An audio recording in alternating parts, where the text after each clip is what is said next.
Alright, so, I ran out of space. What was I trying to say? Yeah, I had a bad night. I had one of the worst nights I had last night, probably in a long time. My computer's been low on space. That's the reason why I have to make a part two. But, um,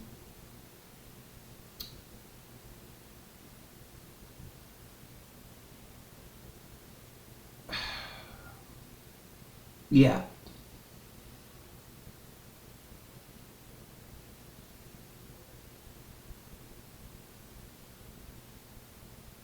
Uh, you know,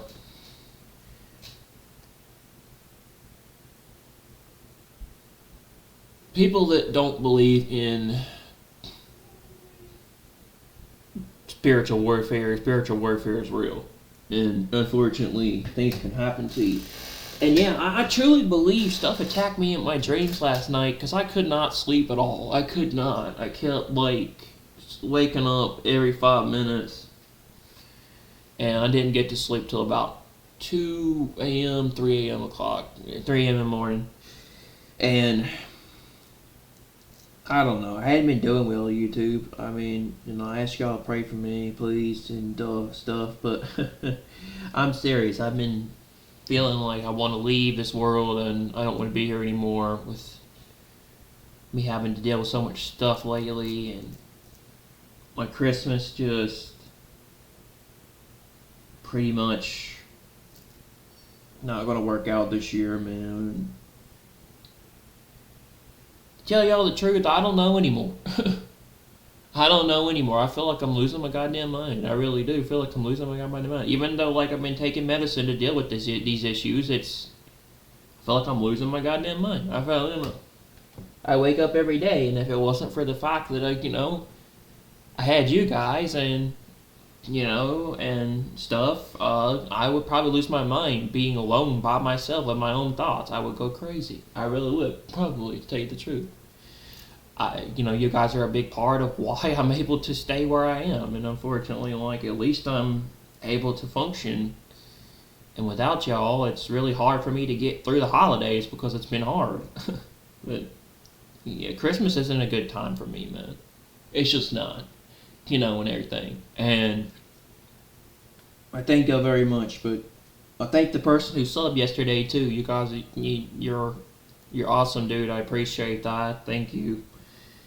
I don't know. I guess my video kind of managed to get my video I made yesterday, and it was kind of short because, like, I was really tired yesterday and I didn't feel like doing much.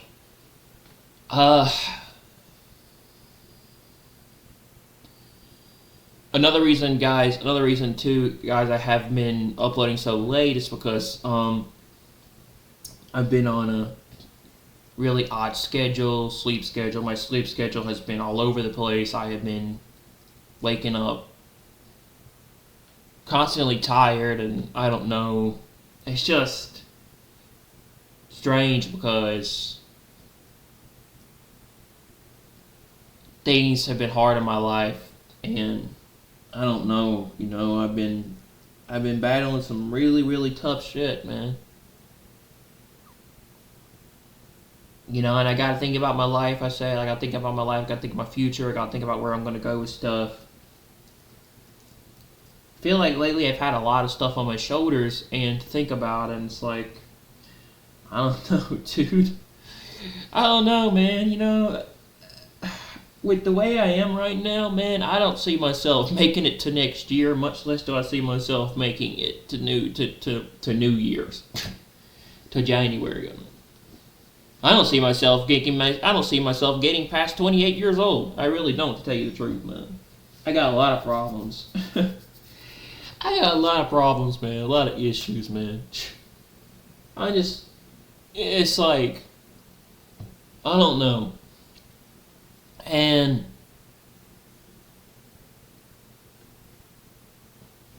I really just don't know anymore, man. I just don't know anymore.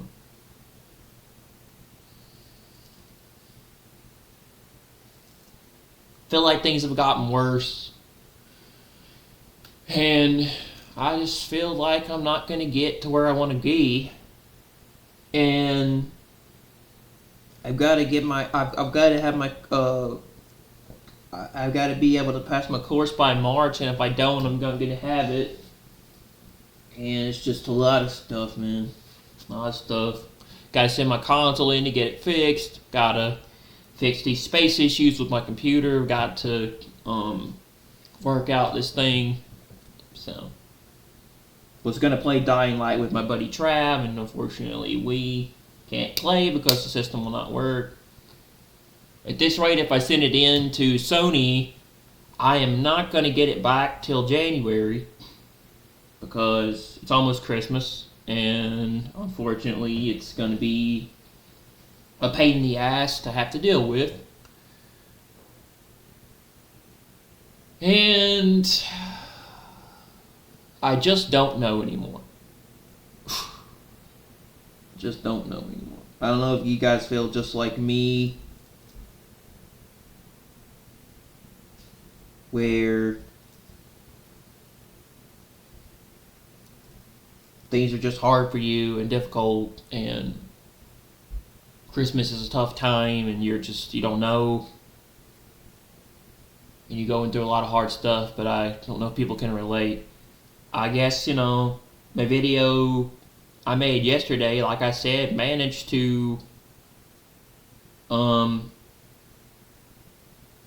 get to someone because they subbed to my channel, and I appreciate that. Thank you. I really do appreciate that. I do want to grow this channel. I want to try to make it into something, and I do want to try to, like I said, get partnered or try to make it into a career. But I don't know. And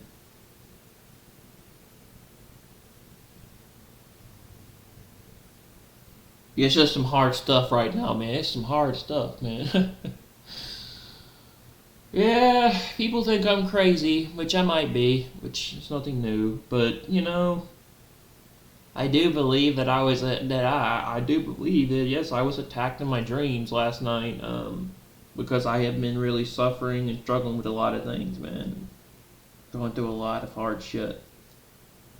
Difficulties and things like that. I've been difficulty.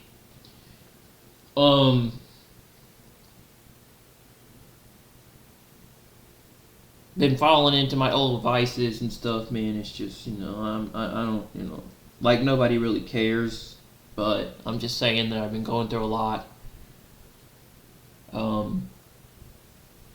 It would help if you guys would pray for me. You would seriously, I still have some serious prayers in my life, man, because it's hard right now, and I had a time where I was doing better, but I don't know. The medicine's supposed to help, but it's not really doing that much. And it's just the whole concept of it is that I had a time in my life where I thought I found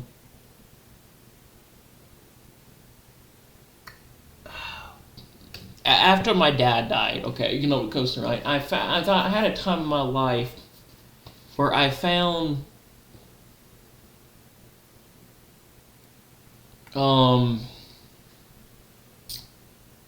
what's the word? I'm trying to think of.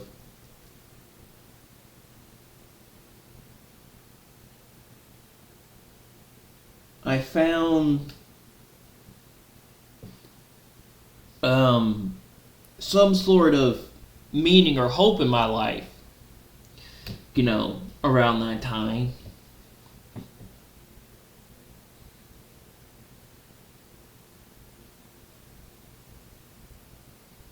Like I told you guys, I had an encounter with God. I changed. I improved my ways and everything. I got out of a lot of stuff where I was 3 years ago. I was better. I was happier. I was in a much better place. And then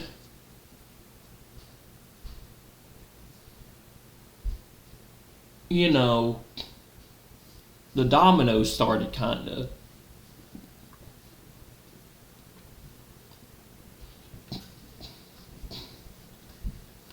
The dominoes sort of kind of started, you know, falling down into certain places that caused me to like go back to the way I was, you know, and everything. And it's just hard to explain, really, you know. I don't know.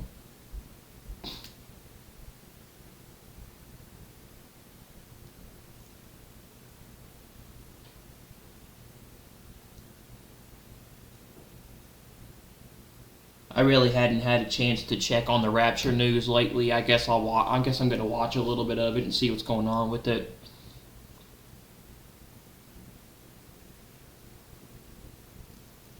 They were talking about Three Eye Atlas. They were talking about Comet Three Eye Atlas yesterday, and we had some serious weather here yesterday, and we almost lost power. And I was like, that was another thing that kept me awake, wondering about what was going on with Comet 3A Atlas. Because it said it was coming to Earth, and I was wondering what that was, because I was like, I was kind of wondering. It got me thinking that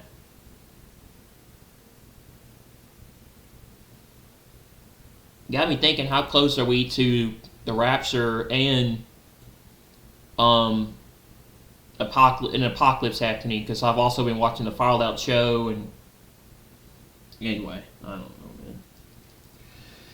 don't know, man. It got critically acclaimed, you know, so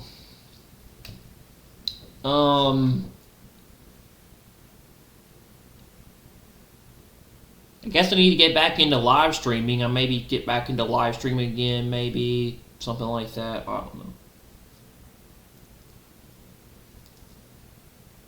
I'm not doing well YouTube. I'm not. I've seriously thought about getting a gun and shooting myself in the head. There have been a couple of times like, I want a gun. Anyway, just I don't know. But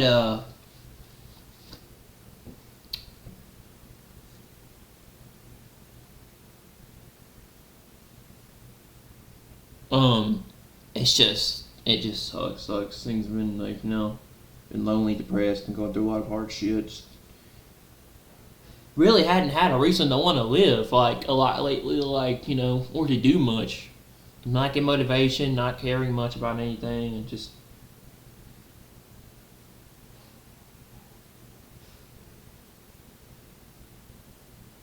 it just sucks, you know.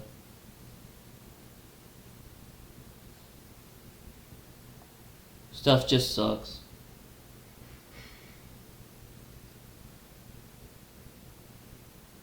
I don't know. I just don't know.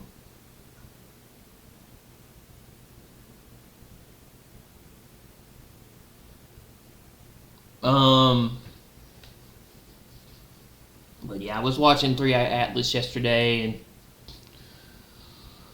seeing what that was about. And yeah, I'm not gonna lie, man. I've been thinking about, like, how close are we to the Rapture? When is it? When are we gonna be able to leave? What's going on? I watched the video yesterday about the fact that the Statue of Liberty got blown over in Brazil. It got knocked over a couple of days ago. I think December 18th is when it happened. And some serious events have occurred in the last couple of weeks. Do I believe we're going to have a 2025 Rapture?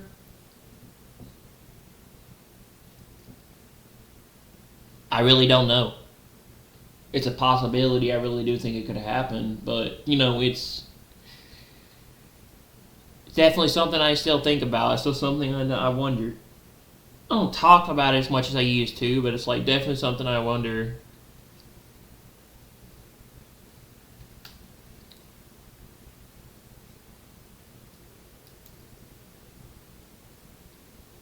I don't know, man.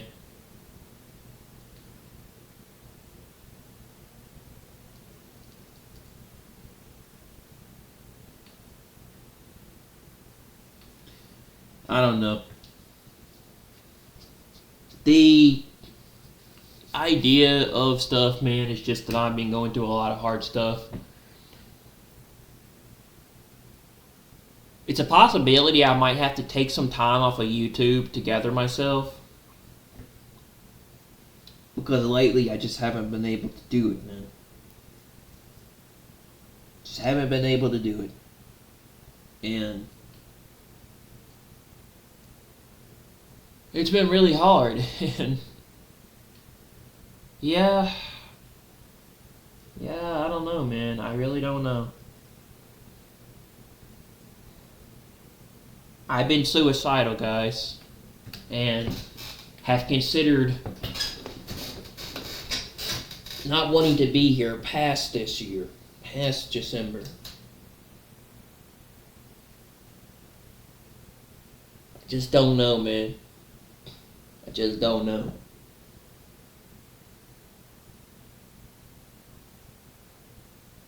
Like, I've gone back to questioning everything that I believe.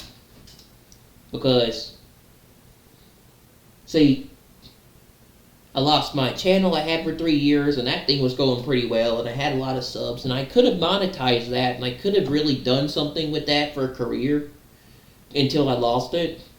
Because that channel did pretty well for 3 years. I did manage to get it up to a decent amount of subs, and everything. But that was the beginning of, I'd say, like, me wanting to quit. Wanting to just give up.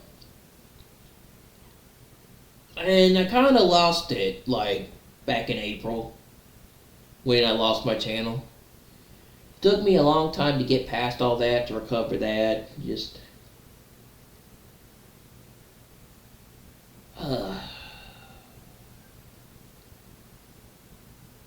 to, I guess you could say, find a way to deal with it. That's when I had that thing that changed everything, where I found that path I went down, and kind of went down a more like spiritual path, and changed. Started talking about the rapture and news going on in the Middle East and stuff like that, and then I kind of started telling people about this, and trying to learn about the end times of Revelation and stuff, and I had that encounter with God, or had that vision where I thought I saw the world coming to an end back in 2020, back in January 2025, or the possibility of of an apocalypse or something happening in the future. What the world calls Armageddon, but what people that are what believers call tribulation. So, when it comes to, right, in a sense, I guess you could say, right? But, yeah, I thought I saw the rapture possibly occurring in 2025, and I started telling people about it, and that was my whole channel. And then I had a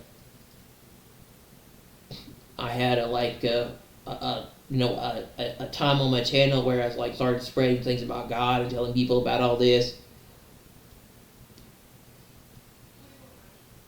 And then it got worse.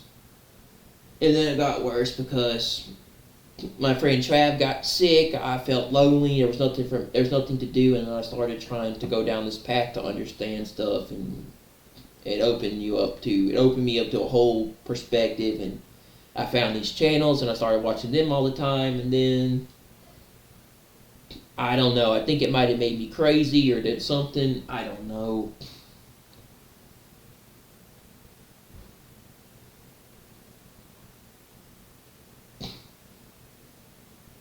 could have done something to me, man. And then, I had my, then, I had my trip to Vegas, and that really was where things just kind of took a toll at that point. I think when Charlie Kirk got shot, and back in, I forgot when I went to Vegas, but I think when Charlie Kirk got shot that day, that's when everything took a toll. I think that's when everything came to a head for me, and I couldn't deal with it because at that point I felt I had a problem with major anxiety that I was afraid to go somewhere. I was always afraid to go somewhere or to do something that I was afraid something bad was going to happen, or something would happen to the world, right? Or there would be a shooting because there would be people, there would be people or an individual that would go shoot people because I believe if we can allow, and this is probably going to be an unpopular opinion by a lot of people, okay, when it comes to it, but I believe if you can allow some kid or some person, some dude that pretty much graduated high school, and everything and stuff, to get on top of a roof with an AR-15 and to shoot the president, and everything, the former president, I'm sorry, before he became the president, and everything, or you can allow all these shootings, and everything that have occurred recently, like the shooting in Providence, Rhode Island at Brown University. The dude he never was caught, and they've identified him now. But he's an illegal immigrant that got into the country, of course. Makes perfect sense. But if you can allow this to happen, if you can allow someone to get on top of a roof, shoot the president, you can allow someone to just get on top of another roof at a campus and to shoot Charlie Kirk, you can allow these things to just occur. Who's to say that Vegas, and this is what I thought, Vegas was a very liberal city, and a lot of liberalism in Vegas, okay, it comes to it. So I'm not trying to get political here, but Vegas is very liberal. So what I'm trying to say is that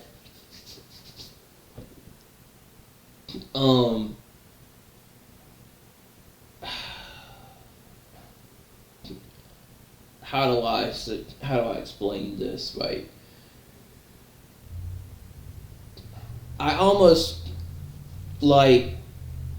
felt that once that happened, it opened the floodgates to all these shootings that have happened. Ever since Charlie Kirk got shot, it opened the floodgates to people being allowed to just go into somewhere or go into an area like a college or university or something and just shoot people, and everything, or get on a roof and just fire shots off, at somebody, or shoot someone in the head, or in Charlie Kirk's case, the neck.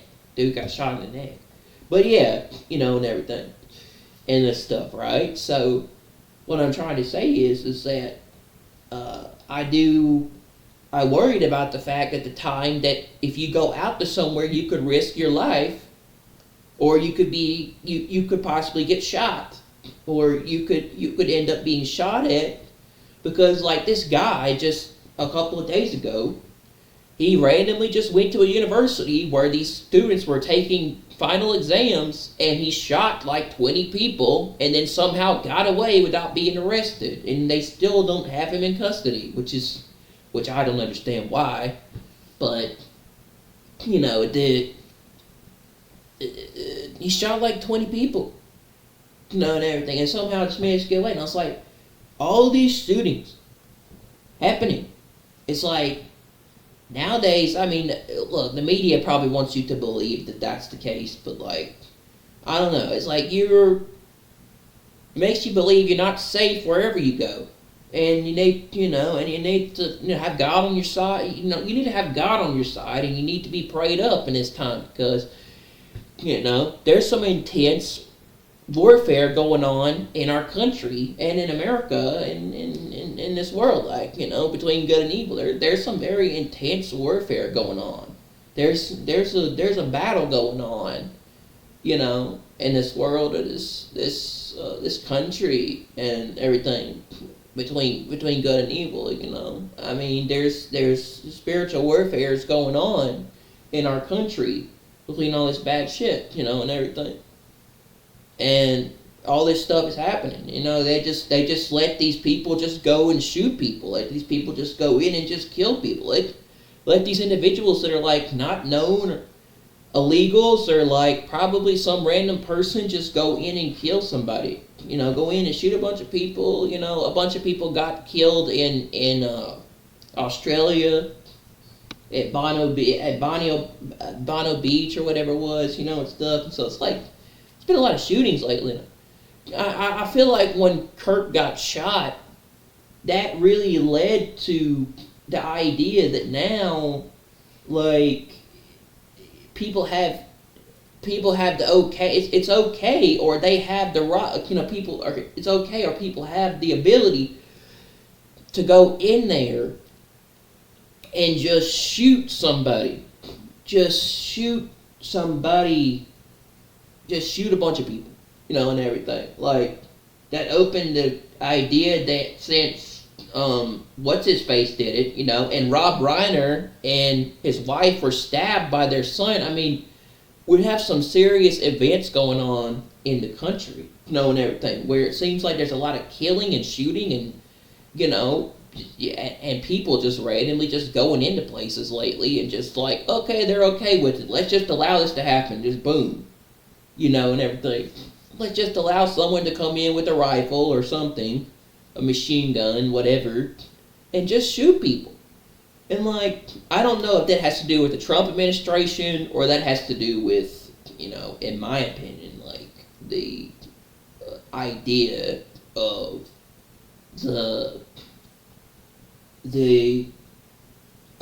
what happened to Charlie Kirk, but I do feel like when Kirk got shot, that changed the way the country was forever, and people are angry and not happy with a lot of things, and that's why there's been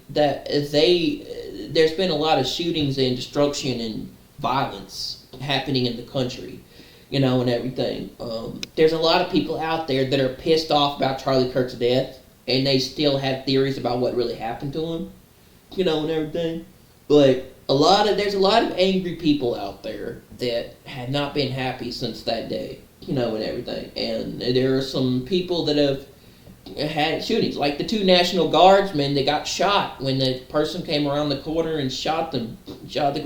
Dude came around the corner, shot those 2 National Guardsmen. So, I don't know. I don't know if Trump and his administration is to blame for all this violence and shootings. And everything that have happened recently. And I don't know if he's to blame for what happened to Charlie Kirk. I wouldn't say that he probably had anything to do with Charlie Kirk's death because they were close and he was a big advocate for Trump. So I wouldn't say that really Trump had that guy, had him shot. I don't know. So, Donald Trump is a lot of things, but he's not a person that Trump is a lot of things, but he's not a person that will hire an assassin machine gun. Anyway, like, what I'm trying to say is he won't have someone killed. Okay, and everything. And that's our government that does that shit. That's not Trump. And everything. Okay, and everything. That's the government that hires these people to do these things. And they're like psyops or certain things that they do, but fuck, I don't know, and everything. But anyway.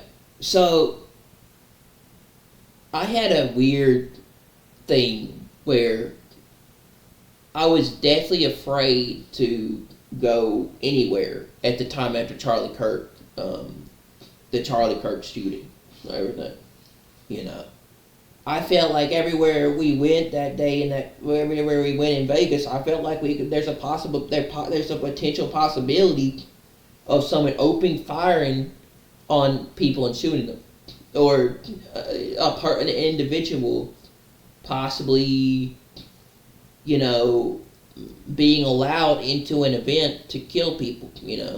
I don't like there hasn't been that big of an event in Las Vegas since Mandalay Bay in 2019, I think, where that dude came into a hotel and shot a bunch of people at a concert through a window, like, and everything. I was like, I remember the Mandalay Bay shooting, and everything. But like, it's just, it. It's interesting because I feel like this is mainly done by the left, the mainstream media, and our government allows this to happen because their whole goal, people don't understand, is to create a one world government, a new world order as they call it. There's a thing called the New World Order, which is a lot of people say it's a conspiracy, but it's not a conspiracy. It's real, and everything. People call it the New World Order. The Bible calls it. The Bible refers to it as the beast system. See, it's real, and they're working on building it right now. They're establishing it. They want to turn everything into digital euro. They want to turn everything digital. They want to get rid of the dollar. They want to, They want to They want to dish out the digital ID by next year. They want to do all this stuff, get all this stuff ready. Palantir wants to create a system where they can track all Americans and like be able to get all your information, including your vaccination records, your medical records, all your stuff, and everything. They want to have data centers that can control your information, and everything. It's stuff is being built as we speak, and everything, right, and stuff. And I like. They call it the New World Order. They do. And it's real. And a lot of people believe the New World Order was already put into place by 2001. 9/11 was, and this is my opinion, I might get banned on YouTube for this. I might get banned. 9/11 was an inside job. It was done by our government. They set it up. They had they blew up the second tower because the way that it went down was not normal, okay, and everything. Just like in the Olympics, just like in the 1995 Olympics, there was a bomb that was in the building and it blew up. Or, the thing that happened with the Boston bombing in 2012, these things were planned. A lot of people believe, right? And our government is responsible. Just like our government is responsible for killing JFK, right? They set up the whole thing to kill JFK. And I wouldn't put it past them if they set it up to kill Trump. They literally hired some dude they literally hired a dude that was involved with BlackRock and these big, huge tech companies, and BlackRock and Vanguard are involved with a lot of like the money, the banks, the currencies, and everything and stuff that's connected. And this kid, it was barely over 18, maybe just graduated high school, somehow managed to get on top of a roof with an AR-15 and fire several shots at the president and shoot him in the ear, okay, and everything, right? And people were pointing this out to the police, and yet they never noticed it. They just overlooked it like, oh, okay, we're not going to do this. Right? Huh? Please call my phone. I can't find it. Alright.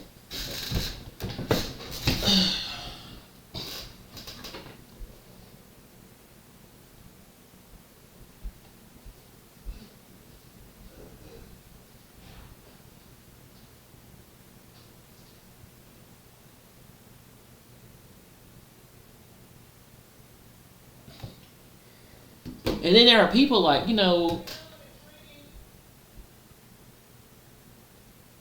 there are people like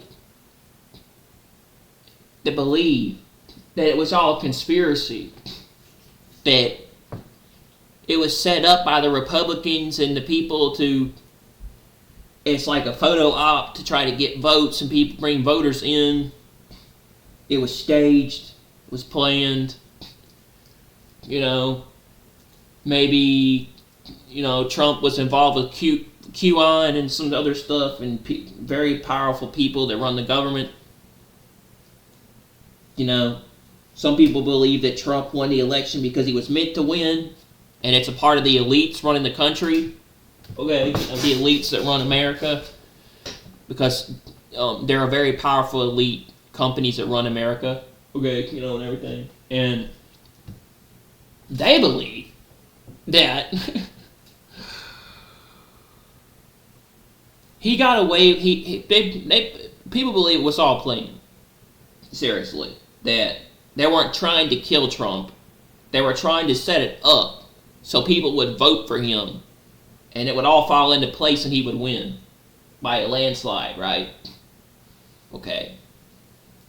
That it was all one big conspiracy put on by the government, the elites, and they were trying to get Trump into office, but I don't believe so, because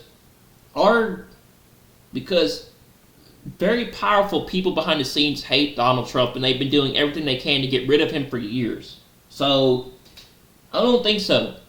I don't think that they had planned for him to win to be president again. So, I think they wanted him dead. And I think they still want him dead. That's just my plan. That's just my plan. That's just my opinion. And everything. They still want him dead. He's been the biggest threat to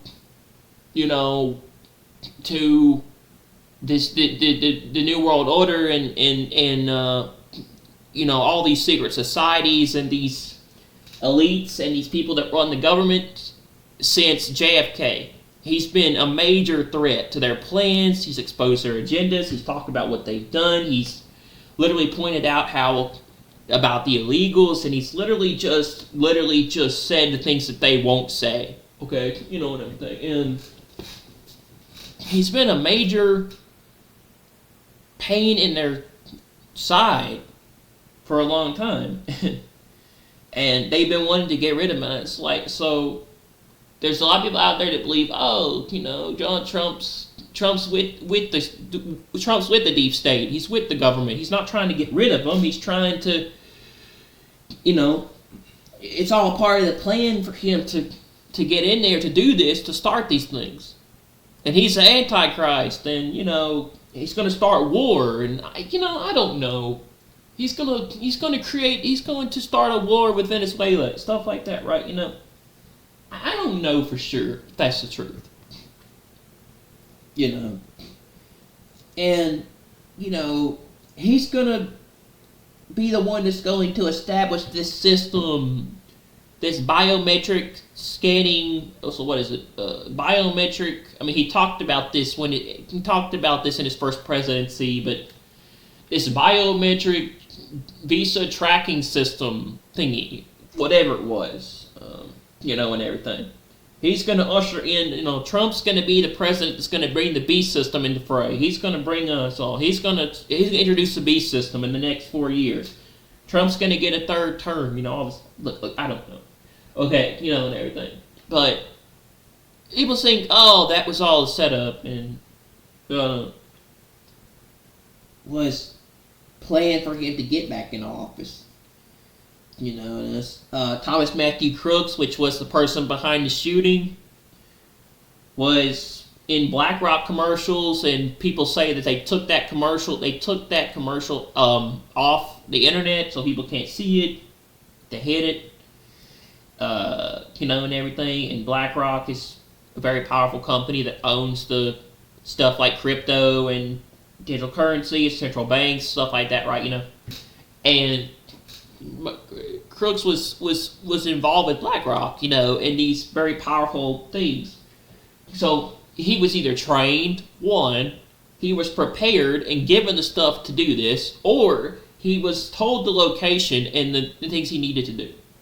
People say it was all all planned. It was all planned by the elites. It was all planned by all the people that run our country, our government, America, right? Because let's be honest, dude. You know, there are people. People don't understand this. There are very powerful people that run our country and make decisions, and the people that are in charge of the people that are in charge, they just are puppets, right? They're puppets in a sense, right? Am I saying Donald Trump is a puppet? I don't think so. They can't really control him, you know, in a sense, but you know, they're used by the elites like puppets on a string, you know, and everything. And if you look at it, our country's run by some very interesting people that know how to run the banks, know about the money, know about, you know, economy. What is it? So, oh gosh, I can't think of it.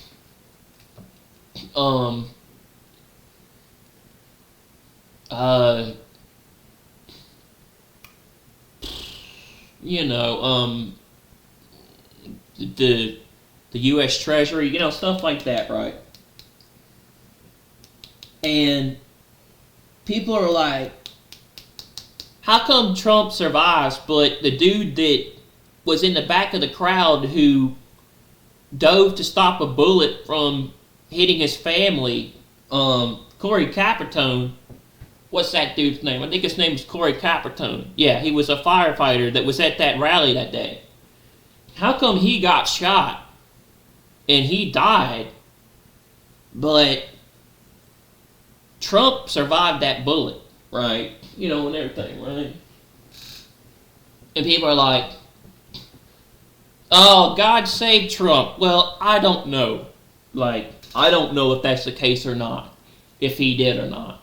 You know. Maybe the dude got lucky and managed to survive a bullet to the head. There's a possibility when he turned his head to look at the chart, the bullet whizzed past his ear. Look, I'm not saying it's the case because it's very hard to survive a shot like that. And you gotta be lucky. Okay, you know, and everything. You gotta be very lucky. But if he runs for a third term, you know what I think they're gonna do? They're going to try to kill him. And guess what? They're not gonna miss this time. They're gonna hire a professional. Okay, you know, and everything. Because I believe the person that shot Charlie Kirk, he was a professional sniper. That was not no amateur dude. He knew where to hit the right spot. Bro, that was a professional sniper on the roof. Dude knew how to shoot, you know, and everything. Because, you know, and everything. It says it was his kid that was involved with this roommate who was apparently turning transgender and was all this stuff, right, in his name. And a lot of information, right? But it said this 20-year-old kid shot Charlie Kirk at the college. What was his name? I forgot. And, you know, he hit that shot, but I was like, nah, fam, that was not an amateur who did that. That was a professional. That was a professional sniper, you know, and everything. He was a fall guy. I guarantee you, just like what happened with Trump, people believe there were two snipers, there were two shooters that day in Butler. You know, in case, you know, he had missed, there would be another person around to finish the job, right, you know, and everything. And yeah, call me crazy, but I think that they have another person lined up to try to shoot him, you know. They're not going to stop till they kill him. Okay, you know, that's what I think. But, you know, and everything. But the gist of it is, right, is that there was a professional sniper that shot Charlie Kirk. I guarantee you he shot Charlie Kirk, you know. I don't know for sure if it was, but I bet you money, 100%, that he was shot by a professional sniper. Because the shot where he hit was perfectly in the right spot that he was dead instantly. Kirk was dead instantly. He fell backwards, blood spewing from his neck, and he died instantly. He got shot in, a place where he would die. This person was a professional sniper. He had to be. Because he knew where to hit the spot to kill him instantly, right? And everything. He knew he knew the right place to puncture an artery. He knew the right artery to hit to kill him right away, right? And our government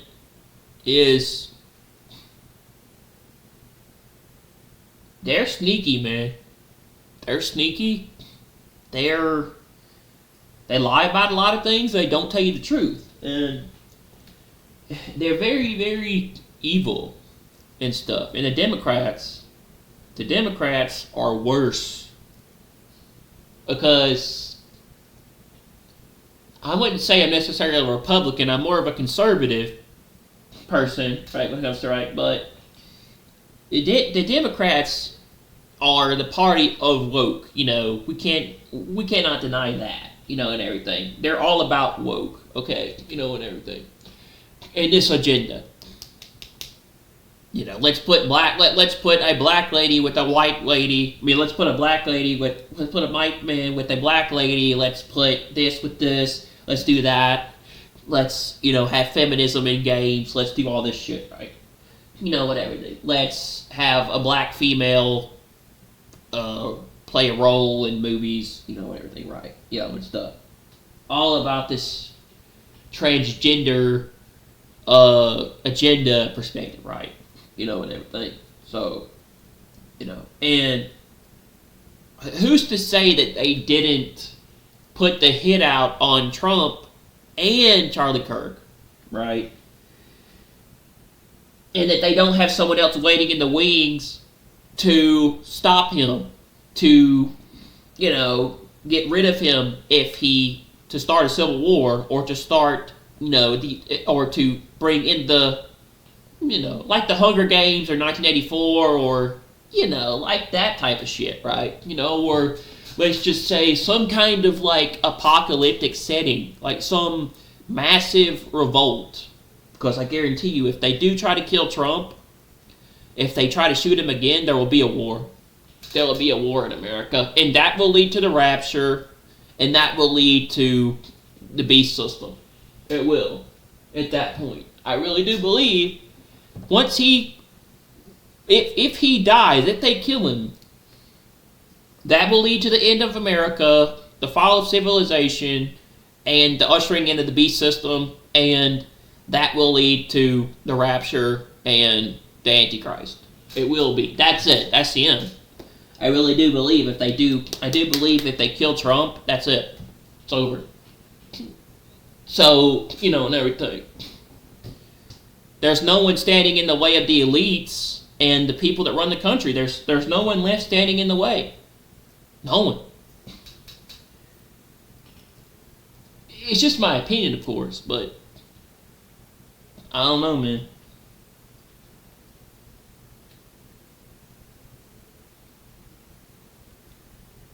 I don't know. I often question a lot of things now. But is he going to get a third term? I mean, it wouldn't surprise me if he does run for a third term. But the thing is, will he be able to live past? Will he be able to live? Will he live? And I don't mean like old age. I mean like, will he survive? Because there's some really angry people out there that hate Donald Trump to the core. They want him dead. He's a problem for them since JFK. He's the worst thing to them on this earth. Do I think this dude's going to live past 78? No. No. And unfortunately, I think what's going to usher in the rapture and the beast system is going to be them killing him. I really do. Unfortunately. I hate to say it, but I don't think they're going to allow him to live a second time. I really don't. I really don't. I think they're going to kill him. And I don't want to say that, and that's probably going to hurt a lot of people, but in my opinion, I do not think they're going to let him live. I don't. They're not going to mess up this. They're not going to mess up the second time this time around if he does, Something's going to happen in 2028. And I hate to say it, but I think they're going to try to get him out of office one way or another. Maybe another pandemic, maybe something else. They've got a plan, and there's some really evil people that run this country, and I just don't see it. I don't see it, man. I see Trump being a symbol of the last stand for America, this world, this country, and what and the values left of what's left. I don't agree with everything he does, but I think he's probably the best option we have right now in the country. But I do believe that we're not going to see this man live past 78. This is going to be his last term, I have a feeling, and everything. Yeah, unfortunately. Will we see, are we going to see J.D. Vance as president? I don't know. Okay, and everything. But I do have a feeling that if he does try to run for a third term, he's not going to survive. That's it. 2028 is going to be the last. 2028 will probably be the last. 2028 will probably be the end. It will be the end of the world. I really do. I really believe it will be the end of the world. I believe it will usher in Revelation's Mark of the Beast, the Beast System, and the Rapture. I do. Now, that's just me. Now, that's just my crazy-ass thoughts. It is. But, I do believe that 2028 could be the end of humanity. The end of humanity. The end of democracy and freedom in America. This will bring in the socialist, communist, New World Order regime. Like Hunger Games, like 1984, stuff like that, right? And the technological revolution that's coming in 2030. The elites. People don't know this if you don't do the research, but the elites have a plan. It's called Agenda 2030. And by 2030, they want to do all this stuff to the world. They have all these goals, and they want to accomplish them by 2030. So, guess who's the only person standing in the way of the elites and their agenda? Trump. And that's the problem. See? If he's still around, they can't do what they want to do. Okay, and everything. But if he's gone, there's no one left standing in the way of them accomplishing what they want to do. So, it means that they will be able to usher in the New World Order by 2030. The agenda of the 2030 the 2030 New World Order. So, and everything. And I do think, yes, by 2028, in the next, I'd say in the next, I'd probably say in the next 3 years, we could see the New World Order come into fray and happen right in front of our eyes. I think we could see the second coming, we could see the rapture, and we could see the beast system all happen in the next 3 years. And by 2020 and by 2030, I think we're going to see everything all in place, and the Antichrist, if you're still here, unfortunately. I think we're going to see the covenant signed, we're going to see Revelation, so I think they're going to put us under 7 years of hell, right? we're gonna be under 7 years of hell if you're still here. But if you don't believe in this stuff, but I do believe by 2028 we're gonna see a lot of changes. We're gonna see a lot of changes, and we're gonna see robots. We're gonna see AI and robots take over the world. Trump signed an executive order to regulate AI, to make sure AI did not go wild in other countries, but Trump signed an executive order to make sure that states regulated AI, but I guarantee you that's going to be a thing that will happen in the future. That robots will take over the world, and AI will become the future, by 2028. By the end of 2028, I really do, think that will happen. And we will see this all fall into place by 2030. I really do. So, I don't know for sure, but I do believe it. And I think the one way that they're going to be able to accomplish this is if they kill Donald Trump. Because there was a person, he was in Mar-a-Lago. Trump was getting off a plane in Mar-a-Lago, and the dude basically there was a person up in a tree that had a hunter stand up there that looked like he was, looked like he was like gonna try to kill Trump, right? And everything. There was a third attempt on his life where they had to get him back onto the plane because he was in danger. So, is that just me, or is that a conspiracy? I don't think so. These people, seriously, I've never seen a president more hated in my life than Donald Trump, and the way he is to a lot of people, and the powers that be, and the people that run the country. I've never seen so many people angry at this dude and want him dead. I've never seen someone such a problem and wanted to see someone dead since JFK. And I've never seen someone that seriously has so many death threats on his life. I have never seen someone as hated and as much of a threat to shit since Donald Trump. And Donald Trump is a problem for the elites and the powers that be that run the country. So, I think that he will be...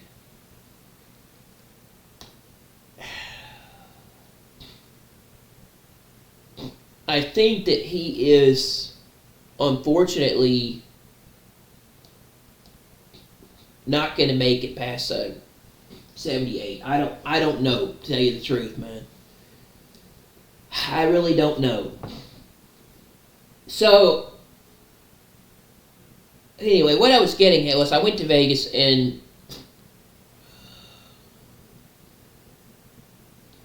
I got, anyway,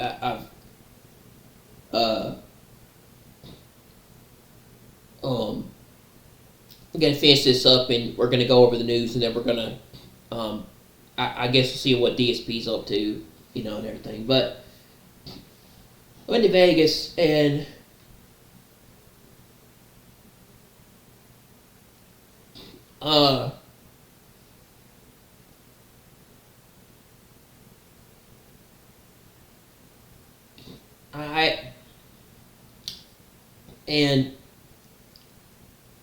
I was nervous to go out to place, because after Charlie Kirk got shot, I was like, and it's funny because Trump said something in one of his one of his rallies that people have really kind of have really wondered about. He said, they're not coming for you, they're coming for me, because I'm standing in the way, and everything. I was like, that's interesting. And then immediately after he said that, they put out 2 attempts on his life, one at the golf course and then one in Butler. So I was like, that's really interesting. And then a third possibly happening in Mar-a-Lago, a third happening in Palm Beach. So like, I just think it's interesting that they're not going to stop till he's dead. That's what I feel like. And they were mad as hell when he didn't get shot that day, when they weren't able to kill him. They were mad as hell when they weren't able to shoot him. So, I don't know. I really don't know, to tell you the truth, man. But I can tell you that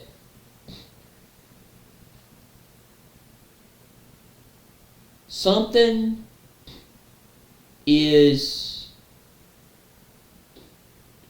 different about the way the country is now and stuff compared to the first time. And I can't put my finger on it. I don't know if it's the National Guard being in all these cities or other stuff like that, but I definitely think it's very interesting.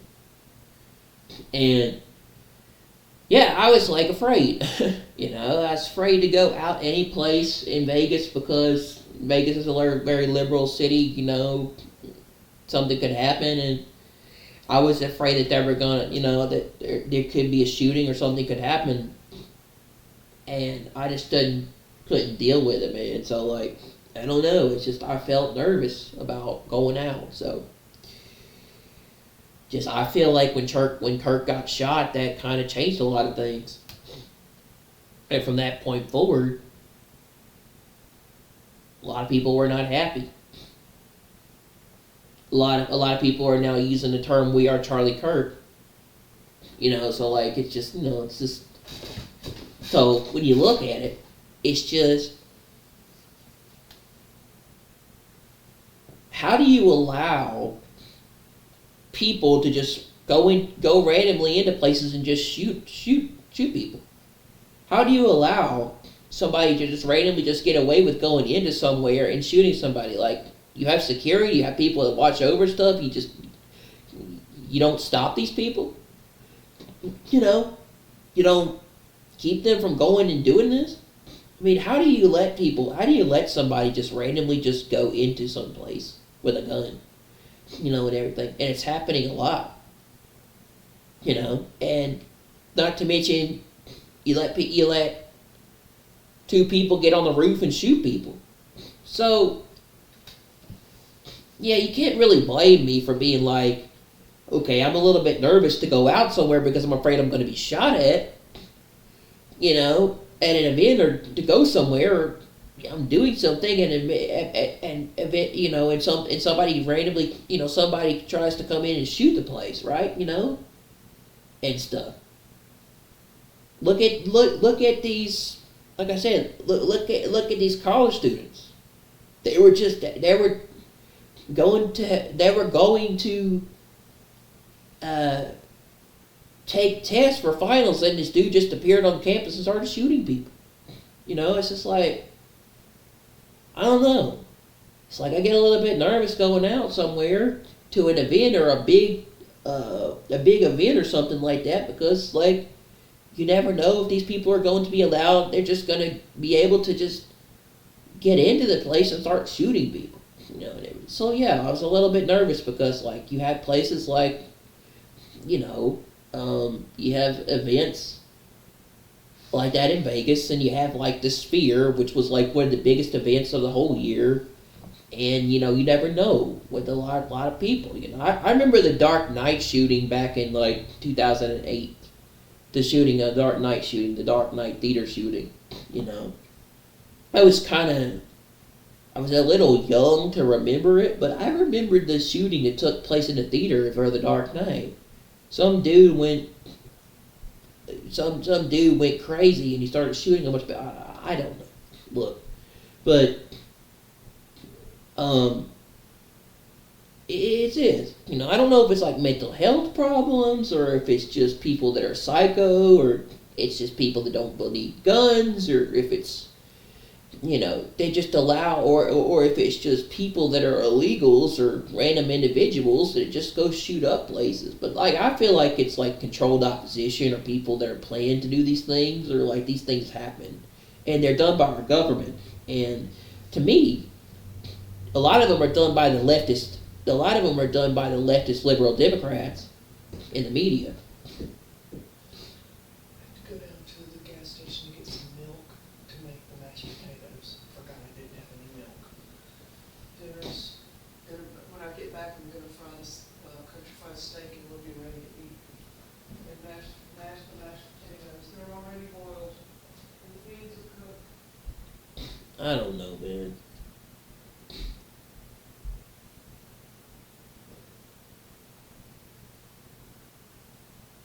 I just don't know.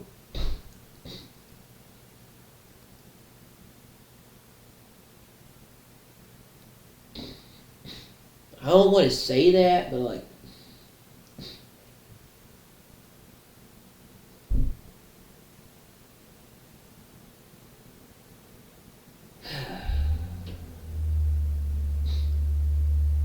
I just don't know.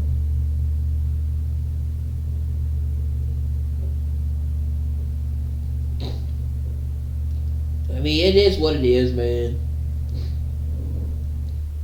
But it makes you wonder. And I just couldn't handle it, and it got worse, and it's just medicine. Just I had to go on medicine. I don't know now. I don't know now, really.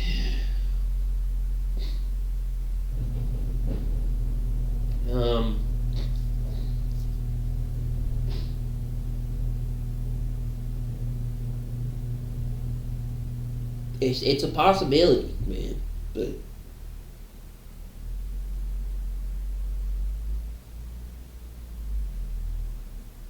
it's a strong possibility that this is set up.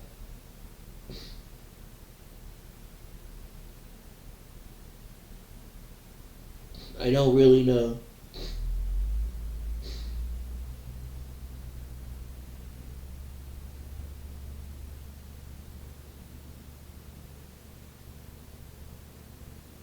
But yeah, I don't know, man, guys. I just don't know.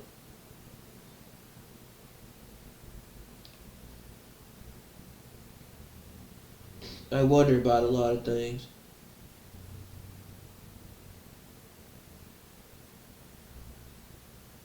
It's a possibility, but I don't know how you allow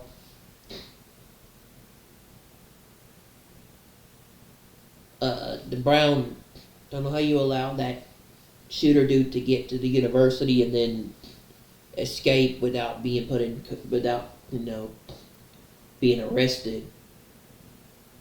And the thing is, though, they finally identified him because he shot himself in the head.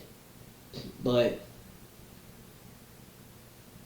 he's 43 years old and something about that. So I don't really know. I don't know why all these shootings and stuff are taking place, but it's tragic. It really is. It's tragic, and I don't know.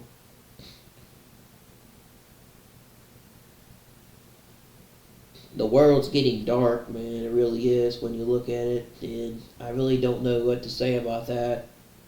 Like I said, I don't know if it's to do with Donald Trump and his administration, or it has to do with other things, but it's just a lot of violence, a lot of shooting, and a lot of stuff lately happening in December. The Reiners being killed. It's just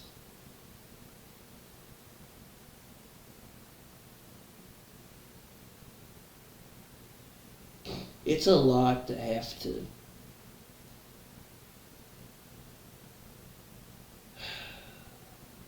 it's a lot to have to take in. And I don't know if I can do it anymore.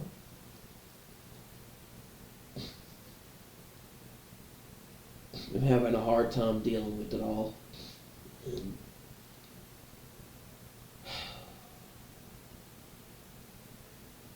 I just want to leave and get away from this world, and hopefully we'll have a rapture this year, I hope. And we can get out of here.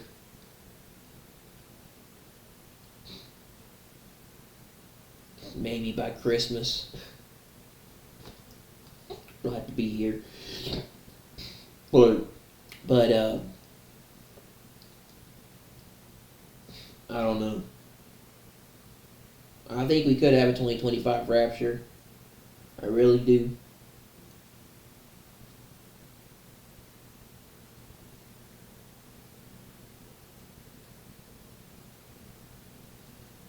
I just hope we get to leave here soon. And I don't want to be here, man, anymore. So, I don't know. Anyway, I guess we'll go over the news and then see what DSP's up to.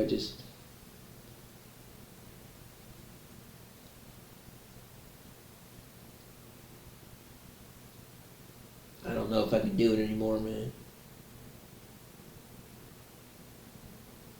I don't know if I can do it anymore. I might have to take a break.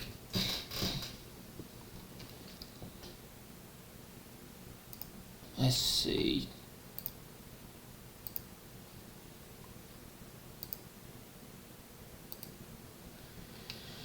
Okay, the United States Armed Forces tonight has launched Operation Hawkeye Strike in northern and central Syria, with strikes so far being carried out on dozens of military sites directly linked or affiliated with the Islamic State, ISIS, in response to last weekend's ISIS-affiliated attack against a joint patrol by U.S. and Syrian forces near Palmyra, which resulted in the death of 3 Americans, including 2 soldiers with the Iowa National Guard. Peak Hexit, earlier today, U.S. forces commenced Operation Hawkeye Strike in Syria to eliminate ISIS fighters, infrastructure, and weapon sites in direct response to the attack on U.S. forces that occurred on December 13th in Palmyra, Syria. This is not the beginning of a war, it's a declaration of vengeance. The United States of America, under President Trump's leadership, will never hesitate and will never relent to defend our people.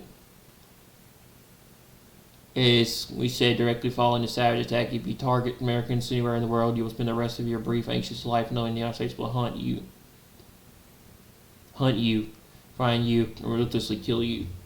Today we hunted and killed our enemies, lots of them, and we will continue.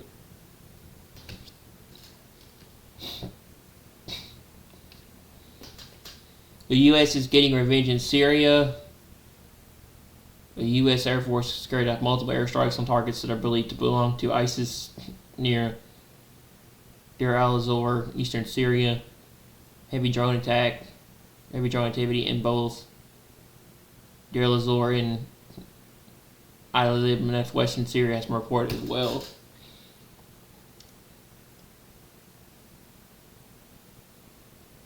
Israel will have to deal with Syria soon. There's a reason the Damascus prophecy is coming up. New established Syrian armed forces count of today has now surpassed over 300,000 military personnel, with a plan to reach a 5,000-man terrorist army by the end of 2026. The IDF sources emphasize the strike difference between the Assad era, which acted as a deterrent against Israel, and the current regime under the leadership of al-Sarraj Jalani.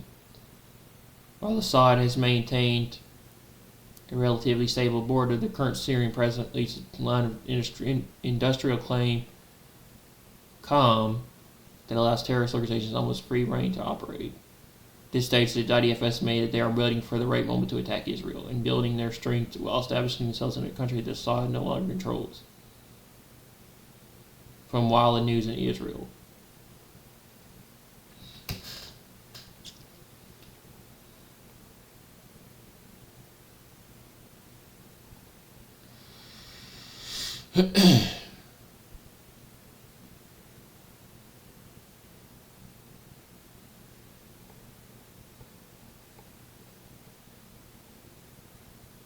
Hezbollah, ISIS, Hamas, and the Houthis, two terrorist organizations that threaten Israel from the new Syria. The Israeli security establishment is following concern what is happening in Syria, where the weakened regime is turning the country into a dangerous playground for a variety of terrorist elements. The IDF claims that Rouhani's regime forces currently operating in Syria lack effective controls in some places. In fact, there are jihadists who have joined the Rouhani forces alongside members of pro-Iranian militias.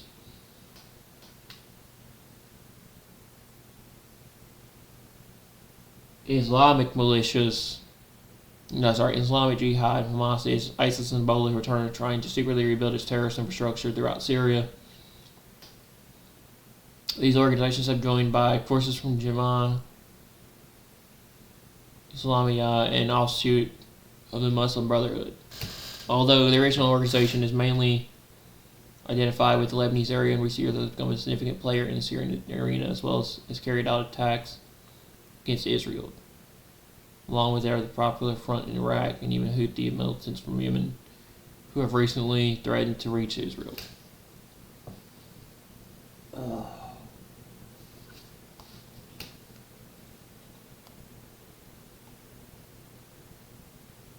Australian police arrest 7 men en route to Bondi Beach after a tip on possible violent terrorist act again. Armed Australian police arrested 7 men in Sydney, southwest, on Thursday after a tip that they might be plotting a violent attack in a city that is still reeling from the Bondi Beach Hanukkah terror attack.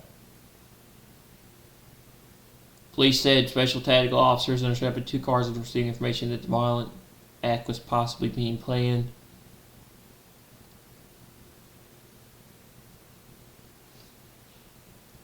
A white hatchback with Victorian plates was rammed by police at the intersection of George Street and Campbell Street. Armed officers detained and handcuffed the occupants at gunpoint. According to Sky News Australia, the men had set out from Melbourne and were heading to Bondi Beach, a roughly 9-hour drive that were arrested in Liverpool, about 40 minutes away from Bondi Beach. Armed police in camouflage gear searched several men as they laid face down on the road with their hands zipped tied behind their backs. These terror attacks are ramping up.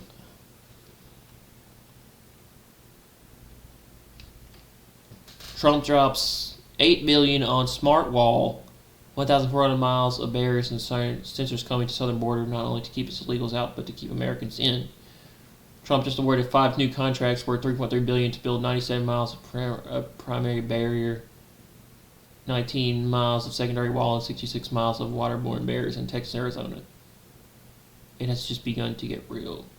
The full plan, 1,418 miles of the primary smart wall, 55 and 36 miles of waterborne barriers, and 700 miles of secondary barriers, funded through Trump's One Big Beautiful Bill passed in July. $46.5 billion is allocated specifically for border wall completion through 2029.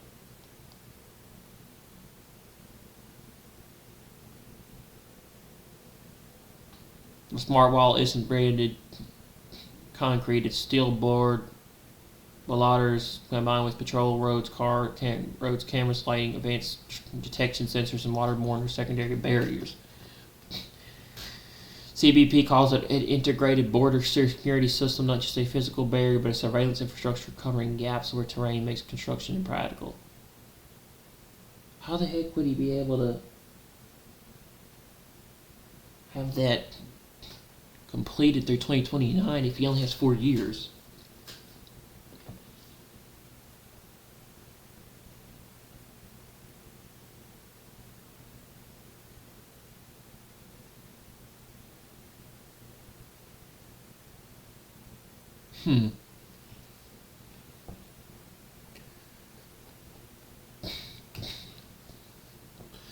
Middle East envoy Steve Witkoff will meet Friday the 19th in Miami with senior officials from Qatar, Egypt, Turkey to discuss phase 2 of the agreement for ending the war in Gaza.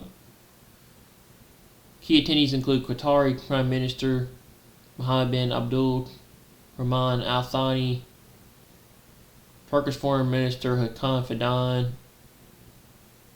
Egyptian Foreign Minister Qadir Abdelhadi, This is the highest level meeting between the mediators and the U.S. since the deal was signed in October. According to Gaza peace agreement, so Hamas needs to agree to leave power in Gaza, agree to the deployment of an international stabilization force, and start the process of disarming and decommissioning its tunnels and military infrastructure. Meanwhile, the White House is trying to exceed its plans for establishing a Trump-led Gaza border peace. President Trump plans to make this announcement in the second or third week of January. Trump meets Netanyahu on December 29th in Mar-a-Lago, Florida. January will be very busy.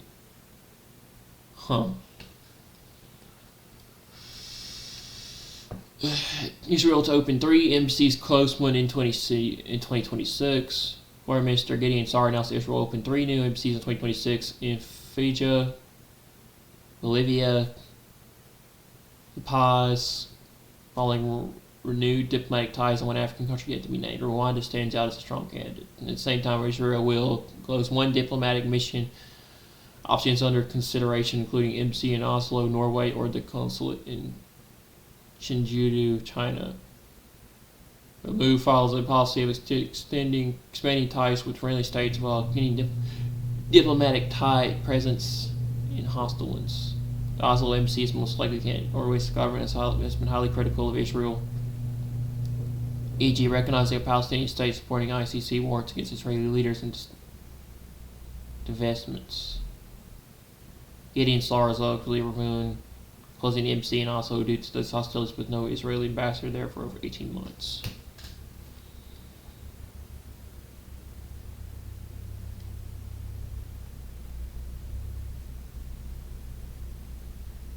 Anyway. Let's see what else.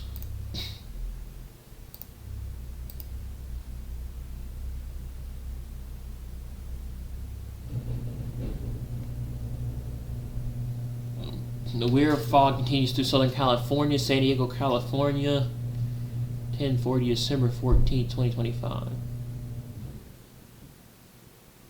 Meanwhile, California, what's this? It seems to be foggy, but it's completely dry here. I can see something constantly being sprayed in the sky. The smell is very strong. It's really strong. Trump DOJ is working around the clock to redact thousands of pages from the Epstein files before the legally required release Friday. Is it today?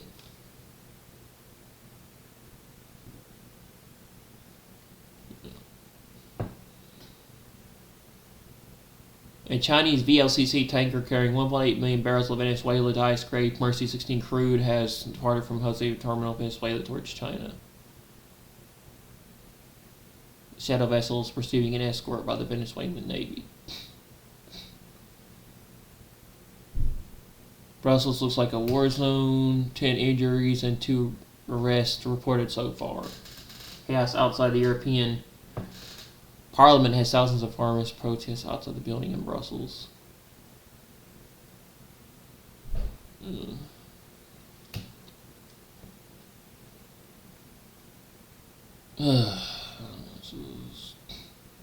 1,766 is nothing compared with inflation, extra tariffs, flags, taxes on medical America. Trump to send checks to military as war blooms with Venezuela.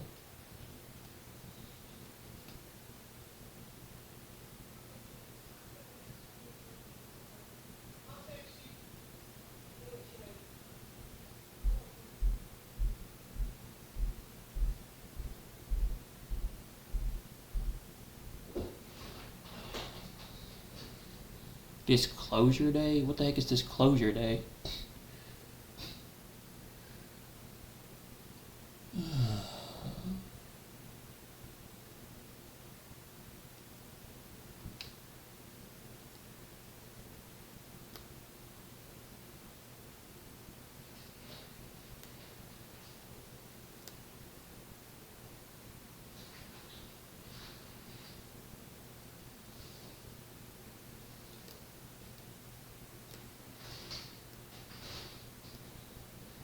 Huh.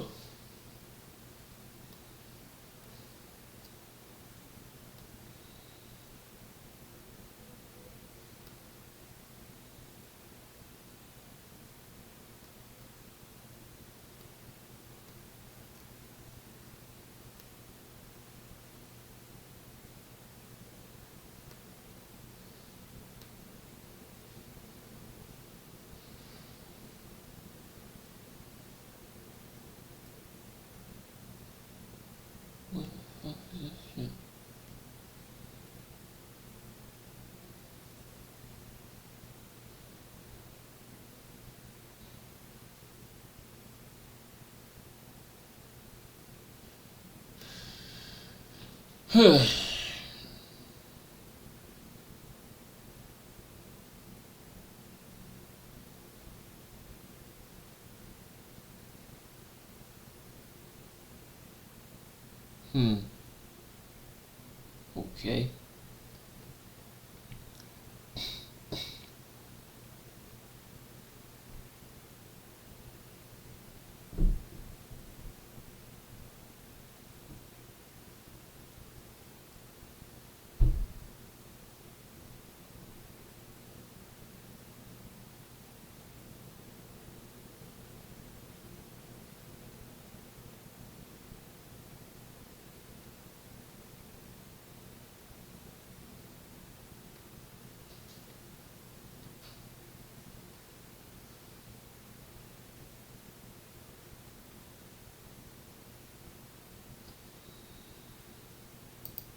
Never mind.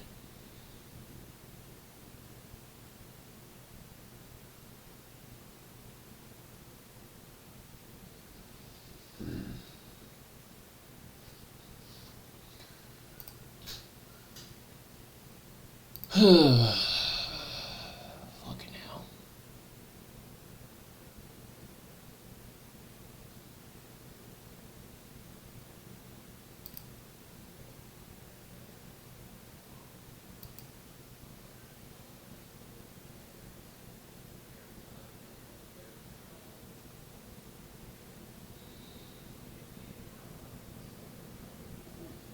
Let's see.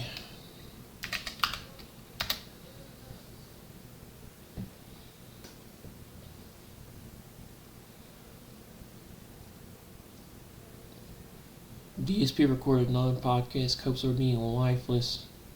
Started going to tournaments. What?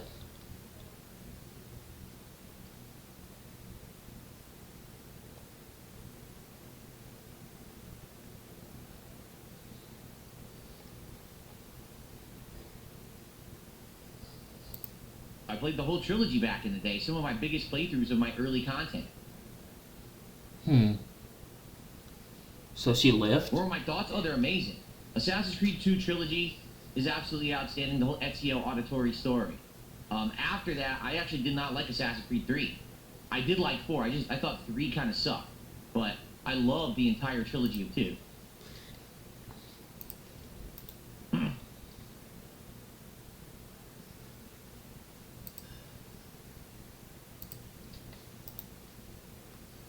Thank you, Steven. Steven's saying he really liked the studio setup video I put out yesterday. If you didn't see it yet, it was during the podcast, but I actually split out that portion to be a separate video of like 25 minutes. I walked through everything here. I walked through my dual monitors, my microphone, my Bridgecast, the lighting, the PCs, everything. So you can see the entire setup in that video from yesterday. Give it a look. I actually made it the featured video on the channel Yeah, I'm for not now, doing so this. hopefully you guys will enjoy it.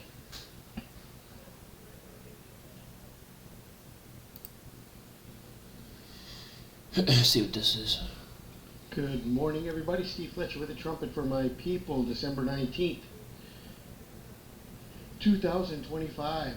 We have arrived at the middle point of Hanukkah, whether it's today or through the end of the week here, December 21st, December 22nd. Today is a very big day, the arrival of Comet Atlas closest to Earth. Will they release the Epstein files? Everything leading up to between now and the end of Hanukkah. So, I mean, I've been putting out information here since August, focusing strictly on Hanukkah, lead up to Christmas, and things are in order. Things are in line right now, unbelievably, incredibly, okay? So, you know, I've got a Hanukkah playlist that has, see how many videos, 77 videos. Hey guys, 77 videos. That's a pretty amazing number. Prophetic number, 77. This is going to be my 78th video, leading to the 7th and 8th days of Hanukkah. Alright, I'm going to add one piece of information here, and this is going to be my 78th video. Maybe, hopefully, prophetically, my last video. We'll have to see if information keeps coming in. I'll be here sharing, doing what I can. But so check out my Hanukkah playlist if you haven't already. Here's the information I'm going to share with you today. And everybody has their own interpretation about where we are, and people want to believe that the tribulation hasn't started. You know, you're free to believe whatever you want to believe, but it all comes down to Israel being the clock of God. And on Israel's 70th birthday, May 14th, 2018, which according to the Bible, 70 weeks are determined. So we came to the 70th anniversary of Israel, and on the very next day they began planning the COVID pandemic. Clade X pandemic exercise took Wait, place what? on May 15th. Epstein, wait. New Epstein photos of Bill Clinton in hot tub with victims naked on beach. Let me see this. What's up, guys? It's Benny. We're traveling, so forgive the ghetto video here. This is too big of a story to miss, and so I'm just going to do this from inside of like a little airport office cubby space here, because the Epstein files have finally been released, and oh dear God in heaven, what is inside of these? Well, there's a lot of photos of Bill Clinton. I think that's something that we can really take to the bank. There are photos of a lot of little children, some of them too creepy for me to show you, and then there's this, a photo of What? Bill Clinton in a jacuzzi tub with a woman who has her face blocked out. And the reason why I can say it's a woman is because the DOJ told us specifically that victims had their faces, and underage individuals had their faces blacked out. Whoa. More creepy sex toys, tons and tons and tons of nudity, and Jeffrey Epstein, predator confirmed, by the way, including the creepy statue of the bride trying to escape on a rope, doctor's outfits, and so on. I got some stuff that you've got to see. There's so many new photos of Bill Clinton. Here's a member of the royal family right here, Prince Andrew. He's laying across the laps of 5, count 'em, 1, 2, 3, 4, 5 plus 6 individuals who have their faces blacked out. Again, I told you the rules. The rules are that these are victims of Jeffrey Epstein or underage individuals. Here's like Bill Clinton. I guess if you put him in jail, it'd be a fashion crime here, right? Whatever the hell this is, wearing this with Jeffrey Epstein. And then obviously you have more Bill Clinton swimming in a pool with what looks like Ghislaine Maxwell for sure, and another Epstein victim. What kind of a pool is this? I mean, look how ornate that is. Palace. So tons of this stuff. This is, goodness gracious.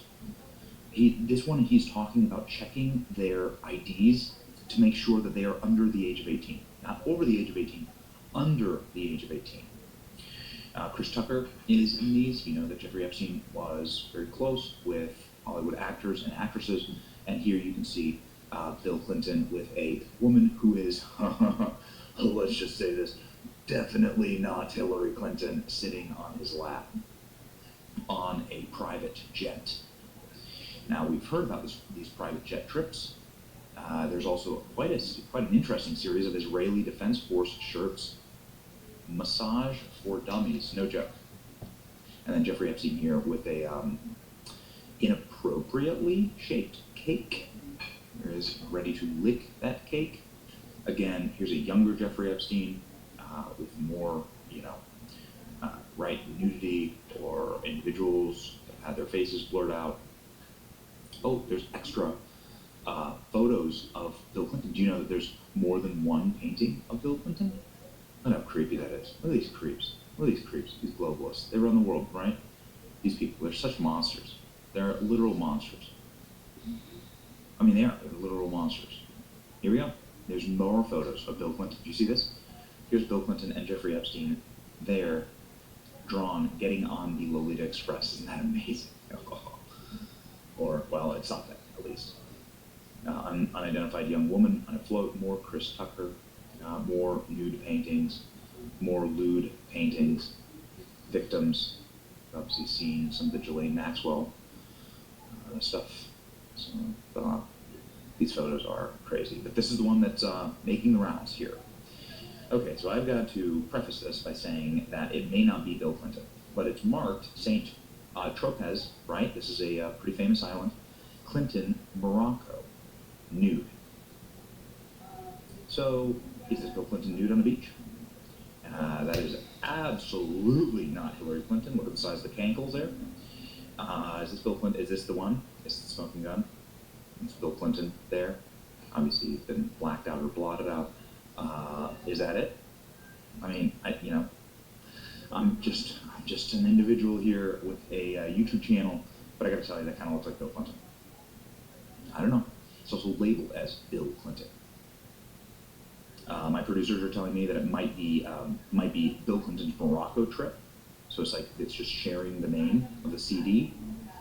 Anyway, here is Bill Clinton and the very young woman on the flight. Not Hillary Clinton. Here's Bill Clinton with another very young. Okay, I don't want to watch this. Good morning, everybody. Steve Fletcher with the trumpet for my people, December 19th, 2025. Good afternoon, people. Watch 165. I'm going to give you a verse of scripture out of Psalm 34:3. And it says, "Oh, magnify the Lord with me, and let us exalt his name together." So, let me give you the gospel. It's in 1 Corinthians 15:1-4. Christ shed his blood for all of our sins, past, present, and future, was buried, and rose again on the third day according to scripture. It's how we're saved, why we're saved, how we're kept safe through his blood. It is grace through faith in Christ alone, not of ourselves, not of works, lest any man should boast. It is grace, something we didn't earn, something we don't deserve, that God gave his only begotten Son, that whosoever believe in him will not perish but have eternal life. How do you come to that? You admit you're a sinner in need of Christ. The moment you put your faith and trust in Christ and his blood, the moment you accept Christ as Savior, you're saved. Not only are you saved, but you are justified by the blood of Jesus. You are protected by the blood of Jesus. You are rapture ready, which is going to happen at any time, and you're sealed until the day of redemption, which means you cannot and will not lose your salvation. The Holy Spirit will indwell in you, lead you, guide you, minister to you, encourage you, speak to you, teach you, and change you if you let him. So, how they found this guy last night was through a homeless man. Now, this university has a lot to give account for, because whoever this guy is, he's living in their basement. But he helped them out with this, finding this shooter. So, I'm going to speak more about that later. What I want to get to is this article here. And this came out today about the rains that are hammering the West Coast. I've never heard of this before. And I know it's part of judgment. They're being hammered by trillions, with a T, trillions of gallons of rain. Wind speeds up to 144 miles per hour. And flooding that's actually forcing closures for not days, not weeks, months. Now, this is a slow motion disaster. That was what is going on right now. On the West Coast, it's unlike anything anyone has ever seen before. A series of atmospheric rivers have begun to dump, and I'm talking not billions, not millions, trillions of gallons of water on the region. and trillions of gallons of additional water will fall before the end of this year, which is in a few weeks. This will cause some rivers to rise to the highest levels they've never seen before. This is the beginning of judgment right here, and this is on the West Coast. This is in, I want to say Washington State, parts of it. But actually it's throughout the entirety, some areas throughout the Northwest. And they begin to see repeatedly, they're just getting pummeled by extreme high winds. So some of the wind speeds that have been recorded are difficult to believe. Again, this is on the West Coast. This is on the West Coast. So it says for a long time, they've been telling people that the weather patterns have been going nuts all over the globe, but of course many people will never be convinced until it actually happens where they live. For tens of millions of Americans,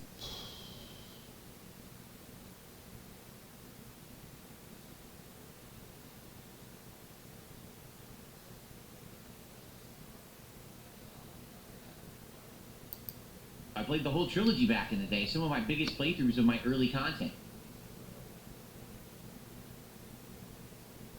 What were my thoughts? Oh, they're amazing. Assassin's Creed 2 trilogy is absolutely outstanding, the whole Ezio Auditore story. After that, I actually did not like Assassin's Creed 3. I did like 4, I thought 3 kind of sucked. But I love the entire trilogy of 2. 2 and 3 are really good.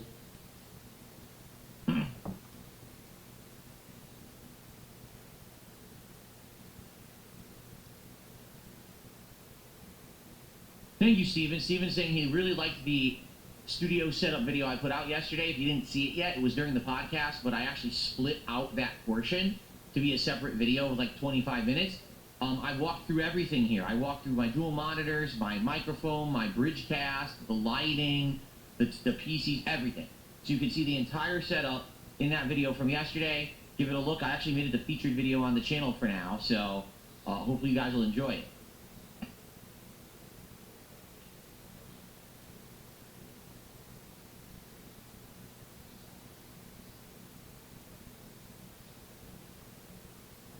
Why did I decide to go pro for Street Fighter?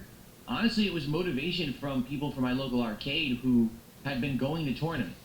Like, I was playing Street Fighter in arcades in the 1990s locally in Connecticut and never really knew about a tournament scene or aspired to really do anything with that. And then people who had gone to my local arcade had gone to tournaments and had come back from these tournaments with all these new techniques they had learned and beating my butt basically in the arcades. Like, damn, where'd you learn that? Oh, I went to a tournament, in New Jersey. You gotta go, Phil, because you'll see all these new players, these new styles. You'll learn stuff when you're there. You'll absorb like a sponge. And so it was a combination of that, and I'll be honest with you, I had a friend, a very close friend, who was kind of my rival in Street Fighter in the 90s. Like, he was always better than me, but slightly, so we kind of went back and forth, had great competition in our local arcade. He passed away. And he was one of the people who had tried to motivate me to go to tournaments. And after he passed away, I was like, dude, I've got to do this, like, in his memory. I want to try and see what it's like. And I got hooked. I got hooked traveling and going to tournaments and playing against people from all different regions and learning and getting better. So it's kind of the origins of how I got into competitive Street Fighter. Because before then, I would just go every week, every Friday, Saturday night to the local arcade, pump quarters in the machine, play for a while, and have fun. And it was all about that, but it got more serious when people actually started like traveling and bringing back techniques of stuff that you didn't even know existed in the game. You're like, oh my goodness, that's crazy that they got so much better.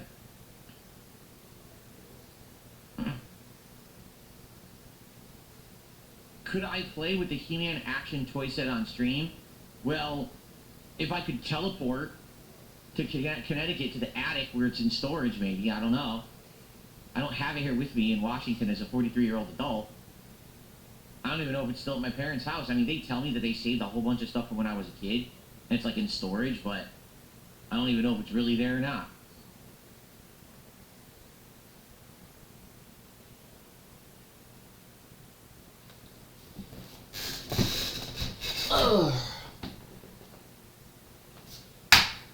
I did own a Genesis. I owned it later on because I was a Nintendo. Well, first I was Atari, like I explained. Then I got into Nintendo because my cousins, my second cousins, my godfather, basically, his family, had all the Nintendo consoles. So I went over there and I saw them playing NES, and I saw them playing like Super Mario Brothers 2 and 3. So then I eventually asked for and got an NES. Then I saw them playing Super Nintendo and Genesis, and I was like, oh man. So basically, they always had everything before me. They were like way more, rich than we were. But yeah, Super Nintendo was like first for sure. And then after that, basically, I had seen them playing Genesis at their house, and on top of that, there was a lot of Genesis kiosks around back in the day to advertise the console, and one of the places that they had it was like doctor's offices, like kids' doctors. So my child dentist's office had a Sega Genesis that had Sonic the Hedgehog and Echo the Dolphin. And so you would sit there and play it while you were waiting for your appointment, and you get hooked. Like, oh my god, this is fun. This is good. This actually, it runs faster and has faster paced games than a lot of the Super Nintendo stuff. So after seeing it there, I kind of got hooked and ended up getting one, like later. But I had already had my Super Nintendo for like a year or two before I got a Genesis, so it was later on. But I did like the Genesis. I had a bunch of games like X-Men 1 and 2, Sonic 1 and 2, Sonic Spinball. What else? I'm trying to think what games I had. I had quite a few, but it eludes me right now off the top of my head what I actually own. Nope, I've never done any IRL streaming. Reason being, here's the thing. I'm basically kind of coming out of the end of a decade of being one of the most clowned on people on the internet. Thankfully, I'm coming out of the end of it now, and things are getting a lot better. But for example, let's say right now I were to say, hey everyone, I'm going to my local mall and I'm going to film. Guess what would happen? People would go to the freaking mall and they would follow me around trying to film me and try to harass me and probably call the cops and try to swat them all. That's how these people are. They're like really messed up. So if I ever were to do any IRL kind of content, it would have to be completely unbeknownst to the public and then just kind of shown off after the fact. You understand? So I don't have any plans to do anything like that right now. I like doing the content I do now, but I'm not saying it's completely off the table in the future. Just, I'd have to be very careful about how I go about doing it.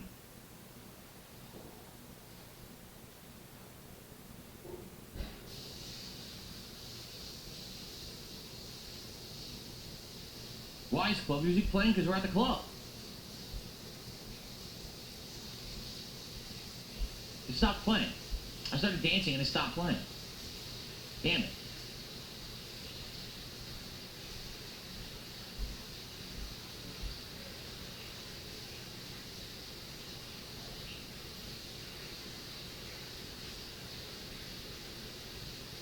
Well, yeah, sell me a waffle, but here's the thing, I just don't need to talk about it anymore. I'm doing so good.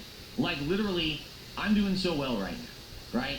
With views, engagement, support, the chill vibes of my stream, the fact that we are so separated from that crap, I don't need to talk about it. We just sit here and chill, and that's it. I don't even want to talk about any of the nonsense, the toxic stuff. We're good, right? Why even bother? Like, I almost feel like we're bringing the streams down, wasting time talking about that garbage, right? So why bother?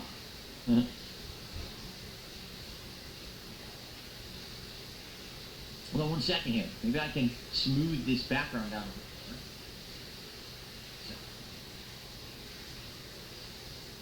You like the Megavolk rave music? The Megavolk soundtrack is fun. The thing is, each character is different, right? I think each character has their own soundtrack, which is nice about the game. No, we have a carpet cleaner. My wife actually just cleaned all the upstairs carpets the other day, but not the office because I was working. Like this office, now that I actually have a clean floor, it's not like it used to be where everything was cluttered and crap. Like the office could use a carpet cleaner. The catch with the carpet cleaner is you need a whole day to use it because you clean the carpet, all this disgusting dirt comes out of the carpet, but then it's soaking wet and it has to dry. So you need to have like a whole day to let it dry. And that's the problem, is I'm here working so often, like when do you have a chance to let it actually dry? we'd have to find like several days in a row or something. You know, we'd have to figure it out.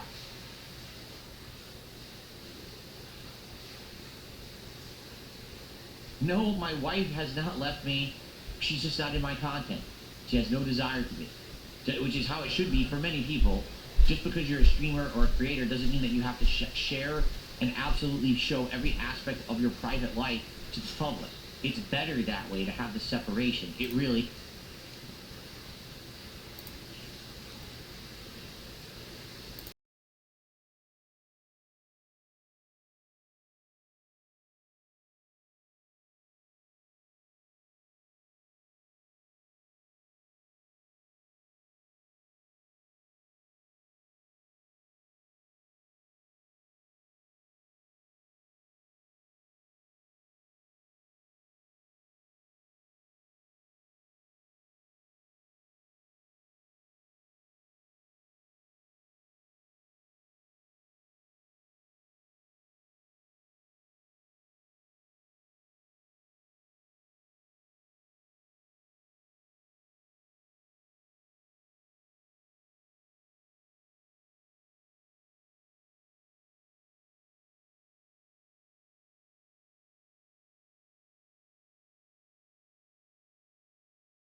Okay.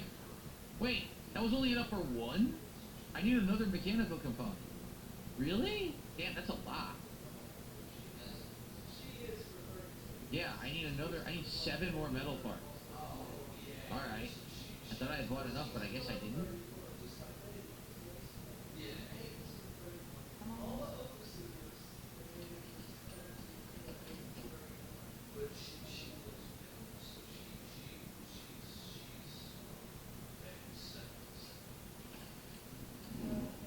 How many do I need? I'm good. Okay, Rattler 3. Alright, now I can do it again. I can make the Rattler 4, but I need 3 more, so that's 21 more metal parts, right?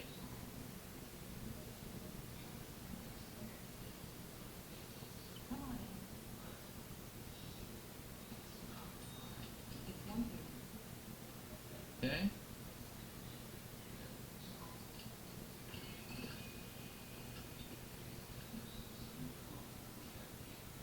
Alright, guess what? We're back to the Rattler 4. Now, I don't think we have all of the attachments that we had last time, but we can see what we have and maybe craft some. Kane says, so the toaster is going to be like the garlic press. It should be in residential. You can hover over an item, which will tell you what category it is, then match it to where the category is on the map. Okay. Because we need those toasters, man.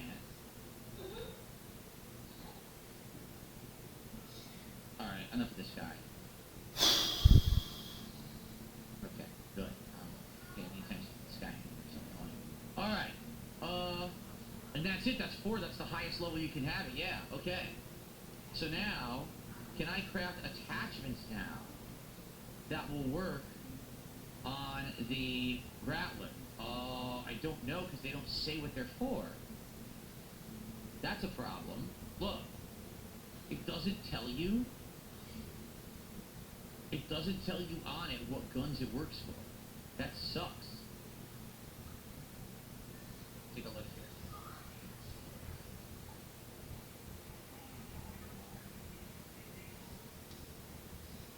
So the silencer goes on the Rattler. The vertical grip 2 goes on the Rattler. It says it on the left. Oh, okay. Apparently I was not looking in the right spot. Got it. Okay, it says it on the item itself. I see.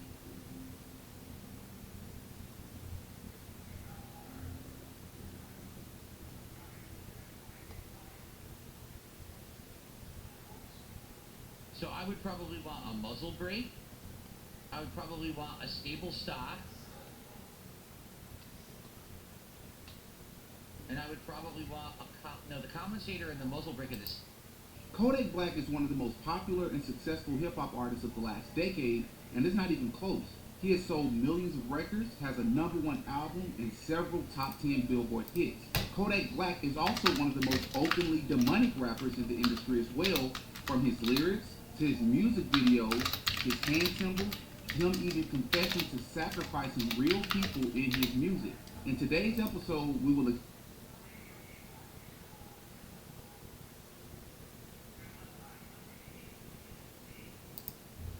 I don't know who needs to hear this today, but somebody does. Listen with me. What my grandfather said, he said, the devil will never show up as the devil, because if he did, you wouldn't do the deal with it. You wouldn't do the deal with him. Your enemy will never show up as the enemy because you wouldn't allow me in your circle. And say that word. Woo, that was short, sweet, but powerful. Let me tell you, the devil is never going to come in the front door. He's always going to come in as a wolf in sheep's clothing. Keep that prayer life up. Let me know what you think, and I'll see you next time. I don't know who needs to hear this today, but somebody does. Listen with me.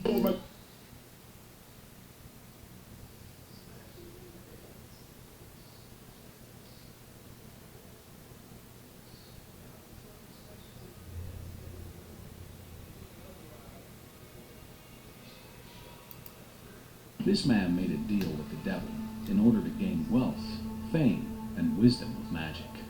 Sir Twardowski, a Polish sorcerer, believed he could outsmart the devil by adding a special rule to their contract. The devil could only take his soul in Rome, a place he never... Have you ever imagined making a pact with the devil? I wished I could die in her place. What I didn't expect was the true face of the pact.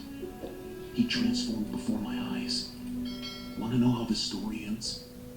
Subscribe and comment below. Have you ever imagined making a pact with... If you make a deal with the devil won't show up as the devil, otherwise you won't make the deal. It's likely to show up as something as innocent as some casual fun with some friends on a night out, a random ad from the opposite gender on Snapchat, or a quick and easy decision to fit in. Evil often wears a friendly mask. Stay alert, because the easiest way to fall is to think that you're just having fun. Don't let a moment of comfort lead to a lifetime of regret. If you make a deal with the devil won't show up as the devil, otherwise you won't make the deal. It's likely to show up as something as innocent as some casual fun with some friends on a night out, a random ad from the opposite gender on Snapchat, or a quick and easy decision to fit in. Evil often wears a friendly mask. Stay alert, because the easiest way to fall is to think that you're just having fun. Don't let a moment of comfort lead to a lifetime of regret. If you make a deal with the devil won't show up as the devil, otherwise you won't.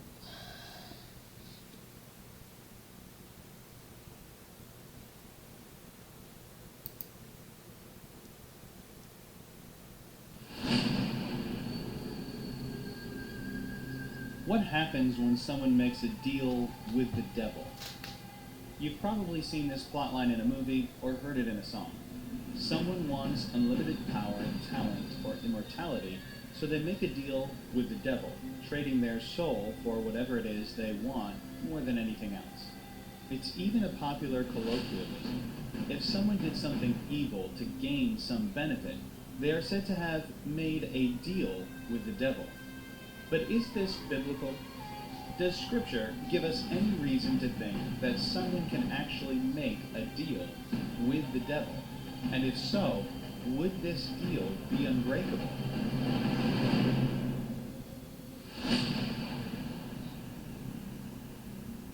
If making a deal with the devil were possible, what would be the result? Well, first of all, the only actual instance in Scripture of the devil trying to make a deal with someone is in the temptation of Jesus. In this event, Jesus was in the wilderness being tempted by the devil for 40 days. During this temptation, 3 specific attacks of the devil are recorded for us. First, he challenged Jesus to make the stones of the wilderness into bread to satisfy his hunger. Jesus, having been led of the Spirit into the wilderness, knew that this was not the plan of the Father and refused to do it. Then the devil took him to the top of a pinnacle of the temple and challenged him to throw himself down, since he's the Messiah and can't be hurt. If he jumped off the temple, surely the Father would rescue him from harm. Again, Jesus pointed out the error of this logic, saying that this would be tempting God, and he refused to do as Satan demanded. Finally, the devil brought Jesus to a very high mountain to make a deal with him. He showed the Lord all the nations of the world from the mountain, and then made him an offer. If Jesus would bow down and worship him, the devil would give him all the nations of the world. This seems to be the devil's way of saying, you, Jesus, want all men to be in obedience to you, but they are sinful and are easily tempted to rather obey me. If you bow to me, I will no longer tempt men to disobey you, but rather will influence them to obey you. As long as you are in subjection to me, I won't cause men to sin anymore.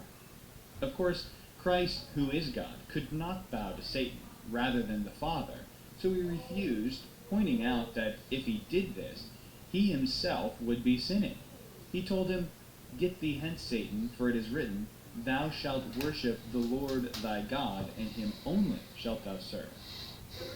So we can say from this happening that Satan did at least at one time try to wield.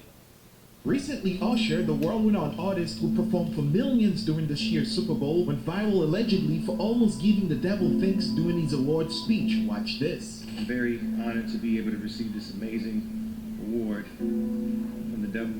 What did he say? From the devil. Because they are trying to normalize the devil. They are trying to the devil is on the main stage at award shows and in every video and signs and symbols. And immediately after he realizes what he just said out loud on live TV, in an attempt to do damage control, he says this. From the devil, from the depths of my soul, my passion work. I got caught. And indeed, it does look like Usher got caught on live TV giving homage to the devil. And also recently, world-renowned hip-hop singer Rihanna dressed provocatively as a nun as a mockery to Christianity. And she made sure that it was as provocative and disrespectful as possible, knowing that someone who's taken a pledge of chastity and purity within the Christian faith is meant to wear that dress. It is exactly as Jesus said it would be. Why? End of verse 12. For my name's sake. They persecute you because they hate me. And in a recent performance, Lady Gaga mocks Jesus live on stage by dedicating her lyrics to Judas, the apostle who betrayed Jesus. And right after mocking Jesus, she instantly regrets it.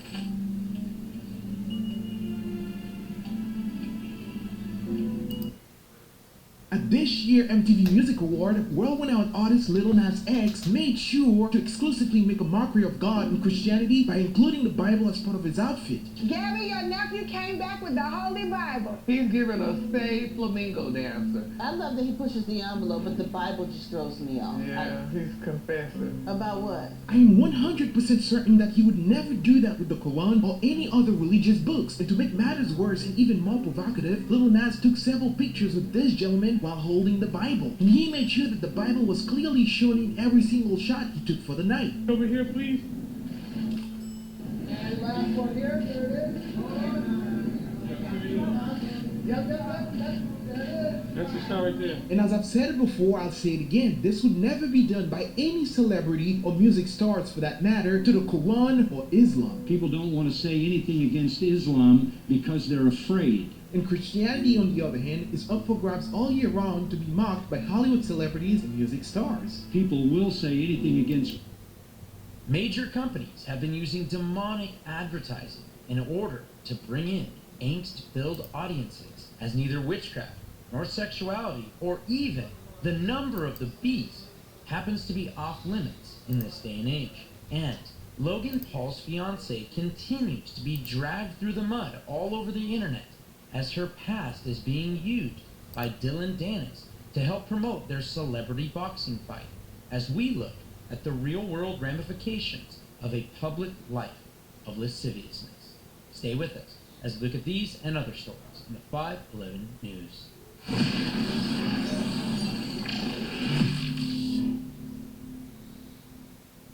Welcome back to the 511 News. I'm your host, Chad Davidson of Good Fight Ministries.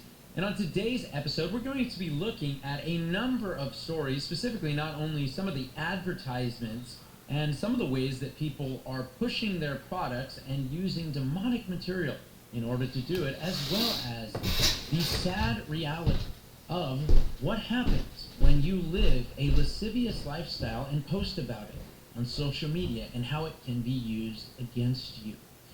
But before we get into all of that, we would love if you would like this video as well as subscribe to the Good Fight Ministries YouTube channel so you can get videos whenever we put them out. And make sure you click on the bell to get those notifications. And if you're one that listens to this via podcast, make sure you leave us a 5-star review if you feel so led, just to help the algorithm go. And also leave a comment, say hello. We'd love to talk with you if we can. But as we actually look at some of these companies that by their own admission use irreverent advertising on purpose to develop the conversation, to open up people's minds and maybe get their product in front of your face instead of something else. In fact, when we think of water, most people know how boring that may be. I guess you're probably not going to be clicking over and following Aquafina on Instagram, but with the advertisement of Liquid Death, that seems to be changing the game, because a lot of people probably didn't think too much when it came to what they're using for water outside of maybe their reverse osmosis or something along those lines, or some of the ladies walking around with their big giant Stanley cups. But nonetheless, when we look at this and actually see that Liquid Death has become quite popular, and I think for a lot of people that might have saw things on Instagram or Twitter and might even thought that this whole thing is fake, I think probably the Super Bowl ad was the one that got people's attention. And when you look at it, it actually looks like children are drinking beer.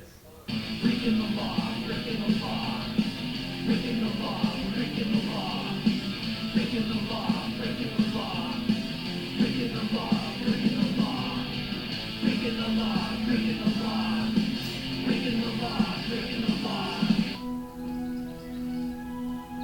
Now, a lot of people were upset by that. Some people just said this is a genius marketing trick. Now, I would say for the Christian, I hope that you are not giving this to your children and making people think as they walk by that your children at a young age is consuming alcohol. We'd hate to not do the thing that we're supposed to do, which is what 1 Thessalonians 5 tells us to do, and to avoid the very appearance of evil. We want to make sure that our kids are not getting drunk on our watch, and that would be really, really bad to look at. But it wasn't just that with Liquid Death. First of all, Liquid Death, when it comes to water, sounds like a pretty interesting name. But some people have pointed out some of their other advertisement, bad enough that, using the idea of children drinking, this, idea of them being rebellious and drinking water, but really it looks like beer. Other people are noticing that there's also some demonic stuff that they're joking about, and even putting witchcraft and demonic things into the water. Have you ever heard of a real witch summoning demons and trapping them inside cans of water? Inside this very warehouse sits the entire inventory of Liquid Death mountain water. Each can is about to be infused with real demons by a real witch. A lot of what I practice can be considered traditional witchcraft.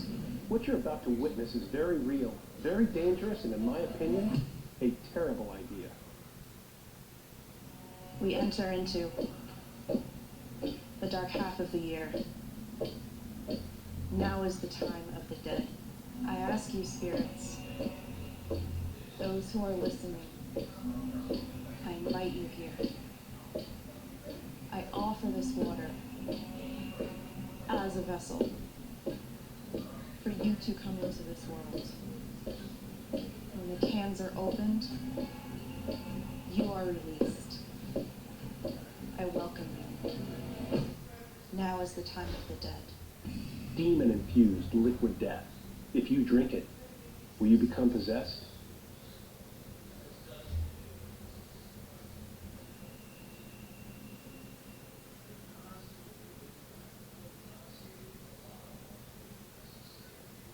Now, I'm sure you could say what we could all say, and that is, oh, this is just in jest. And in fact, they keep going with that, because when it comes to using Tony Hawk, they actually brought Tony Hawk in and had him sell his soul and supposedly put his blood in a number of different skateboards that were to be auctioned off. Hey, what's up? I'm Tony Hawk, and I recently became an ambassador for Liquid Death Mountain Water. Apparently I didn't read the fine print, and now Liquid Death officially owns my soul. And my blood, too? I don't know, it's very confusing. They're taking my blood, and we're gonna use it for skateboard graphics. So they're gonna mix my blood into the paint and do a limited run of skateboards using my real blood in the graphics.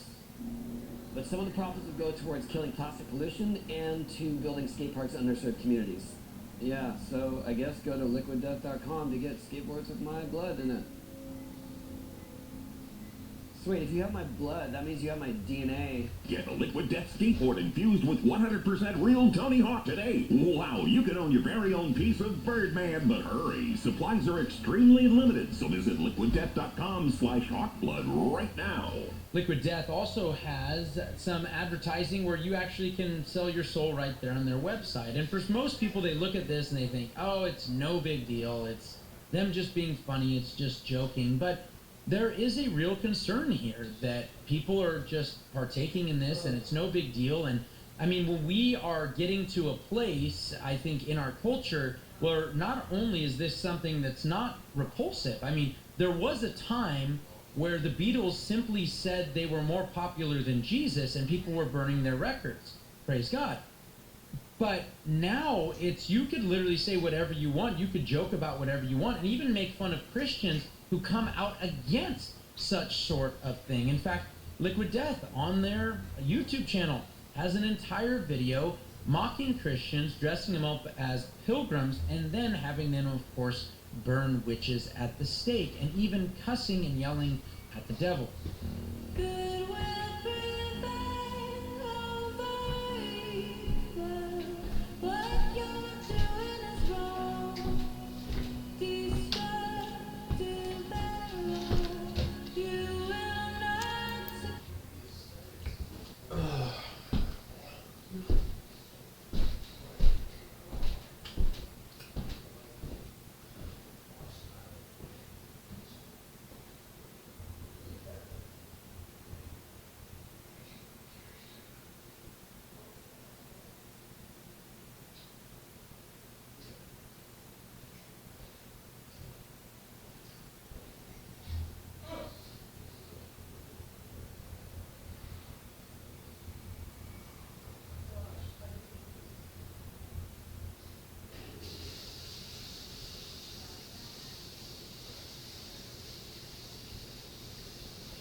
I can't do this anymore, man.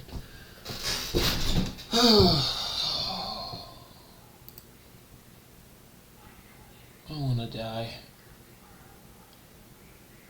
DSP grows tense as Kick Stream has less than 50 people during Claire Obscure.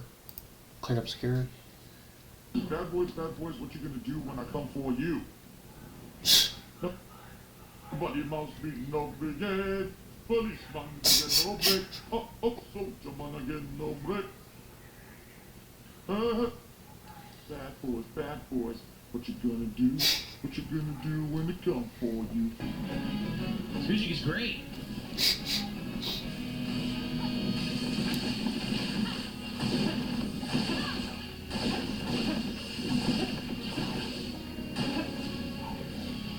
Okay. So this game has like... That was not the right button.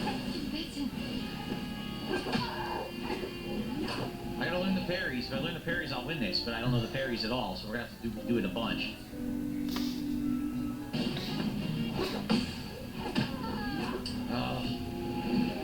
I need to get one full parry, and she'll probably die. Seriously, I'm gonna do like over 200,000 damage, and then I'm gonna have virtuose stance. I'll be able to hit her, but I need to get one full parry off. Nope. Damn parries.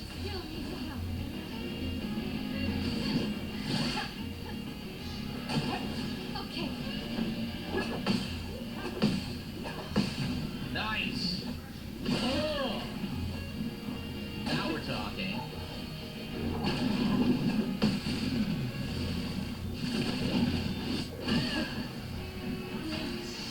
So this game has like quick time events. Oh, I missed the third one. Damn. So once I get the parry down, this is easy. It's just the parrying is necessary for the fight.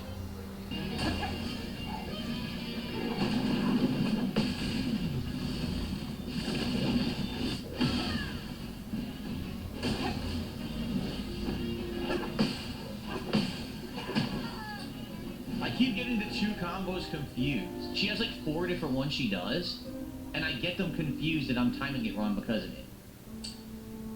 It's all about recognizing the combos and timing the parries correctly.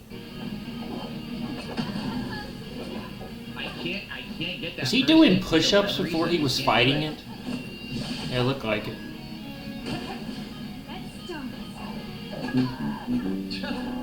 Yo, I can't parry anything now. I can't parry any of it. It sucks. I failed miserably.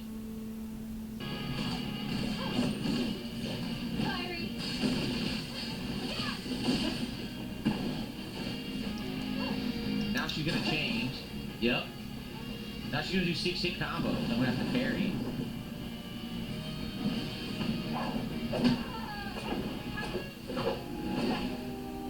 What's funny is, after the first hit, that combo's easy to parry. But I need to, it's always the first hit is the hardest thing to parry. After that, timing everything else you can do visually.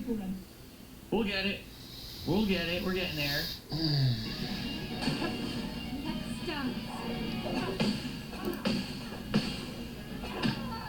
What? Wait, what? No. No. I actually did time it that right that time. That's nonsense. 100% I timed it correctly. Okay.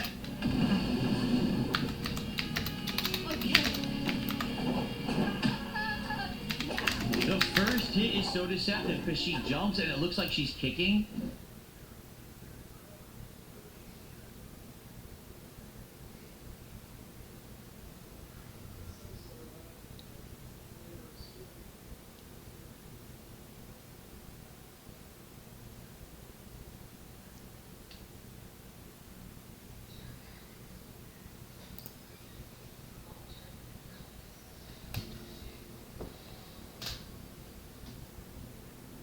What is the true nature of the universe?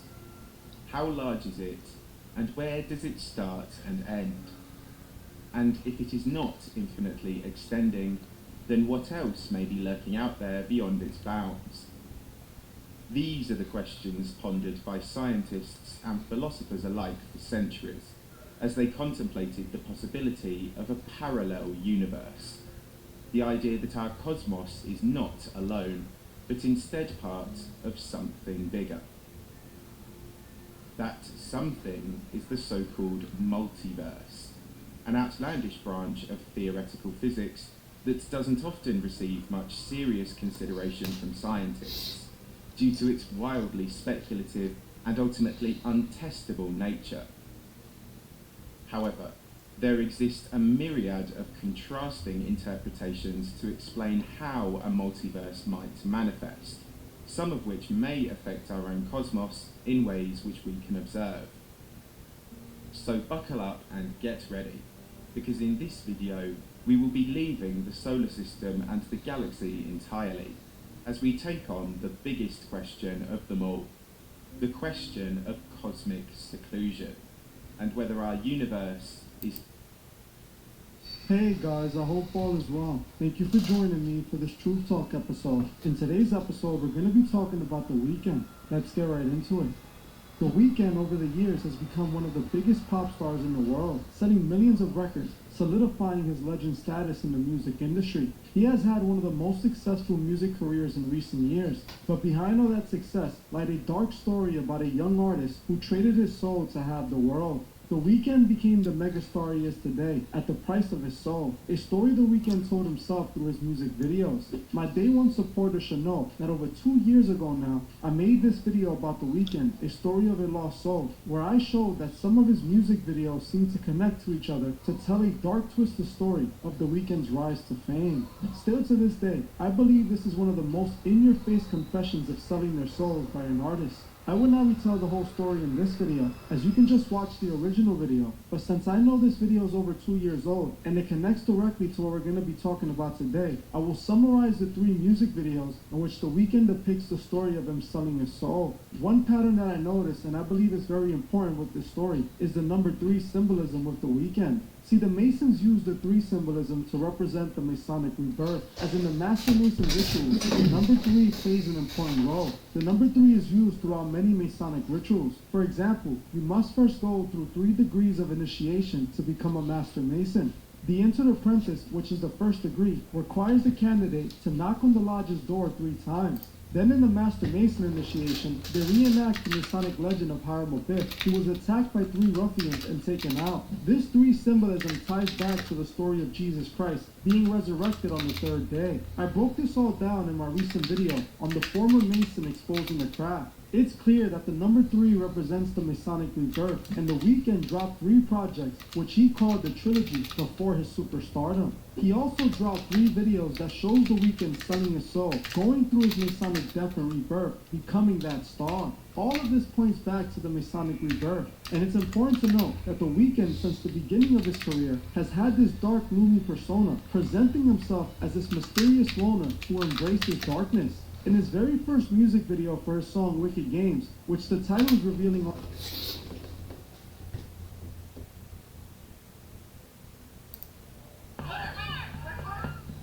In the immediate aftermath of the attempted assassination of Donald Trump, misinformation and conspiracy theories spread rapidly online. It took authorities roughly 8 hours to publicly confirm the identity of the gunman because he was not carrying ID. This allowed ample time for unfounded theories about the gunman's identity to spread widely. As reports of the shooter's name began to surface and the FBI confirmed his identity as Thomas Matthew Crooks, many on social media began posting a photo of someone they thought was the shooter. But this image was incorrect. The person who was actually in the photos responded on X, posing as the real shooter and mocking those who shared images of him. My name is Thomas Matthew Crooks. I hate Republicans, I hate Trump, and guess what? You got the wrong guy. Still, screenshots and edited clips of the video spread widely as though it were a message from the real shooter. Another widespread conspiracy theory shared by would-be internet sleuths claimed that a dark spot on Trump's chest in a photo was proof he had been shot in the chest and had been saved by a bulletproof vest. Photos of the same moment show there is no bullet hole in his jacket. Trump later released a statement saying he was shot in the ear. This unfounded theory was viewed millions of times after being shared by several popular accounts. This same moment also fueled conspiracy theories that the shooting was staged. In one post viewed millions of times, an ex-user claimed if there were actual danger, the Secret Service would not have allowed Trump to remain a target after shots were fired. Former Secret Service agents the journal spoke to said the agents around the former president were acting in a way that was consistent with the agency's protocol. Hold on your head, bloody. So we gotta move to class.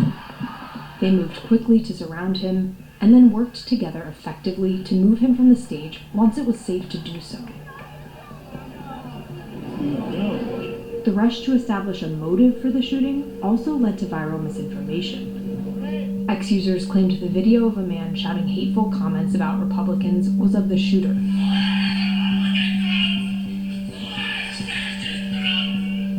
In reality, the video is of an Arizona State University student reacting to Trump's acquittal after his impeachment trial in 2020. Crooks was still in high school at the time in Pennsylvania. Thomas Crooks.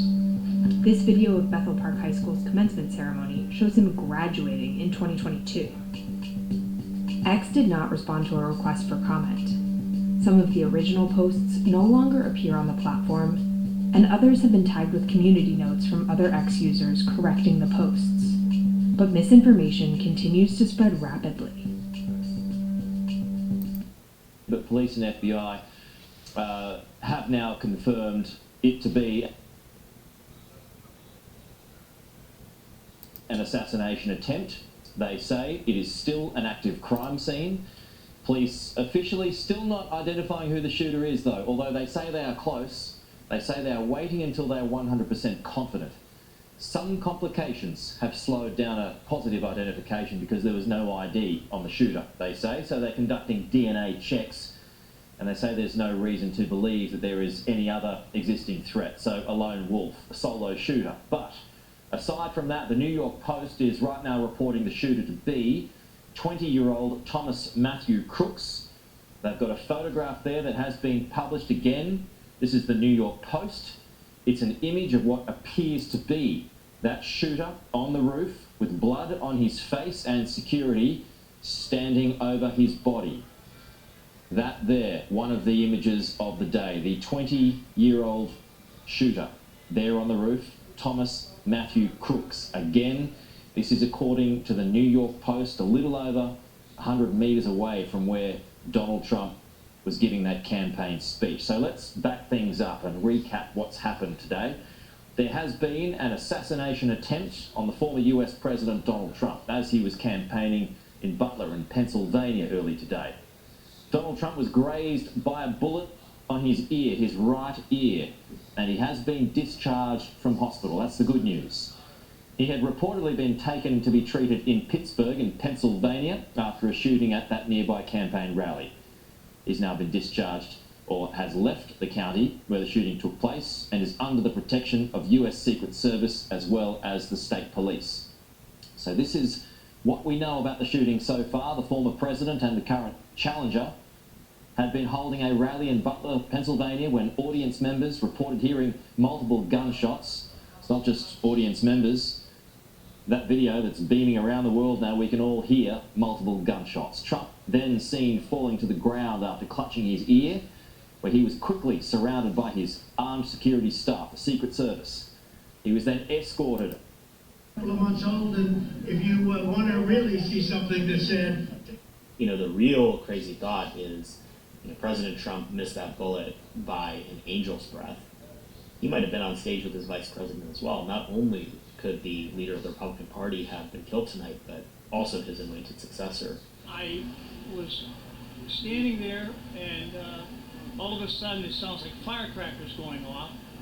But then I heard the shots, and then all of a sudden somebody hollers, "Get down on the ground," and everybody's going down on the ground as low as they can get. Then the Secret Service comes running up through and says, "Everybody out, get out of here now." And they ushered us out of the area. Everybody stood together and everybody screamed out the Father's Prayer and everybody prayed together. That was amazing. That was something that was beautiful. That was really cool. Everyone together in the stands praying. Horrifying. I mean, the shot, I mean, and the stuff that's coming off the side, for people to do that, I don't know. It's just, it's stunning. It's absolutely stunning. It's just going to drive people to even be more for him. I mean, especially when that picture comes out. I'm very upset. I can't say for sure who's behind this, but I'll tell you what, it's only going to cause more division in this country because of the people that support President Trump.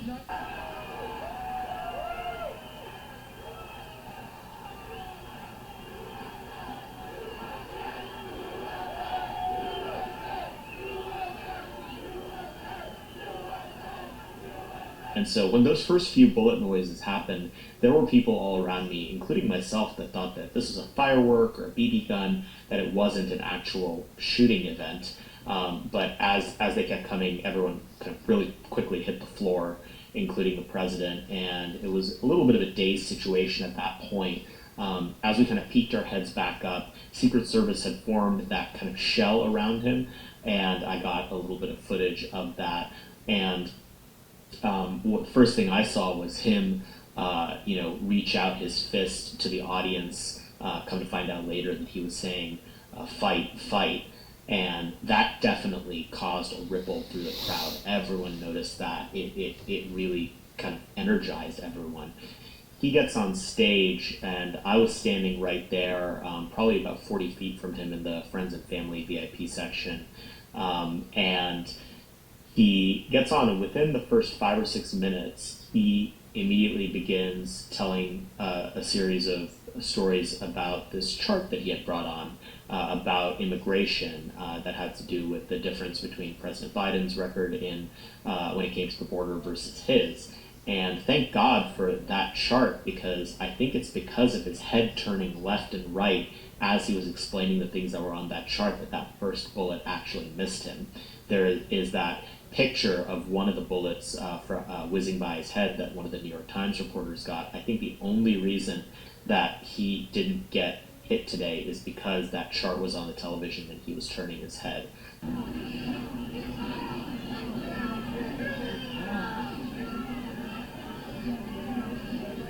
The president was maybe at 2 o'clock to my right. I turned to my left at 10 o'clock, about 40 feet away. In the bleachers, it was really clear that something was going on. Come to find out later that that was one of the other victims. There was a lot of blood. There were several people who seemed to have blood on their shirts. I guess they were trying to take care of that person. They were carrying him out. It wasn't super clear whether it was on a gurney or a stretcher or just with their arms and legs, but it was very clear that someone had been much more seriously injured than the president, and there was visible blood everywhere. It wasn't really much when it came to President Trump, at least from the angle that I was at. You see in the picture later that his ear got clipped and that he was bleeding a lot, but it was this really grisly scene to our left with what was going on with the bleachers. The audience wasn't like what you'd expect out of a crowd that just experienced something like this. Everyone was really quiet. There were a few women crying. They were, saying, "I can't believe they tried to kill him." But President Trump raising his fist really reassured the audience, and the overwhelming feeling was both care and concern, wondering if he was okay and being glad that it seemed like he was okay. There was no stampede out of the arena that you would expect in a situation like this. And as I was walking back to my car, it was about a third of a mile walk back to the car. Most people weren't hysterical. They weren't, freaking out. They were just having these quiet, muttering conversations, hoping that the president was okay. It was a really striking vignette into the kinds of people who come to these rallies and why they come to them. They really love the president. They really support him. And in that moment, above and beyond their own personal safety, they were worried about his. Yeah, so everyone had to go through metal detectors. There was a long line of Secret Service. I got through one of these expedited lines, and so it was a little bit shorter, but everyone had to walk through metal detectors. Everyone had to take out their phone and their keys and their badges, and there was stuff being taken away. There was stuff that wasn't allowed in, and so it seemed as airtight as security can look at something like this. The real crazy thought is, President Trump missed that bullet by an angel's breath. he might have been on stage with his vice president as well. Not only could the leader of the Republican Party have been killed tonight, but also his anointed successor. And so it's just a real lesson in how abrupt history can be, and we missed a historical pivot moment tonight in the future of the country on many levels because the president is going to make it okay out of this. I do think that this should be a wake-up call to congressional Democrats and Democrats around the country, saying like, hey, words have consequences. If you keep saying that this guy is the second coming of Hitler, some wacko out there in a country of 300 million people is going to take you seriously and say, I can be the person who stopped Hitler in his tracks. And so it's a clarifying moment on that front.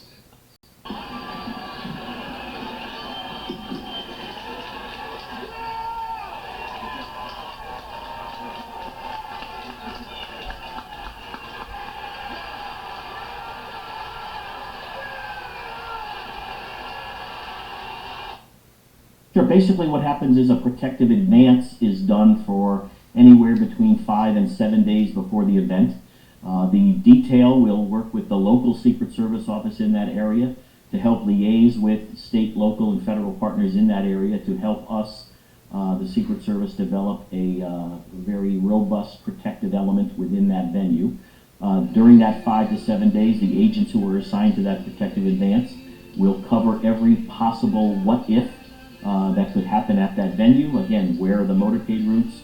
Where is the airport? How long does it take to get to the airport?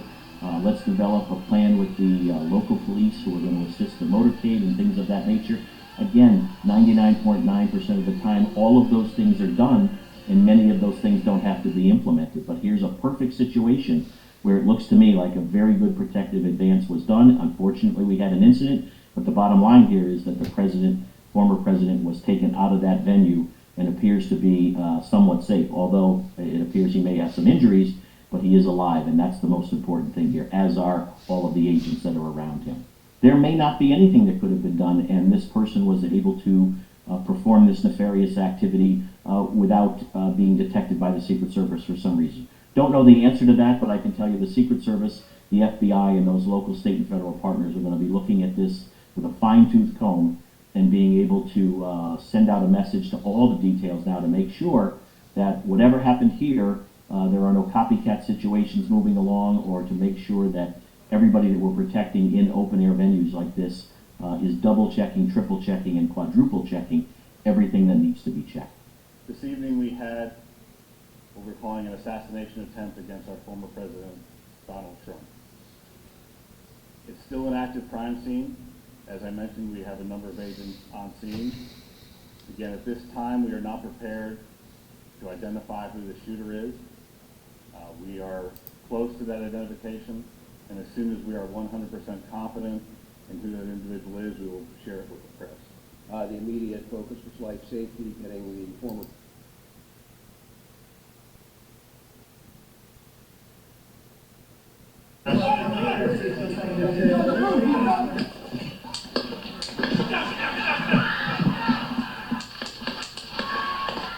Gunfire erupted at a campaign rally for former President Donald Trump in Butler, Pennsylvania, Saturday.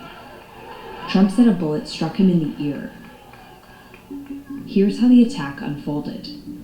President Trump was speaking from a stage located here, with Secret Service snipers in position on the roof of a building behind the stage.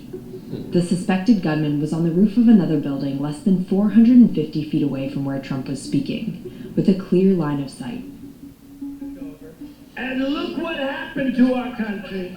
Moments before the shooting, we can hear nearby spectators saying they see someone with a gun. At the same time, while Trump speaks, the Secret Service snipers can be seen facing the gunman's direction. We see the agent on the roof pick his head up just before shots ring out at 6:15. Secret Service agents rush to pull Trump to the ground.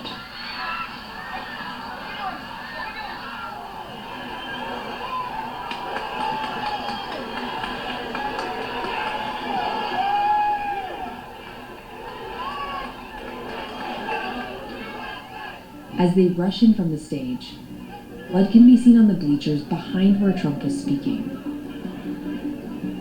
A spectator was killed and 2 more were critically injured at the event. The suspected gunman, 20-year-old Thomas Matthew Crooks, was shot and killed.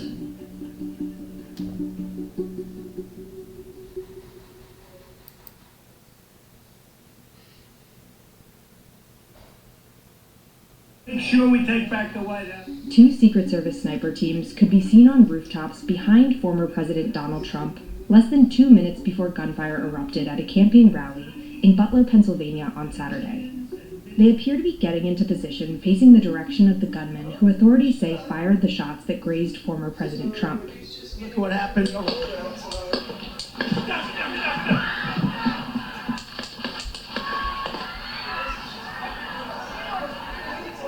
Trump said a bullet struck him in the ear. I know. Here's how the attack unfolded.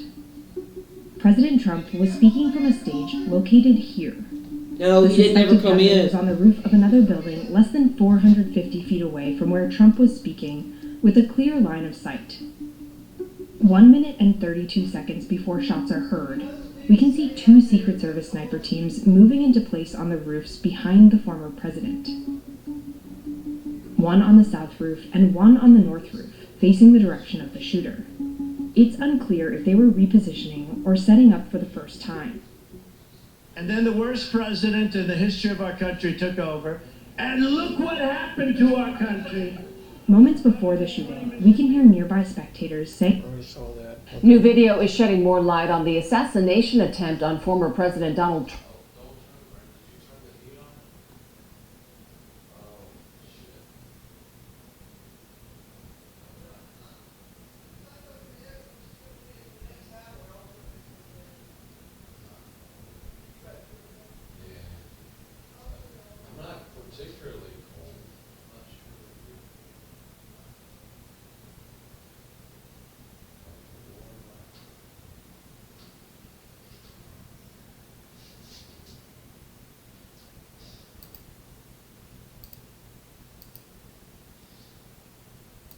Heart racing, the assassin holds his breath and looks down the scope at President Trump. People scream he's got a gun as police officers surround the building. But no one has stopped him. Just a football field away from the president. Counter snipers see the threat but have not engaged. The trigger is pulled. A bullet rips through Trump's ear. Blood splatters Trump's MAGA hat and pours down the side of his face into his hands. Several more bullets riddle the stage. Counter-sniper teams engage and miss. Then, hit. Trump rises in defiance, fist in the air. Fight, fight, fight. 20 seconds in Pennsylvania will change America forever. Yet the government has told us nothing. In fact, the Secret Service has lied to the American people multiple times about that day. We needed answers, so our team traveled to Butler, Pennsylvania, the assassination site. What we found is worse than you could possibly imagine. This is the Trump kill box. Our first stop in this investigation was Washington, D.C., to pick up 2 experts in counter-sniper operations and tactical threat engagement, who also happen to have constitutional oversight of the Secret Service. Congressman Eli Crane is a qualified lead sniper for his SEAL Team 3 platoon. Congressman Corey Mills ran counter-sniper operations serving in the Army 82nd Airborne Division and the State Department. Both men have been shot at in war zones and shot back successfully. I want to get the facts. I want it to be a bipartisan full investigation, but I don't want this to be one of those where we overclassify it so the American people don't have the transparency, because they deserve to see this, to be able to, one, have confidence that it wasn't something that was an inside job, or it wasn't something that was just negligence, or it wasn't dereliction of duty, but that they actually can say, I know that my president, future presidents, are actually going to be protected and safe whenever death threats and other types of risks are there. And here's how it happened and what we're going to do to prevent it in the future. When you get out on that site, if you have even an iota of training on security, long distance shooting, and you get on that property, I mean, you see a water tower that covers the entire premises, basically, you start asking yourself, why the hell wasn't anybody up on that water tower? So that's what we intend to do with this video, to establish from an expert perspective, what are the questions, right? How many answers will we get? I'm not sure. We're not going there with subpoena power and law enforcement to kick in doors, but we can go look and see and ask questions. So these are the questions that I want to sort of open the table up for. What are the biggest gaps or holes that you men see right now? Definitely, I want to know why there wasn't counter snipers on the tower. I want to know who made the call to send the shooters or the security team outside of that second story window that had clear coverage over the shooter. I also want to know where this young 20-year-old kid with no military experience got his training, because I'm hearing he had advanced explosives. I mean, at the end of the day, we've got to figure out how a 20-year-old kid acting alone by himself got within 150 yards. It's one of the most powerful, one of the most loved, but also one of the most hated individuals on the entire planet. I've only been here 10 seconds. I am blown away by the fact that there is no law enforcement, there's no government investigators, there's no Secret Service, nothing's cordoned off, nobody seems to have any specific interest in investigating anything. You'd assume there'd be a crime scene of the century, right? Nope. While on the ground, we are going to investigate 5 fatal security failures that created the conditions for Trump to get shot. Rooftop kill zones, security, dead zones, Overwatch, the sniper's nest, and communications collapse. All of these elements combine into what the military calls a kill box. A kill box is a 3-dimensional target area designed to facilitate maximum likelihood of a casualty event. On July 13th, Trump was in the kill box. This is shockingly close. Officer on the roof would have prevented this entirely. The first location to investigate was the Secret Service sniper's nest atop the Red Barns behind Trump. The assassin, Thomas Crooks, was an obvious person of interest to law enforcement. He was denied entry to the Trump event by Secret Service and had been flagged by local police for skulking around the AGR manufacturing building with a rangefinder 90 minutes before the shooting. He accessed the roof by climbing up on an air conditioning unit and traversing the interconnected rooftops with a backpack. His movements were slow, lumbering, and obvious to anyone with a line of sight. Crooks even pointed a gun at police officers and rally-goers alike who were filming him from the ground. Police had completely surrounded Crooks by the time he was in position to fire on Trump. New footage recently released shows Crooks atop the roofline of the building 3 whole minutes before firing shots. You could see his head and torso and firearm. The snipers atop the Red Barn location had clear line of sight to engage the shooter, but did not fire until Trump had been shot. We climbed up onto the Red Barn sniper nest position to see what those snipers saw that day. You had one guy here who's got a slightly elevated position. People in those windows, which could see the backside of those buildings, it would have 100% coverage if you're communicating. So if we are in the sniper position, as we saw with the tripod right here, you see dents right in the... Right. This must be very close to where they were, and you don't see the same dents.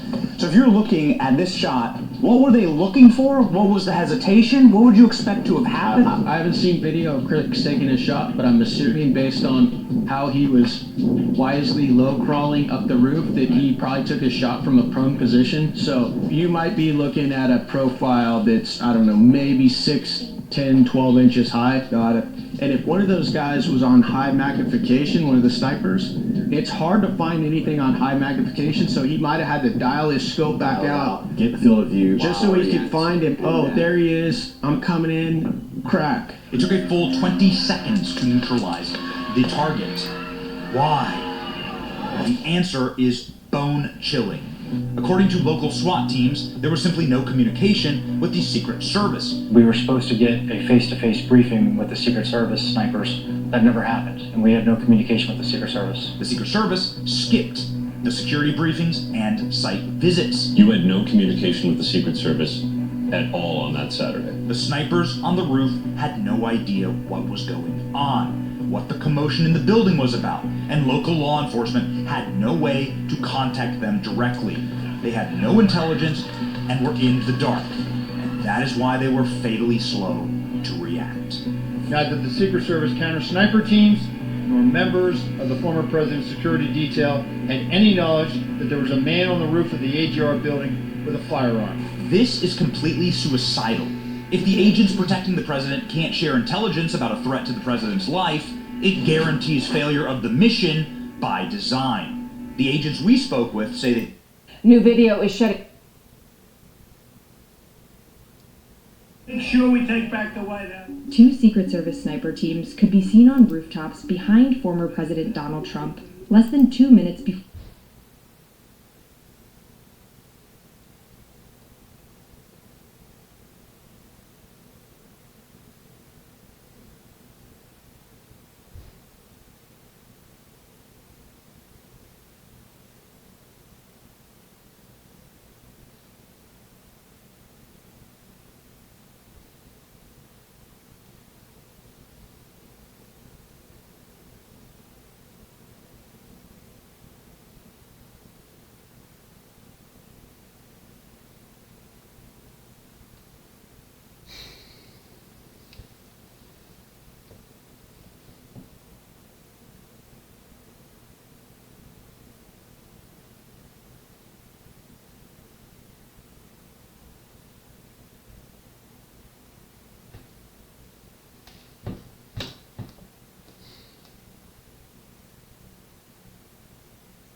So there it is, checkpoint. You guys, you said there's a tunnel somewhere here? Should I head this way? Did you know there was a tunnel there?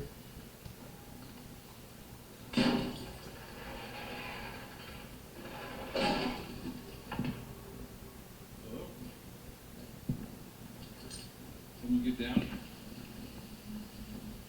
What do you say? Someone get down? Someone get down, yeah. Yes, friendly. He's talking in game chat, he's not paying attention. With that. So where is this the tunnel right here? It's supposed to be the tunnel. Okay.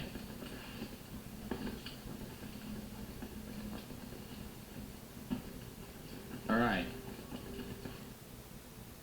Oh my god. And you said there's internet problems, of course.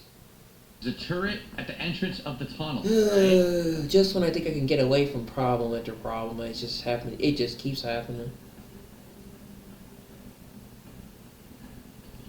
Man, I'm serious, man. I just kind of want to just... Give this a look. I want to die. I'm tired of shit. Fucking hell, man, with this shit. God, leave. Just kill me, dude. Yeah. Please, man. I'm so sick of shit. Stupid thing. I wanted to look for the turret, and now there's a hornet in my way. Stupid thing. I wanted to look for that turret, and now there's a hornet in my way.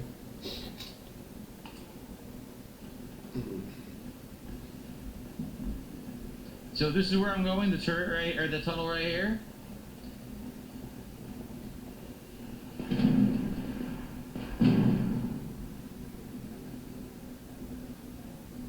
I think that's the turret right there.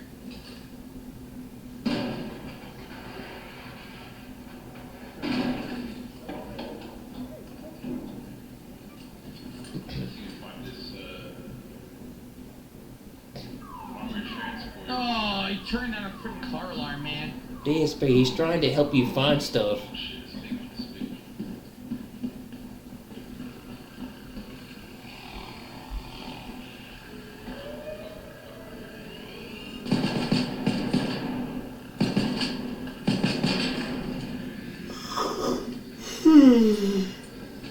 That's the Bastion.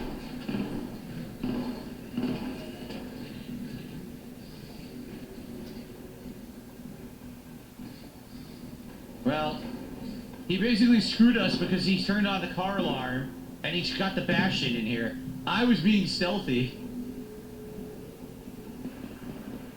Now we're pinned down here. There's no way we're killing the Bastion.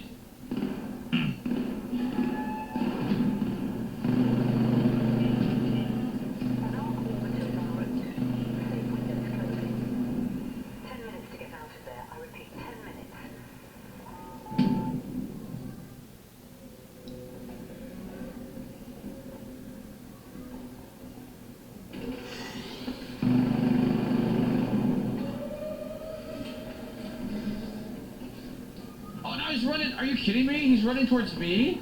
I'm hiding right here. Fuck this.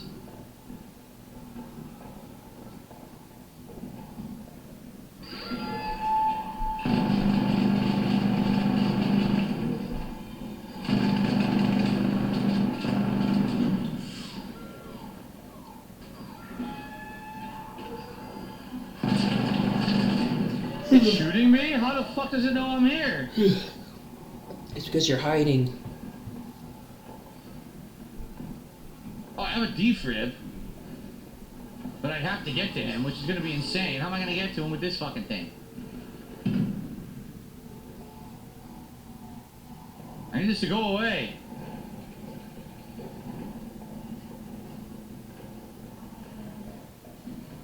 I can't get to him. I'm stuck. I can't move at all.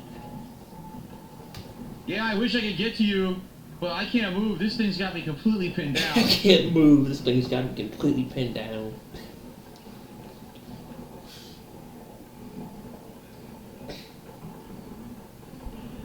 Yeah, he could use a smoke grenade, yeah. Why doesn't he just shoot it? Why doesn't the dude just... Why doesn't he just tell him to shoot the thing?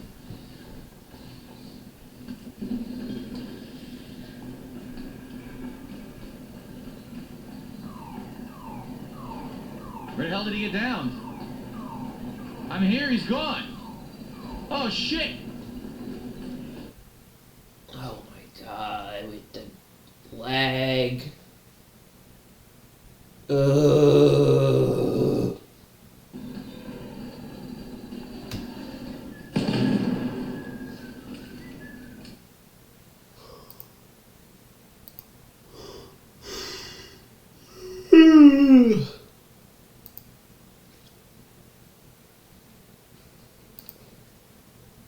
If it does that one more time, I'm done for now. See, it's one problem after another, man. I can't escape it. Even I can't escape it no matter how hard I try. Okay, where are you at? My life has become one technical difficulty after technical difficulty after technical difficulty.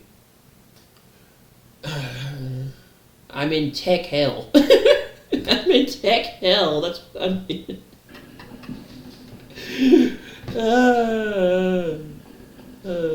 Fuck, man.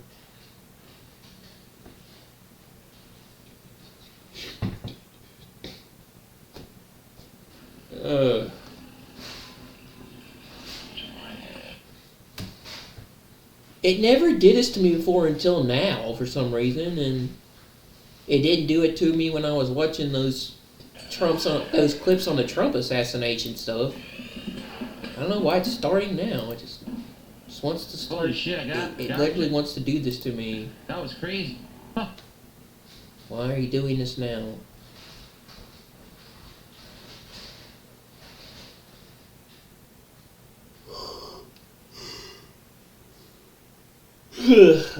I'm watching DSP on his own channel.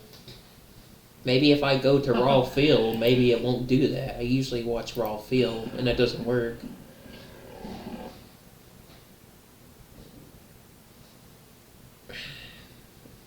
Alright, we'll go to Raw Phil and see if that will, if it'll work there. Woo!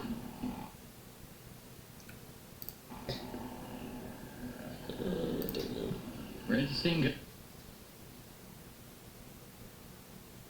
Great. Okay. Not far off? Okay.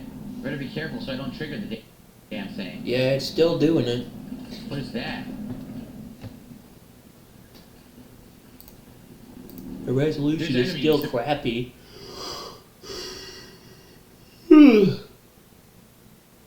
There's enemies. They're rolling all around. Shit.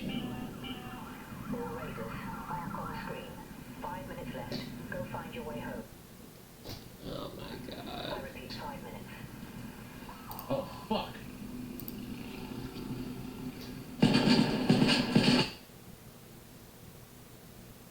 I'm in tech hell. Yep. Bro, I'm seriously in tech hell. I am.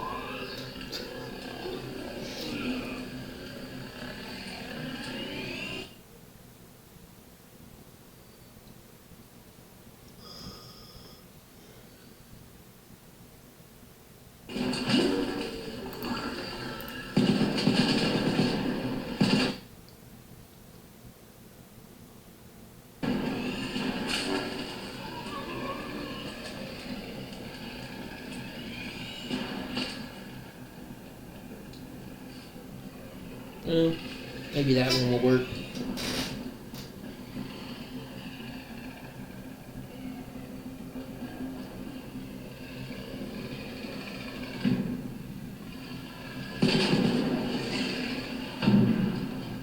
Piece of shit.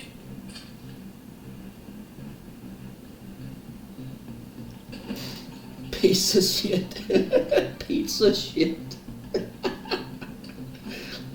Pizza No, shit. No! What Bro. the fuck? I don't want to fucking throw That is anything, funny. you dumb fucking game. I wanted to use the energy cell. Oh It my made god. me. Yeah. That was incredibly stupid. It made the Hornet driver a quick use item, which I didn't want to do, obviously. And then it fucking made me throw it. I wanted to use the battery as a quick use item. Oh my god.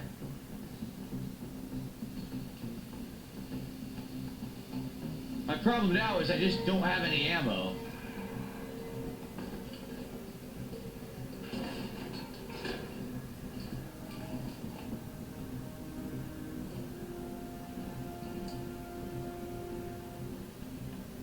The red light on the wall is a turret.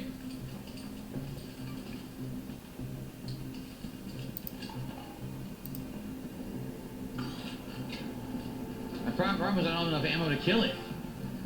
The red light on the wall is the turret. Do you see a red light on any friggin' wall? What are we talking about here? Game cheated. Red light on the wall.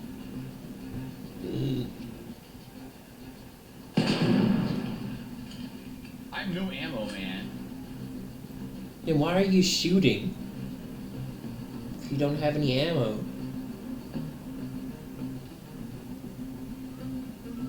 The red light on the wall No is ammo. the turret, Oh I my believe. god, this stinks.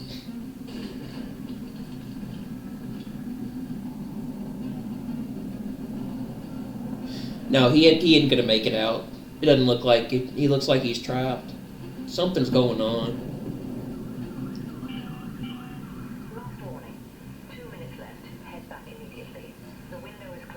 Well, I'm dead. All I can do is try to leave. I never found it. I'm not gonna make it.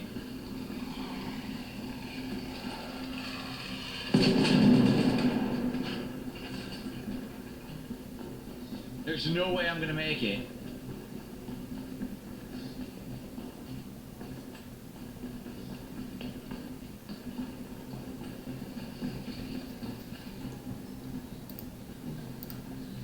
Well, I've never actually got left on a run. That's never happened before, so I wonder what'll happen if you just can't escape. I'm stuck and can't even move right now. I can't go out the window. Dude, this is stupid. Are you kidding me?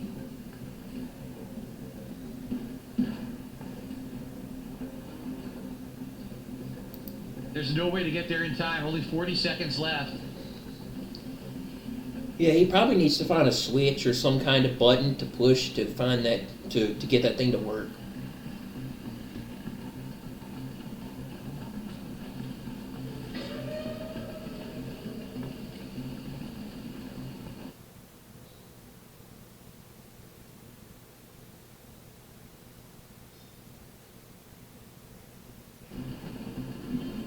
I can't make it. 20 seconds and no stamina.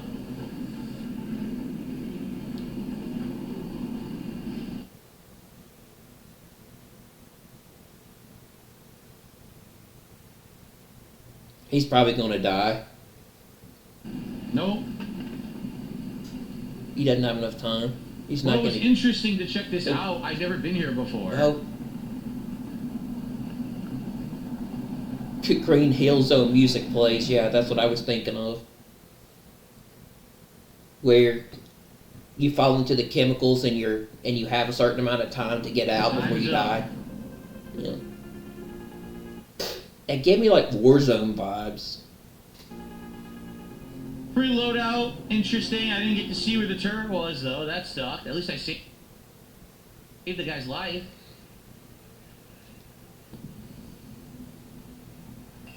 That gave me Warzone Got some experience vibes. for it. Definitely. Funny, you don't get experience for reviving someone? That's kind of silly. Huh.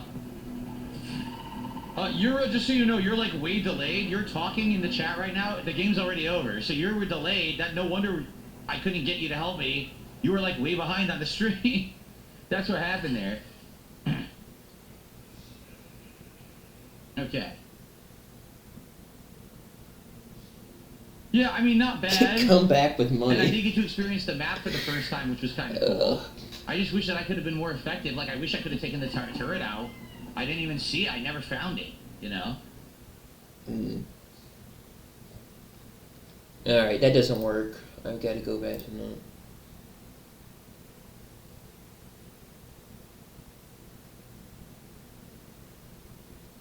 Why isn't my pod working? That's weird.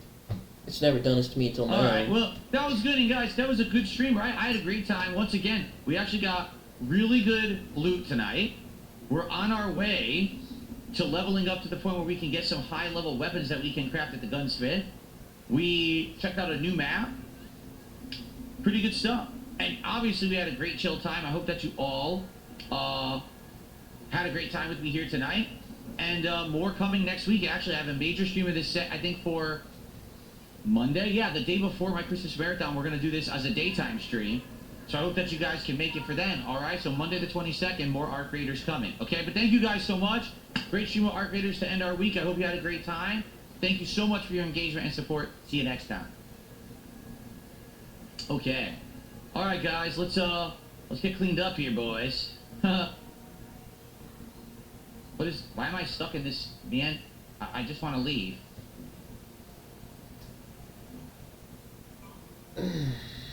Look how stupid this is. I just want to leave, and they're forcing me to accept or reject. I don't even know why that's there. And I can't move. Look. I guess I gotta use the mouse. Yeah, it gets glitched in there. Wow. Okay. Good stuff, everybody. Good stuff. Great stream. Great fun. What is this?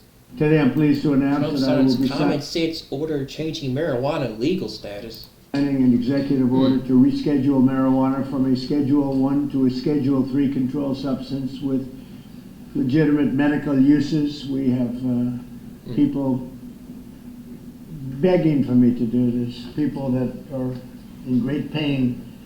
For decades, this action has been requested by American patients suffering from extreme pain, incurable diseases, aggressive cancers, seizure disorders, neurological problems, and more, including numerous veterans with service-related injuries and older Americans who live with chronic medical problems that severely degrade their quality of life.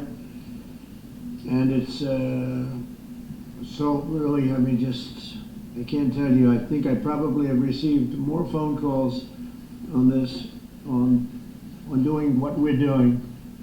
I don't think I received any calls on the other side of it, but hopefully this reclassification which, by the way, polls at 82%, will help many of those patients live a far better life. It classifies a drug as We're joined heroin and today by LSD. Secretary Robert F. Kennedy Jr. is doing a fantastic As serious job. as heroin and Administrator of LSD.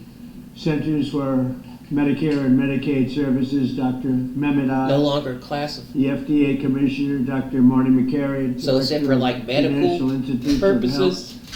Dr. Jay Bhattacharya, and the Director Medical of the marijuana National Institute on reclassification. Drug Abuse, Texas. Dr. Nora Valkow, as well as Dr. Ilana Braun Native from Alexis. the Dana-Farber Cancer Institute, You hope if you're Duke safe. University's Dr. David Take HCs for Casseret, free. the National Commander of the American Legion, Dan Wiley, and my friend Howard Kessler. Howard, how are you feeling? I'm telling you, he looks better than he did 20 years ago. But I don't want to go through what you went through to get there. It looks like you're doing great. I'm proud of you. I want to emphasize that the order I am about to sign is not the legalization, or it doesn't legalize marijuana in any way, shape, or form, and in no way sanctions its use as a recreational drug. It has nothing to do with it. Just as the prescription painkillers may have legitimate uses, but can also do irreversible damage and never, if you look at some of the damage that can be caused, Expedite marijuana. if it's abused, it's never safe to use powerful controlled substances in recreational manners, and especially in this case, if you take a look, illegal and unregulated drugs, very, very bad thing. So I've always told my children, don't take drugs, no drinking, no smoking, and just stay away from drugs. I have been, they would look at me and they said, Dad, would you stop saying that? I would say every time I looked at it practically. Young Americans are especially at risk, so unless a drug is recommended by a doctor for medical reasons, just don't do it. At the same time, the facts compel the federal government to recognize that marijuana can be legitimate in terms of medical applications when carefully administered. In some cases, this may include the use as a substitute for addictive and potentially lethal opioid painkillers. They cause tremendous problems. This can do it in a much lesser way, can make people feel much better that are living through tremendous pain and problems. 40 states and multiple U.S. territories have already recognized the use of medical marijuana. I totally forgot what I was going to write. This reclassification order will make it far easier to that conduct comment cracked me up, medical bro. research, allowing us to study benefits, potential Totally dangers, forgot and what I was future going to treatments. write. It's going to have a tremendously positive impact, I believe.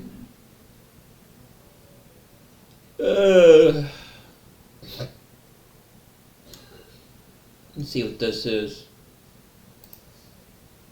Those of us who are a bit older can remember how over the past 30 or 40 or more years, there have been many Christian preachers and Bible scholars who have talked about how a new world order will arise in the last days. A key component of that new world order is the man we refer to as the Antichrist. He will be unlike anyone that has arisen before, and he will literally change the entire world before the return of Jesus. Something strange has happened though. The man who is changing the world before our very eyes has shown up, but yet those very same preachers and Bible scholars who talked about him over the past 50 years have remained silent. It is as if Bible prophecy no longer matters, but of course it really does. So let's talk about that man who is changing the entire world. Today on Politico, there's an article called How Trump Changes the World, and it includes a podcast called Trump's New World Order. I'll put a link to this article down below, pinned to the top of the comments, but I have a few quotes from this article that really bring home the point that Donald Trump is changing the entire world right now. And when we read these quotes in light of Bible prophecy, it reinforces the idea that he is the man of sin that we were warned about in the Bible. Here are a few quotes from the article itself.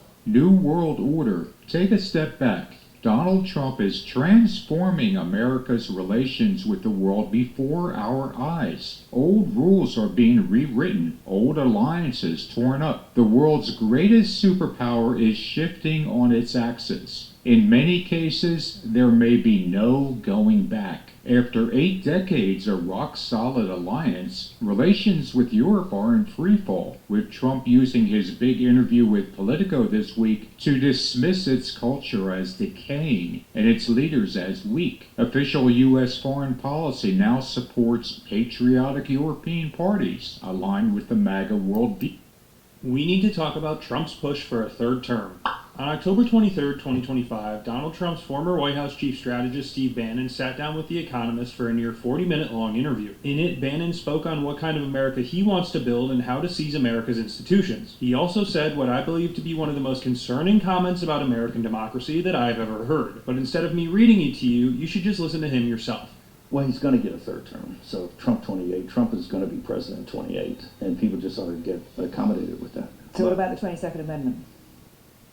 There's many different alternatives. At the appropriate time, we'll lay out what the plan is. But there's a plan, and President Trump will be the president in 28. There's a plan, he says. This is Donald Trump's former White House chief strategist saying that there is a plan to get Donald Trump a third term in 2028, defying the 22nd Amendment of the Constitution of the United States. Bannon also went on to call Trump a quote-unquote vehicle of divine providence and say that, quote, the country needs him to be president of the United States. We have to finish what we started. I don't care if you're left-leaning, right-leaning, liberal, conservative, communist, socialist, whatever. That's a little if you're an American who believes in the Constitution, if you are someone who believes in the ideals that this country was founded on, this should concern you deeply. Some have ignored other warning signs. Some have brushed them off or laughed at them. But this is no longer simply about owning the libs. This is an extreme threat to American democracy, and it can no longer be taken lightly. The mask is officially off, and it is inexcusable to support that if you believe in other American ideals. I'm sure I'm going to get a few comments about how I'm fear-mongering and that this is a ridiculous video for me to be making, and to be clear here, that's not the goal at all. In response to that, though, I have to ask the question, can you give me one legitimate reason as to why we shouldn't be taking this seriously? I'm yet to receive a good answer. I'd also like to add that yes, I'm aware that Trump recently said on Air Force One that it's, quote, pretty clear that the 22nd Amendment says he can't run for a third term. To be more specific, he said, quote, I would say that if you read it, it's pretty clear I'm not allowed to run. It's too bad. Some of you may take those comments as confirmation that he and his administration aren't going to try anything. But can we really brush it off so easily after years of talk? In my opinion, there's a reason they keep trying to soft launch this idea, so to speak. But how concerned should we really be? In today's video, that's exactly what we're going to be discussing. I'm not only going to take you through the history of the 22nd Amendment, the very amendment that's in place to prevent something like this from happening, but also a few hypothetical scenarios as to how Trump might try to seize power again in 2028, purely as a thought experiment. But hopefully I don't give him any ideas. Without further ado, let's just get right into it. The history of the 22nd Amendment. Before we talk about what might happen in the future, we first need to understand how we got here. For starters, the 22nd Amendment, the law that limits U.S. presidents to 2 terms, wasn't part of the original Constitution. In fact, for most of American history, there was no official limit at all. The idea started as a tradition, not a law, and it began with George Washington. After serving 2 terms, he voluntarily chose to step down in 1797 and return home to Mount Vernon. His decision became one of the most important precedents in American political history. It signaled that the presidency was not meant to be a lifetime position, and that power in the United States was supposed to change hands peacefully. For nearly a century and a half, every president followed in Washington's footsteps. Thomas Jefferson, James Madison, James Monroe, all of them left office after 2 terms, even when they may have been popular enough to win again. This tradition pretty much held firm until the 1930s, aside from a couple small challenges here and there, when Franklin Delano Roosevelt faced circumstances unlike any other president before him. But before we talk about Roosevelt, I want to take a quick moment to talk about something that directly connects to what this entire video is about: misinformation. Specifically the kind of misinformation that spreads when people start claiming, seriously or not, that Donald Trump could somehow serve a third term. Over the past few weeks, I've seen posts, videos, and even edited clips floating around suggesting that the Constitution technically allows it, or that the 22nd Amendment has workarounds. None of that is true. But what's wild is how easily those claims travel online, often without anyone ever seeing where the information originally came from. That's how I discovered Ground News, who sponsored this video. I've genuinely been using it for a while now, and it's honestly one of the best tools I've found for cutting through that exact kind of noise. Ground News lets you compare how stories are being covered across dozens of outlets, left, right, and and center all in one place. You can instantly see how bias shapes coverage, who's ignoring a story entirely, and how the framing changes depending on the source. For example, let's go back to Steve Bannon's comments about Trump's third term plan that went viral. Ground News is able to show us that this story was covered by over 100 news sources, with 42% of coverage leaning left and 36% of coverage leaning right. However, what if Kamala Harris had won the 2024 election? Today, we're turning back the clock a bit. It has officially been just over 1 year since Kamala Harris accepted the Democratic nomination for president at the 2024 Democratic National Convention in Chicago. Fun fact, I was actually there at the beginning of the event. To prove it, here's a photo I took because I had a press credential and was allowed inside the arena. Just a little flex. But that's enough about me. I don't honestly even know why I shared that. It's no secret that Kamala Harris had a tall task jumping into the race for the presidency just a few months before the general election. In hindsight, it seemed fairly obvious that Donald Trump would win. He had nearly all of the momentum, despite what polling numbers showed, and on election night, that all came to fruition. As we all know, Trump took back the presidency by a total of 312 electoral votes to Harris's 226. It was a resounding victory for him, as he also won the popular vote, becoming the first Republican president to do so in 20 years. But what if he hadn't won at all? That's the premise for today's video, and on its surface, it seems like a fairly simple one. But what truly would have happened had Harris won the presidency over the Donald last November? Today, I'm not only going to explore a scenario where Harris had won, but also recap much of what Trump has done during the first several months of his presidency, and see how Harris's policy would have differed from what we currently have in place. What would she have done first? How would the country have reacted? Would her presidency have been stuck in political gridlock? Before we get into all of that, be sure to hit that like button if you enjoyed today's video, and be sure to subscribe so you don't miss out on any future content. Now let's dive a little bit more in depth into our change to recent history, the immediate aftermath of our altered election. Picture this, the date is November 5th, 2024, and polls are beginning to close across the east coast of the United States. Exit polling data shows a tight race between Kamala Harris and Donald Trump, much like everything we've seen in the build-up to this election, and early numbers coming in from across the country reflect that. You see, in our scenario today, Harris doesn't win in a landslide. She wins in an extremely tight race, albeit one that's able to be called the same night that the votes are being tallied.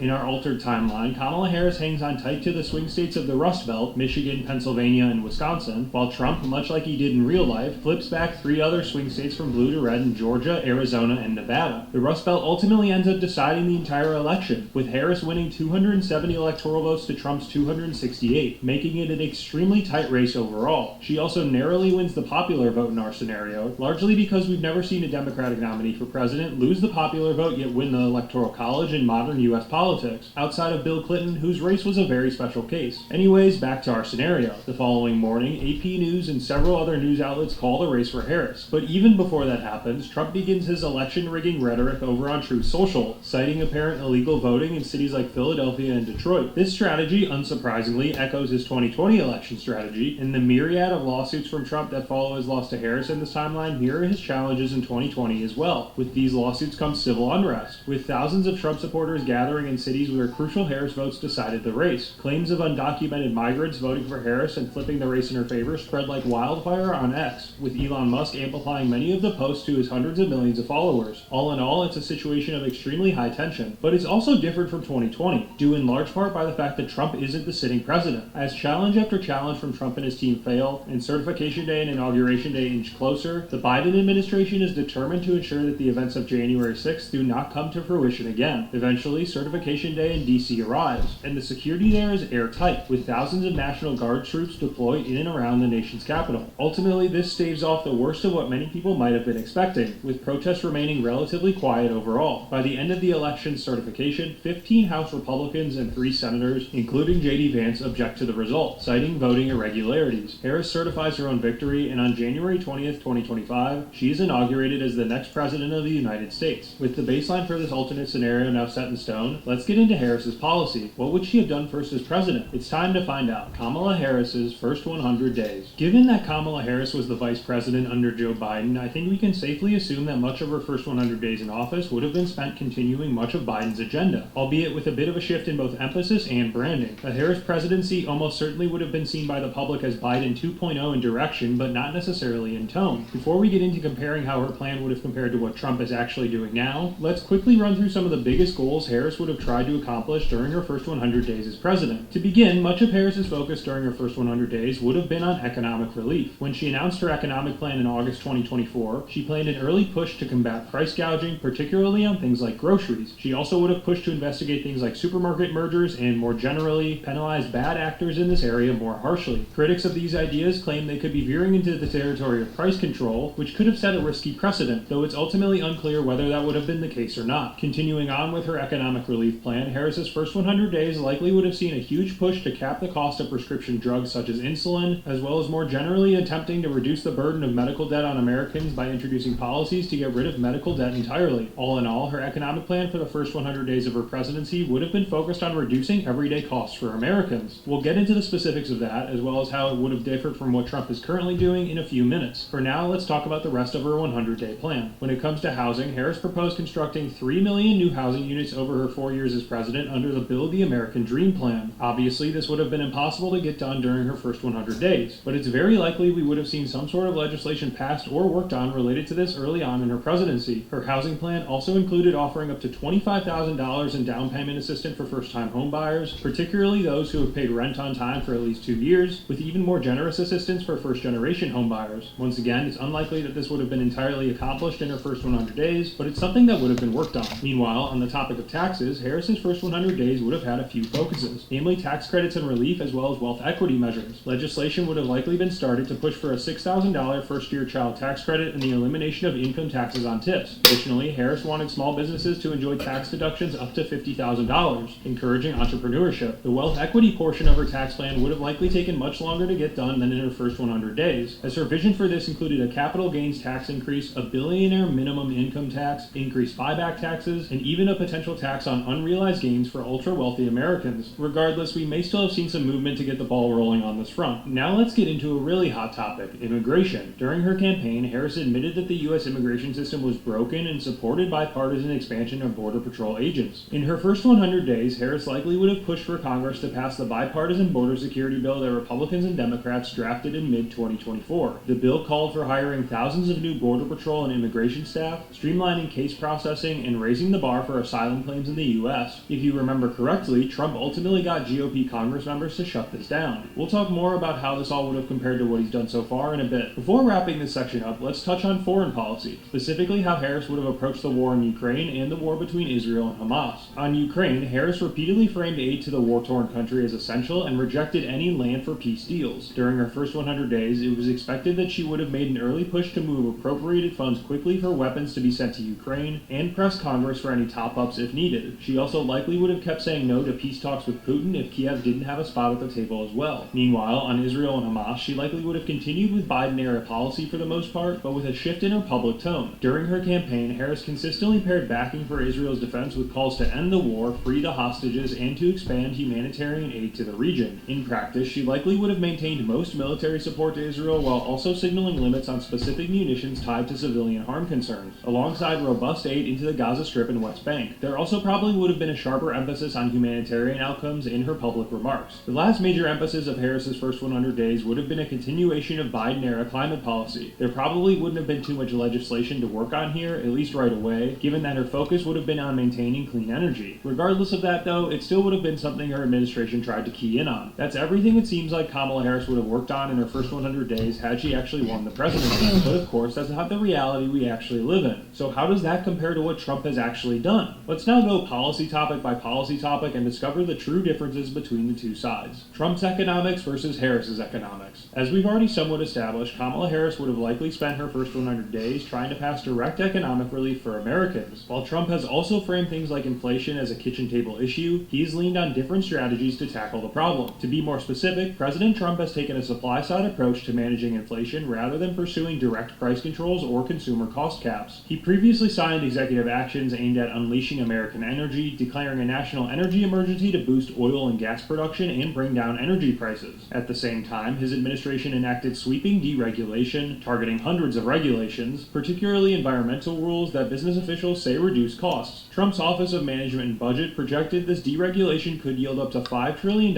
in cost savings for businesses in 2026. However, other assessments claim that Trump's efforts could carry unintended consequences. consequences. For example, Trump's One Big Beautiful Bill actively reduces clean energy incentives and expands fossil fuel subsidies, potentially increasing household energy bills by an average of $165 to $270 annually, and leading to $1.1 trillion in lost GDP over the next decade, according to some estimates. Speaking of, let's talk more about the One Big Beautiful Bill, which was a key component of Trump's economic plan during the first 100 days of his presidency. Trump signed it into law on July 4th, 2025, and the tax policy in it marks one of the biggest contrasts to how things would have looked had Harris won the presidency, though there are a couple commonalities as well. For example, Trump's One Big Beautiful Bill effectively eliminated taxes on tips while also increasing the child tax credit. Harris's tax policy would have accomplished both of these, though she likely would have increased the child tax credit by even more than Trump did, and that's about where the similarities end between the two sides. Trump's One Big Beautiful Bill basically solidified his 2017 Tax Cuts and Jobs Act into permanent law. That 2017 act lowered the corporate tax rate from 35% to 21% and trimmed individual tax rates across most income brackets. As I've already mentioned, it also expanded the child tax credit. Supporters argue these moves encourage business investment and boost growth, though critics argue they added trillions to the deficit and disproportionately benefited corporations and higher earners. Harris, meanwhile, would have had a different strategy. She emphasized a more redistributive approach, so to speak, calling to raise taxes on billionaires and capital gains while using the revenue to expand working family relief through the form of larger child tax credits, eliminating taxes on tips, and boosting small business deductions. In short, both aimed to give families more breathing room, but Trump leaned on across-the-board cuts to spur growth, while Harris's focus would have been on shifting the burden upward to deliver targeted relief to the middle class. The last thing to touch on before we wrap this section up is housing. Trump never really campaigned on a housing plan, but for Harris, it was a core part of her 2024 platform. We already touched on what her housing policy would have aimed to do, but Trump, by contrast, has not advanced a federal housing construction plan. Instead, his team has emphasized cutting regulations that they argue make it harder and more expensive to build housing. He has also supported scaling back some rental protections, aligning with a philosophy that if private markets are less restrictive, it will drive affordability in the housing market. All in all, the tone of how they presented their economic plans differed significantly too. Had Harris won, her emphasis for passing this legislation would have been on protecting families from exploitation and taking the stance of consumer protection. Instead, we now have Trump's angle of unleashing American industries, which we've seen in multiple of his executive orders. With all of that in mind, it's now time to shift gears to a different topic, immigration. How does what Trump has done so far compare to what Harris might have been doing on the issue? Let's get into it. Trump's immigration policy versus Harris's immigration policy. As we move into immigration, this is another area where Trump and Harris would have had just a tiny bit of overlap in rhetoric, but very different strategies in practice. Both talked about the system being broken, and both agreed that stronger enforcement at the border was necessary, albeit they communicated these points in very different ways. From there, though, their approaches would have started to diverge. To start with Trump, his second term has been extremely hardline on immigration. That shouldn't really be a secret to anyone at this point. His first days back in office included signing an executive order called Protecting the American People Against Invasion. This executive order set the tone for his immigration agenda by expanding expedited removals, penalizing sanctuary jurisdictions, and requiring undocumented individuals to register with federal authorities. Since that point, we've seen ICE raids in major cities across the United States, and his administration has launched high-profile operations like the Midway Blitz in Chicago on September 8th, which began targeting undocumented immigrants in the city regardless of whether they had a criminal record. He also overturned long-standing rules that had kept enforcement away from places like churches and hospitals, signaling a willingness to put aggressive enforcement above community protections. Harris, on the other hand, campaigned on passing a bipartisan border deal, as we've already discussed. That deal would have created more Border Patrol agents, asylum officers, and immigration judges with the goal of speeding up decisions and tightening credible fear screenings. Like Trump, she wanted to move faster on deporting people who didn't qualify for asylum, but she was clear that her method would have been through legislation and structured reform rather than sweeping executive orders. In that sense, the commonality is obvious, as both leaders thought that more enforcement resources were needed, but Trump has overwhelmingly leaned on executive power, while Harris probably would have leaned more on lawmaking. Trump's approach in this regard was also just more aggressive in general. Anyways, looking at status protections and asylum more specifically, Trump has moved to revoke temporary protected status for groups like Venezuelans and Haitians, which left hundreds of thousands in limbo before a judge blocked him from doing so. He also rolled back asylum eligibility, which removed protections for people fleeing domestic violence. In contrast, Kamala Harris was more likely to preserve protections for dreamers and farm workers while still raising the bar for certain asylum claims. During her campaign in 2024, she framed her approach as tightening the system without cutting it off entirely. Again, there's just a sliver of common ground here, but not much. Both Harris and Trump aimed to prevent abuse of the asylum process, but Trump leaned toward outright revocation, while Harris would have pursued incremental reform had she won the presidency. Finally, there's the broader community impact. Trump's actions have created waves of fear in immigrant-heavy cities, from sweeping ICE raids in Washington, D.C. policy, to arrests of restaurant workers in questionable circumstances, to even more recently, the arrests of hundreds of Korean workers at a Hyundai car factory in Georgia. His administration also barred voter registration efforts at naturalization ceremonies, limiting civic participation for new citizens. Harris didn't campaign on those specific issues, but her general tone while campaigning suggested she would have blended enforcement with a focus on protecting families and expanding citizenship opportunities. In other words, Trump has emphasized sovereignty and deterrence, while Harris would have aimed to pair security with a more humanitarian framework. All in all, both leaders recognized the challenges at the border, but they broke sharply from each other in how they balanced enforcement with protections. Trump's policies so far have leaned heavily on executive orders and crackdowns, but Harris likely would have focused more on legislation and maintaining certain safeguards. With immigration now covered, let's get into discussing how Harris might have differed from Trump on foreign policy. Trump's foreign policy versus Harris's foreign policy. When we look at foreign policy, the contrast between Trump's actions thus far and what Harris likely would have done couldn't be sharper. Both talked about American strength and global leadership, but they envisioned very different paths forward. Starting in Ukraine, Harris made it abundantly clear while campaigning she would have maintained or even expanded U.S. support until Ukraine could secure what she called a quote-unquote just peace. That meant continuing weapon shipments, bolstering NATO, and keeping pressure on Russia with sanctions. She framed it as not just aid, but as an investment in the rules-based international order. Trump, by contrast, has pushed Europe to shoulder more of the burden, pressuring NATO allies for contributions and suggesting U.S. aid could come with strings attached. He's also floated the possibility of peace talks that could involve territorial concessions from Ukraine. So while both say Ukraine's sovereignty matters, Harris would have leaned more into collective defense, while Trump has leaned more into conditional and transactional support. The Middle East brings the biggest and most dramatic differences here, though. During her campaign, Harris positioned herself as staunchly supportive of Israel's security, but she also repeatedly highlighted the humanitarian crisis in Gaza. She called for more aid, safe corridors, and a ceasefire for hostages deal that respected civilian lives. In a March 2024 speech, she demanded that Israel, quote, significantly increase the flow of aid, as well as open new crossings and ease unnecessary restrictions, warning that, quote, people in Gaza are starving and that, quote, conditions are inhumane. Later that summer, in comments following a meeting with Israeli Prime Minister Benjamin Netanyahu, she acknowledged Israel's right to defend itself, but added, quote, how it does so matters, and emphasized that the suffering in Gaza must not be ignored. Trump, on the other hand, has pushed a 180-degree different vision. He publicly proposed that the U.S. should, quote-unquote, take over Gaza and transform it into a, quote, Riviera of the Middle East, rebuilding it as a tourism and high-tech hub with smart cities, resorts, and new jobs. His plan even included relocating the approximately 2 million Palestinians, supposedly voluntarily, in official phrasing, to neighboring countries or secured zones during the reconstruction, with token compensation and promises of new housing later. That vision sparked global outrage, with critics labeling it akin to ethnic cleansing and saying it violated international law. We even saw Palestinians themselves vowing to rebuild their homes and hotels on the Mediterranean coast in response. In short, both leaders claimed they'd support Israel, but Harris spoke far more of ending suffering and building durable peace with humanitarian concern at the center. Trump, on the other hand, speaks of sweeping remaking and control, with seemingly less regard for those directly affected. Finally, before we wrap up this section, let's look at alliances across the board. Harris would likely have leaned into traditional U.S. roles like reinforcing NATO, deepening ties in Asia, and engaging multilateral institutions like the UN. Trump has done the opposite, consistently questioning the value of entities like NATO, favoring leader-to-leader deals, and using tariffs and leverage rather than coalition diplomacy, yet both presented themselves as defenders of American strength, Harris through gathering allies and reinforcing norms, and Trump through unilateral power and disrupting maneuvering. Had Kamala Harris won the presidency, U.S. foreign policy might have looked significantly more centered on humanitarian concerns, alliance building, and a firm support for Ukraine and a two-state solution in the Israeli-Palestinian conflict. Instead, what we've seen from Trump has leaned toward transactional diplomacy, as well as America-first unilateralism, and even bold ideas like the remaking of Gaza into a Riviera. And with that, it's now time to move into the final policy section of today's video. Trump's social policy versus Harris's social policy. Before we wrap up this video, we absolutely have to touch on social policy. First up, abortion. On abortion, Harris campaigned on protecting reproductive rights nationwide. She pledged to push Congress to codify Roe v. Wade into federal law, and said she would veto any attempt at a national abortion ban, even calling for changes to Senate rules if necessary to get it done. Trump, by contrast, has treated the overturning of Roe as one of the major achievements of his presidency. After all, it was his Supreme Court picks that tipped the balance. In his current term, he has reinforced the Hyde Amendment by executive order, blocking federal funds from being used for most abortions and promoting state-level restrictions instead. Healthcare has also been a huge point of divergence. During her 2024 campaign, Harris emphasized affordability here, and even championed rules to wipe medical debt from credit reports, which was a policy that erased $49 billion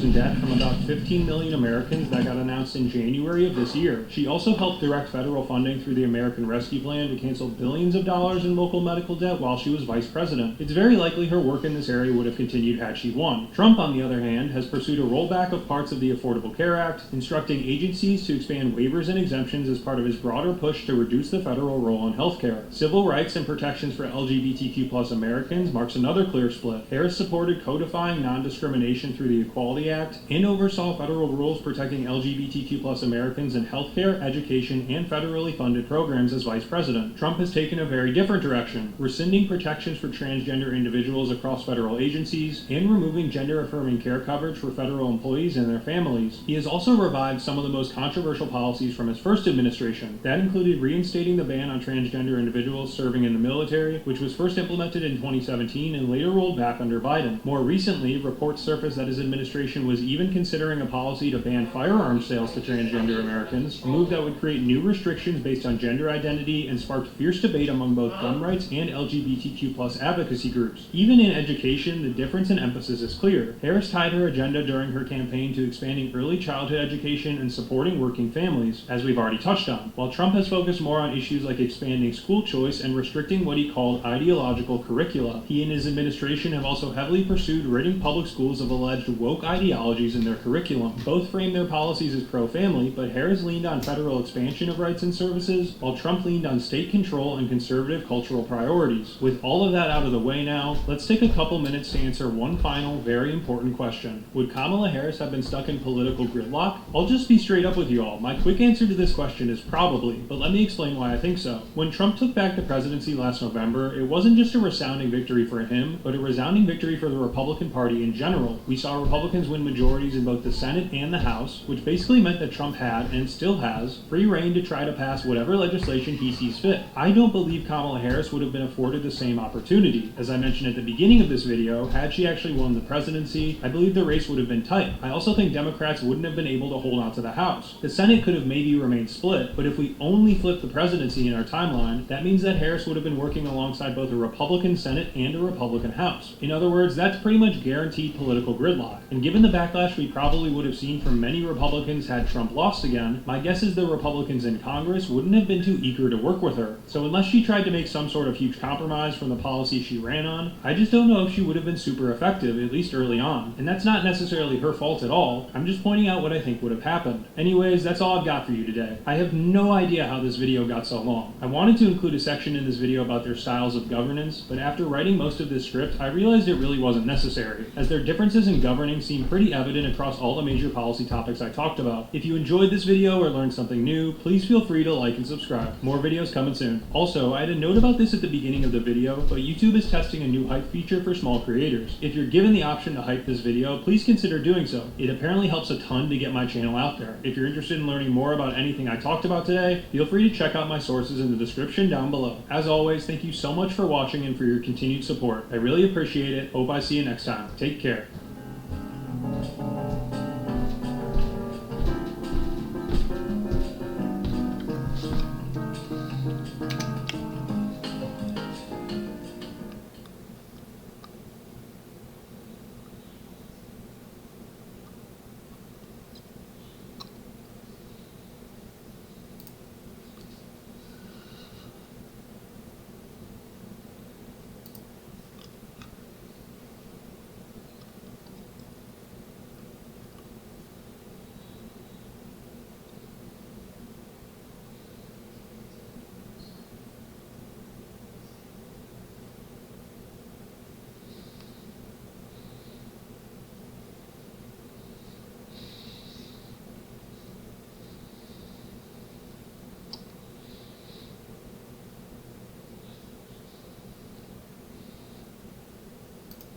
Here are 5 bold predictions for the rest of Trump's term. I'm kind of turning back the clock with this one. For those of you who don't know, this channel used to be strictly based on answering hypothetical questions. While I'm not exactly answering a hypothetical question today, I am going to be hypothesizing quite a bit. In other words, I'm making predictions for the rest of Trump's term, like the title of the video says. Anyways, if there's one word I could use to describe the second Trump administration so far, I'd probably go with chaotic. As I've mentioned in previous videos, there has just been a whirlwind of information coming out of the Trump White House every day, and it's pretty much been impossible to keep up with everything. So today, with that in mind, we're going to embrace the chaos a bit and have some quote-unquote fun by making 5 bold predictions for the rest of Trump's term. They aren't necessarily meant to be super realistic, but I also don't think they're entirely out of the realm of possibility. Additionally, some of them are definitely more bold than others, and they're going to get super specific, which means it's probably impossible for these to be entirely correct. I'll admit that right now. I'd also like to add that all of these are meant to be independent from one another, as some of them will contradict each other. Oh, and one more thing, I said fun in quotations just then because none of these predictions are actually very fun. They're all very much a representation of how uncertain the times we live in are, and if some of them came true, things would objectively suck. Some of you may enjoy them though, I don't know. I don't want to speculate too much on what brings you all pleasure. Oh man, this script is already off the rails. Let's just jump into it, shall we? Allow me to introduce my first bold prediction. The United States will pull out of NATO, setting off a new wave of global alliances being formed.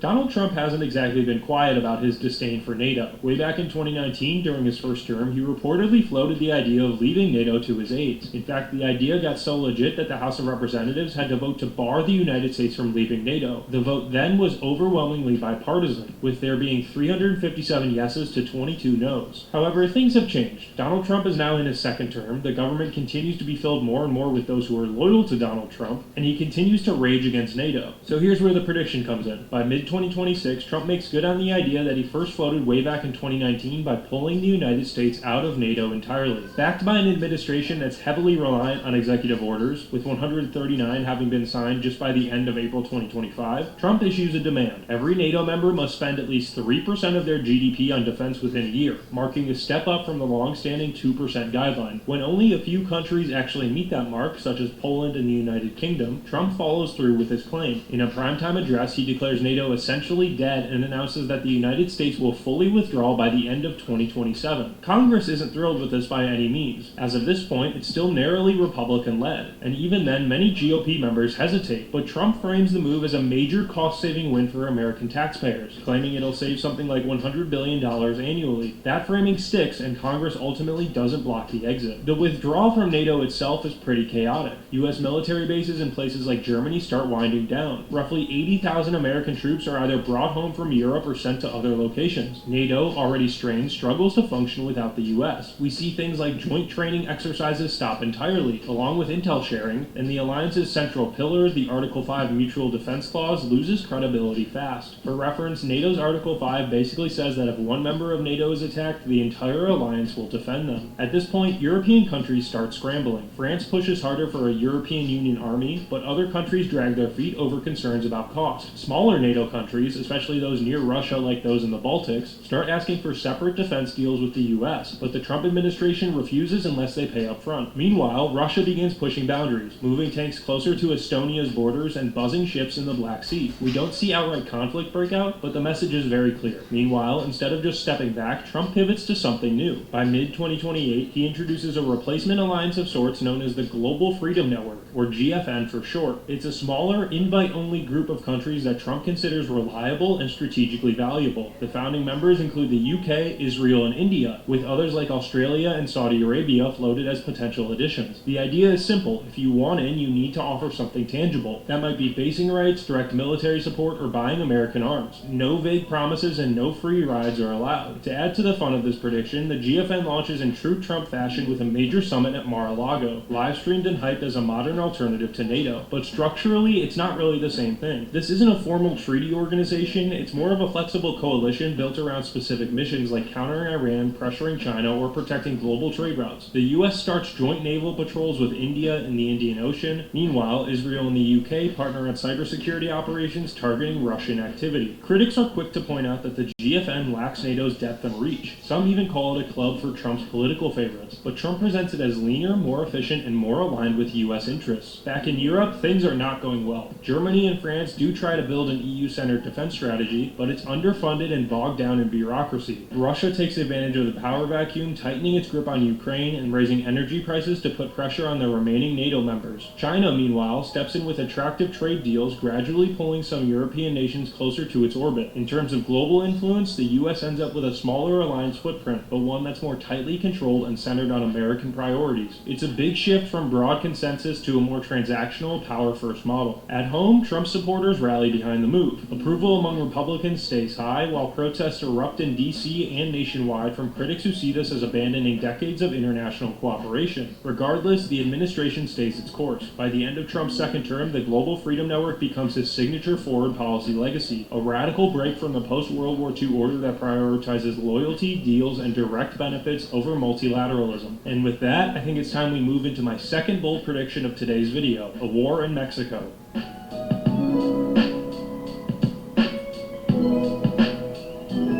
By early 2027, Trump's second term is fully underway, and one issue has taken center stage, the fentanyl crisis. With overdose deaths still sky high, over 110,000 per year, according to 2025 CDC numbers, Trump's administration zeroes in on Mexican drug cartels as the root of the problem. This is part of a broader push on border security. After signing the Lake and Riley Act and issuing a flurry of executive orders cracking down on illegal immigration, Trump ramps things up even further. In his 2027 State of the Union address, he announces a new campaign to confront the cartels directly with military force. However, the operation begins in secret. Trump bypasses Congress by invoking his commander-in-chief powers under Article 2 of the Constitution and quietly sends elite U.S. Special Forces into northern Mexico. These include groups like Delta Force and SEAL Team 6. The mission, called Operation Iron Border, has three core goals: dismantle fentanyl labs, take out cartel leaders, and sever smuggling routes before drugs reach the U.S. border. By the middle of 2027, around 1,500 U.S. operators are in the field, supported by drone surveillance and NSA intelligence. They carry out nighttime raids in cartel-heavy areas like Chihuahua and Sonora, reportedly destroying an estimated $2 billion worth of cartel infrastructure in the first 6 months alone. Body cam footage of U.S. forces torching poppy fields leaks online, sparking a wave of support amongst Trump's base and a storm of controversy elsewhere. Mexico, specifically the Mexican government, is blindsided. President Claudia Sheinbaum publicly condemns the U.S. incursion as a violation of sovereignty and calls for an immediate withdrawal. Tensions spike further after a U.S. raid accidentally kills 20 Mexican civilians. The backlash is immediate. Riots break out in Mexico City, and the Mexican military begins mobilizing along the northern border. A few months later, standoffs start happening in real time. Apache helicopters from the U.S. fire warning shots near Mexican troops outside Tijuana. It's dangerously close to a shooting war between the two neighboring countries. At home, Trump supporters rally behind the offensive. According to a hypothetical 2027 Rasmussen poll, 65% of Republicans approve of the operation, viewing it as a decisive strike. But Democrats, as well as a lot of independents, aren't convinced. House Speaker Hakeem Jeffries calls it an illegal war that distracts from bigger issues like the economy, which has taken a big hit from Trump's tariffs at this point. And now, Mexico retaliates economically. Trade sanctions drive up the price of goods like avocados and auto parts in the U.S., adding to inflation and sparking new protests in major cities. And it's not just blowback at the grocery store either. Cartels strike back with violence, a major escalation on American soil. The international response is also harsh. Canada and the EU condemn the operation outright. China and Russia see an opportunity and begin cozying up to Mexico, offering military support and financial aid. The United Nations tries to intervene, but the U.S. vetoes any formal action from the Security Council. By 2028, the mission has stalled. Cartels adapt by relocating their production facilities further south into places like Guatemala, making them harder to reach. The Mexican government tightens its own border and pushes back diplomatically, bringing U.S.-Mexico relations to their lowest point in half a century. Trump, however, claims victory. After all, at this point, fentanyl seizures at the border are down 20%. But critics point to the bigger picture: over 500 U.S. casualties, a $50 billion price tag, and a hemisphere that's more fractured than ever. For Trump's legacy, the war on fentanyl may become less about stopping drugs and more about the geopolitical fallout it left behind. But again, this is all just one big, super specific prediction, and I think it's time we move to the third one of the video.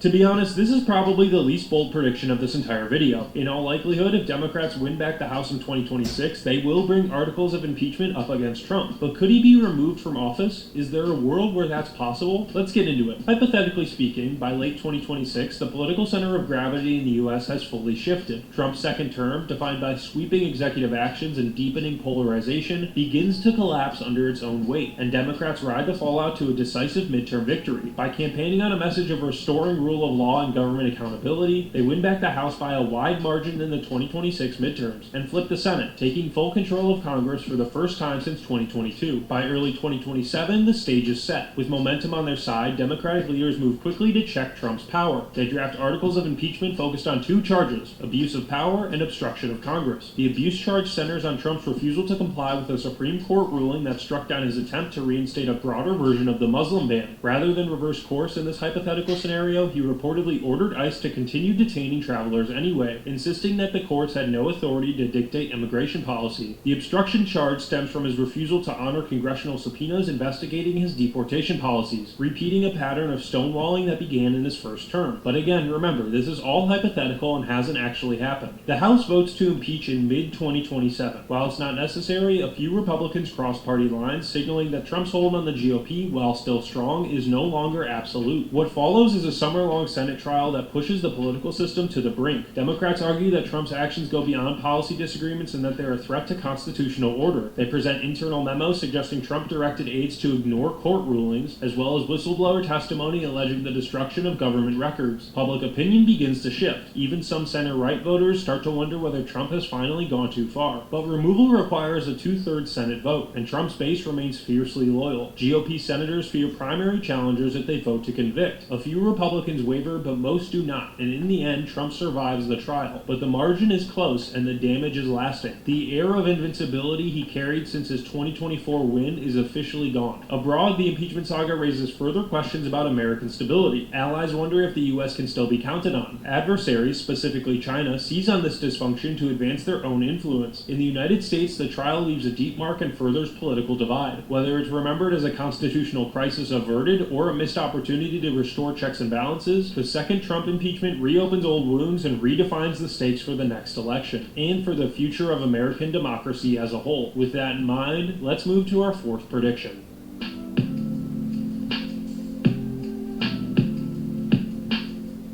By mid-2027, with his second term waning, Trump begins to float the idea of a third, without ever officially running. While he is constitutionally barred from seeking re-election because of the 22nd Amendment, he hints at staying in power by proxy, positioning Vice President J.D. Vance as a loyal stand-in to extend his influence beyond 2028. The strategy isn't new. Trump first teased more than 2 terms back in 2025, but now, with power in hand and Vance firmly in the fold, the plan gains structure. Elect Vance, preserve Trumpism, and maintain control through back-channel influence. Trump moves strategically. He elevates Vance's national profile throughout 2026, tying him to headline-grabbing initiatives like the terror-fueled American First Jobs Plan and dispatching him to high-value swing states under the guise of official visits. Meanwhile, Trump also keeps the spotlight on himself, ensuring Vance's image is inseparable from his own. The 2028 Republican campaign, already in soft launch mode, centers not just on electing Vance, but on maintaining the Trump agenda, language, and personnel. Leaks suggest Trump is negotiating loyalty pledges and planning to keep long-term allies like Stephen Miller embedded in a potential Vance administration. The setup resembles less of a succession than a shadow continuation of Trump's presidency. The maneuver triggers constitutional backlash. Democrats launch a series of investigations into the campaign structure, probing for potential violations of election law, coordination limits, and ethics rules. Legal scholars clash over whether a shadow presidency violates the 22nd Amendment in any way, but with a conservative majority on the Supreme Court, calls for judicial intervention stall. The public begins to fracture as well. Trump-aligned voters embrace the plan as a way to preserve the movement, not just the man. Critics, including even former Republican officials, warn of autocracy and a systemic breakdown of democratic norms. Protesters flood streets in major cities, accusing Trump of attempting to defy term limits through a puppet government. Street clashes, counter-protests, and rolling demonstrations dominate the summer news cycle. Internationally, meanwhile, concern grows as well. Allied governments issue cautious statements about democratic backsliding, while adversaries like China and Russia seize on the controversy to cast U.S. governance as unstable unstable and hollow. Markets react with volatility too, as investors, wary of further economic nationalism and prolonged political uncertainty, pull back from U.S. assets, triggering inflation spikes and currency swings. As the 2028 election draws closer, the distinction between candidate and kingmaker blurs. Trump continues to dominate the national conversation, shaping policy, messaging, and even cabinet shortlists for a future administration he wouldn't technically lead. The push doesn't violate the Constitution outright, but it certainly tests its limits. Reframing the presidency is not a singular office, but as a franchise with a permanent figurehead. The third term play by Trump reshapes the race and raises a stark question for the electorate. Is America truly choosing a new president or re-electing the old one by other means? The people wouldn't know until it's too late. And with that, it's time to move into the final prediction of today's video.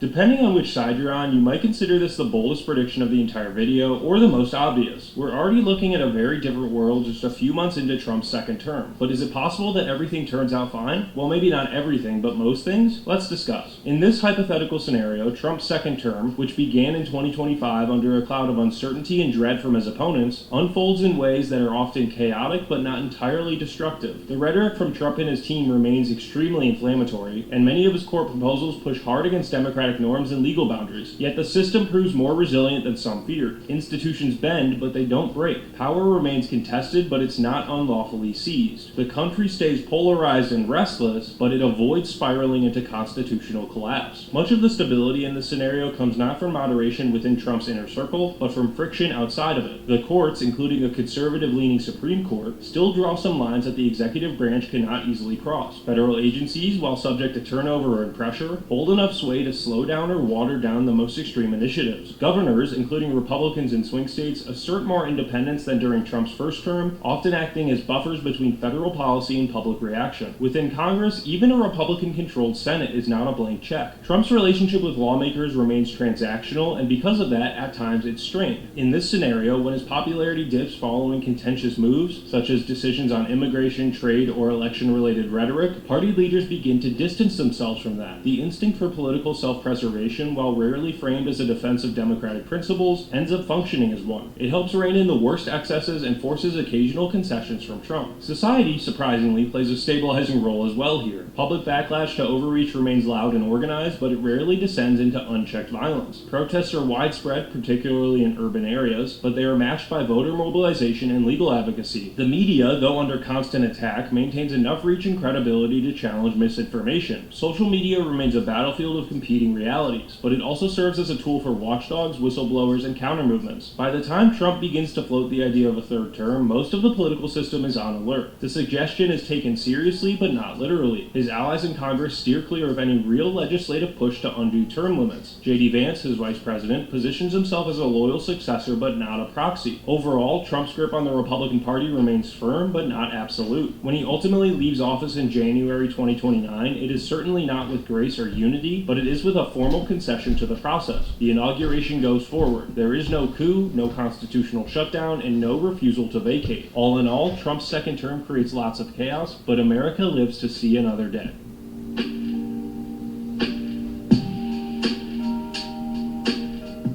I think this goes without saying, but nothing in this video should be taken super seriously. This all came from my own head, and to be completely honest, I don't necessarily think any of what I talked about in this video today will actually happen. But that's the point of the video. They were bold predictions for a reason. With that in mind, if you have any bold predictions you'd like to make, feel free to leave them in the comments down below. I'd love to discuss some of these with you all. Additionally, while there aren't as many for this video as there have been for others, feel free to check out my sources in the description. Used to be strictly based on answering hypothetical questions. While I'm not exactly answering a hypothetical question today, I am going to be hypothesizing quite a bit. In other words, I'm making predictions for the rest of Trump's term, like the title of the video says. Anyways, if there's one word I could use to describe the second Trump administration so far, I'd probably go with chaotic. As I've mentioned in previous videos, there has just been a whirlwind of information coming out of the Trump White House every day, and it's pretty much been impossible to keep up with everything. So today, with that in mind, we're going to embrace the chaos a bit and have some quote-unquote fun but making 5 bold predictions for the rest of Trump's term. They aren't necessarily meant to be super realistic, but I also don't think they're entirely out of the realm of possibility. Additionally, some of them are definitely more bold than others, and they're going to get super specific, which means it's probably impossible for these to be entirely correct. I'll admit that right now. I'd also like to add that all of these are meant to be independent from one another, as some of them will contradict each other. Oh, and one more thing, I said fun in quotations just then because none of these predictions are actually very fun. They're all very much a representation of how uncertain the times we live in are, and if some of them came true, things would objectively suck. Some of you may enjoy them though, I don't know. I don't want to speculate too much on what brings you all pleasure. Oh man, this script is already off the rails. Let's just jump into it, shall we? Allow me to introduce my first bold prediction. The United States will pull out of NATO, setting off a new wave of global alliances being formed.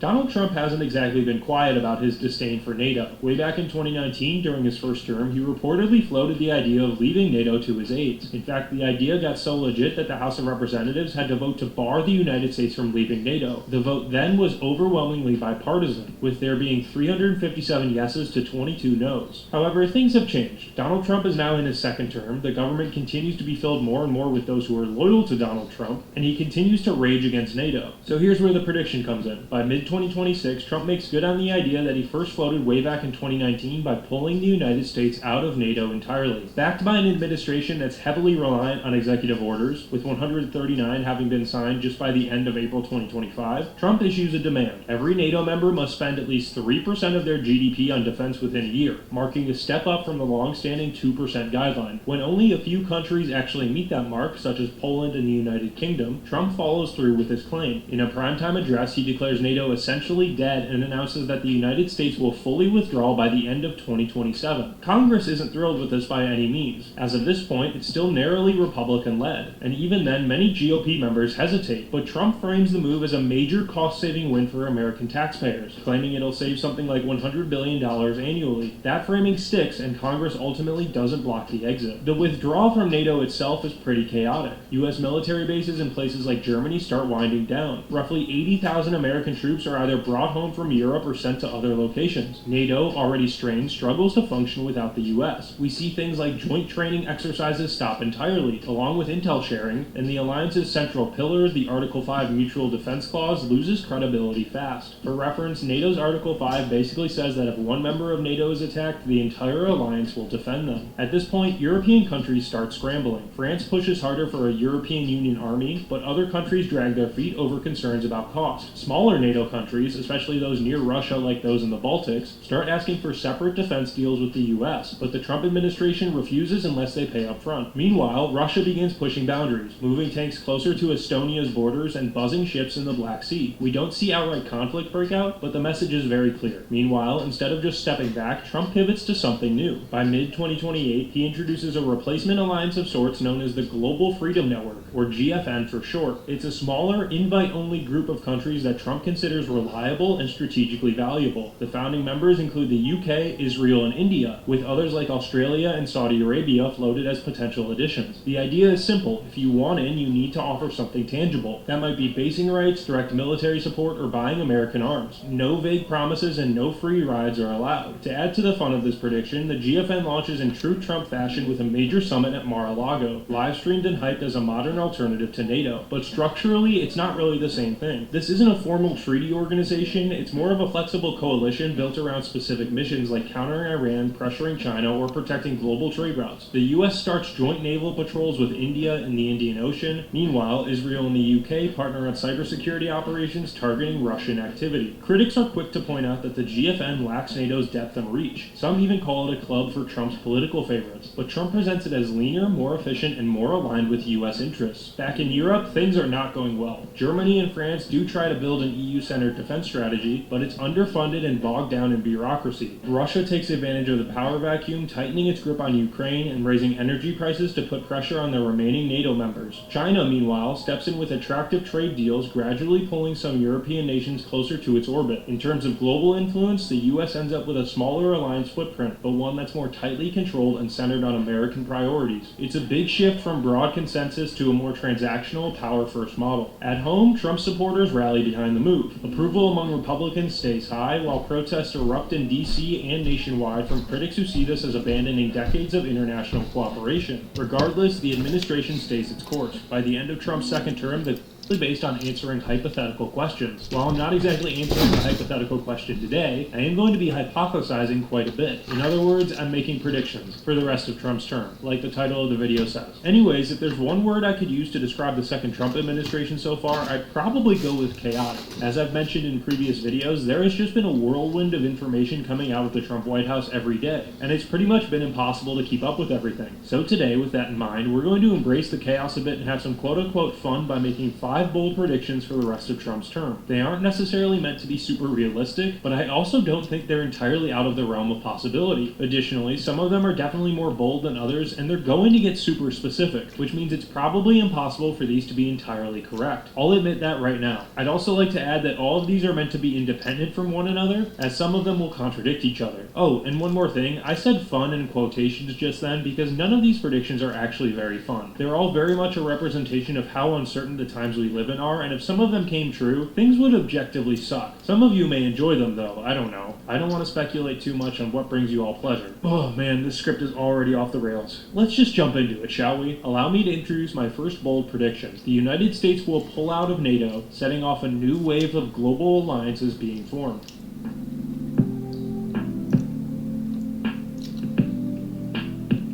Donald Trump hasn't exactly been quiet about his disdain for NATO. Way back in 2019, during his first term, he reportedly floated the idea of leaving NATO to his aides. In fact, the idea got so legit that the House of Representatives had to vote to bar the United States from leaving NATO. The vote then was overwhelmingly bipartisan, with there being 357 yeses to 22 noes. However, things have changed. Donald Trump is now in his second term, the government continues to be filled more and more with those who are loyal to Donald Trump, and he continues to rage against NATO. So here's where the prediction comes in. By mid-2026, Trump makes good on the idea that he first floated way back in 2019 by pulling the United States out of NATO entirely. Backed by an administration that's heavily reliant on executive orders, with 139 having been signed just by the end of April 2025, Trump issues a demand. Every NATO member must spend at least 3% of their GDP on defense within a year, marking a step up from the long-standing 2% guideline. When only a few countries actually meet that mark, such as Poland and the United Kingdom, Trump follows through with his claim. In a primetime address, he declares NATO essentially dead and announces that the United States will fully withdraw by the end of 2027. Congress isn't thrilled with this by any means. As of this point, it's still narrowly Republican-led, and even then, many GOP members hesitate, but Trump frames the move as a major cost-saving win for American taxpayers, claiming it'll save something like $100 billion annually. That framing sticks, and Congress ultimately doesn't block the exit. The withdrawal from NATO itself is pretty chaotic. U.S. military bases in places like Germany start winding down. Roughly 80,000 American troops are either brought home from Europe or sent to other locations. NATO, already strained, struggles to function without the U.S. We see things like joint training exercises stop entirely, along with intel sharing, and the alliance's central pillar, the Article 5 Mutual Defense Clause, loses credibility fast. For reference, NATO's Article 5 basically says that if one member of NATO is attacked, the entire alliance will defend them. At this point, European countries start scrambling. France pushes harder for a European Union army, but other countries drag their feet over concerns about cost. Smaller NATO countries, especially those near Russia like those in the Baltics, start asking for separate defense deals with the US, but the Trump administration refuses unless they pay up front. Meanwhile, Russia begins pushing boundaries, moving tanks closer to Estonia's borders and buzzing ships in the Black Sea. We don't see outright conflict break out, but the message is very clear.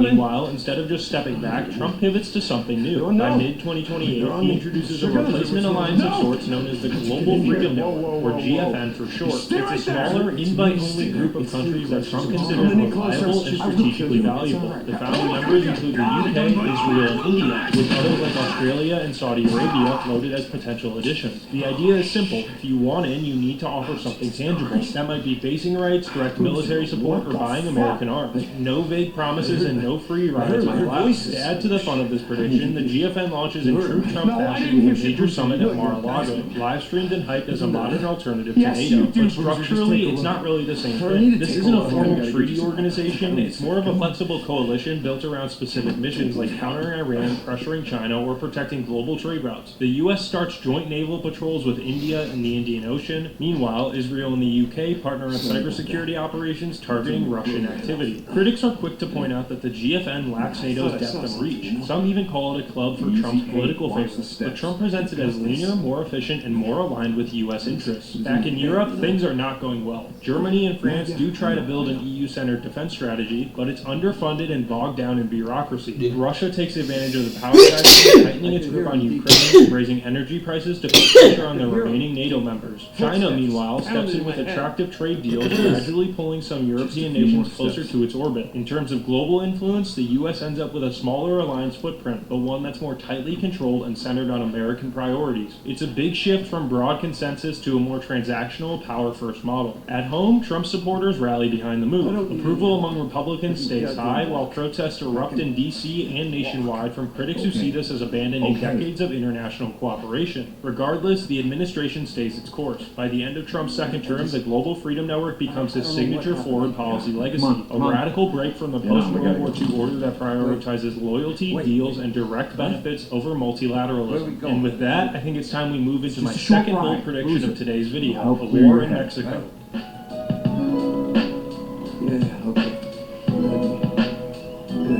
By early 2027, Trump's second term is fully underway, and one issue has taken center stage, the fentanyl crisis. With overdose deaths still sky high, over 110,000 per year, according to 2025 CDC numbers, Trump's administration zeroes in on Mexican drug cartels as the root of the problem. This is part of a broader push on border security. After signing the Lake and Riley Act and issuing a flurry of executive orders cracking down on illegal immigration, Trump ramps things up even further. In his 2027 State of the Union address, he announces a new campaign to confront the cartels directly with military force. However, the operation begins in secret. Trump bypasses Congress by invoking his commander-in-chief powers under Article 2 of the Constitution and quietly sends elite U.S. Special Forces into northern Mexico. These include groups like Delta Force and SEAL Team 6. The mission, called Operation Iron Border, has three core goals: dismantle fentanyl labs, take out cartel leaders, and sever smuggling routes before drugs reach the U.S. border. By the middle of 2027, around 1,500 U.S. operators are in the field, supported by drone surveillance and NSA intelligence.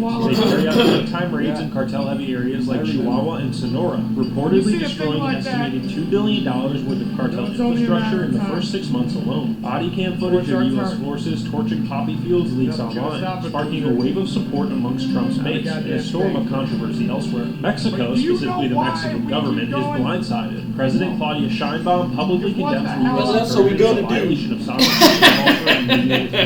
I love that line, bro. The U.S. raid accidentally kills 20 Mexican civilians. The And now why we keep going? In Mexico City and the Mexican Because what the hell else are we gonna do? Along the northern border. A few months later, standoffs start happening in real time. Apache helicopters from the U.S. fire warning shots near Mexican troops outside Tijuana. It's dangerously close to a shooting war between the two neighboring countries. At home, Trump supporters rallied behind the offensive. According to a hypothetical 2027 Rasmussen poll, 65% of Republicans approve of the operation, viewing it as a decisive strike. But Democrats, as well as a lot of independents, aren't convinced. House Speaker Hakeem Jeffries calls it an illegal war that distracts from bigger issues like the economy, which has taken a big hit from Trump's tariffs at this point. And now, Mexico retaliates economically. Trade sanctions drive up the price of goods like avocados and auto parts in the U.S., adding to inflation and sparking new protests in major cities. And it's not just blowback at the grocery store either. Cartels strike back with violence, a major escalation on American soil. The international response is also harsh. Canada and the EU condemn the operation outright. China and Russia see an opportunity and begin cozying up to Mexico, offering military support and financial aid. The United Nations tries to intervene, but the U.S. vetoes any formal action from the Security Council. By 2028, the mission has stalled. Cartels adapt by relocating their production facilities further south into places like Guatemala, making them harder to reach. The Mexican government tightens its own border and pushes back diplomatically, bringing U.S.-Mexico relations to their lowest point in half a century. Trump, however, claims victory. After all, at this point, fentanyl seizures at the border are down 20%, but critics point to the bigger picture. Over 500 U.S. casualties, a $50 billion price tag, and a hemisphere that's more fractured than ever. For Trump's legacy, the war on fentanyl will become less about stopping drugs and more about the geopolitical fallout it left behind. But again, this is all just one big, super specific prediction, and I think it's time we move to the third one of the video. Shit, I want the wrong way.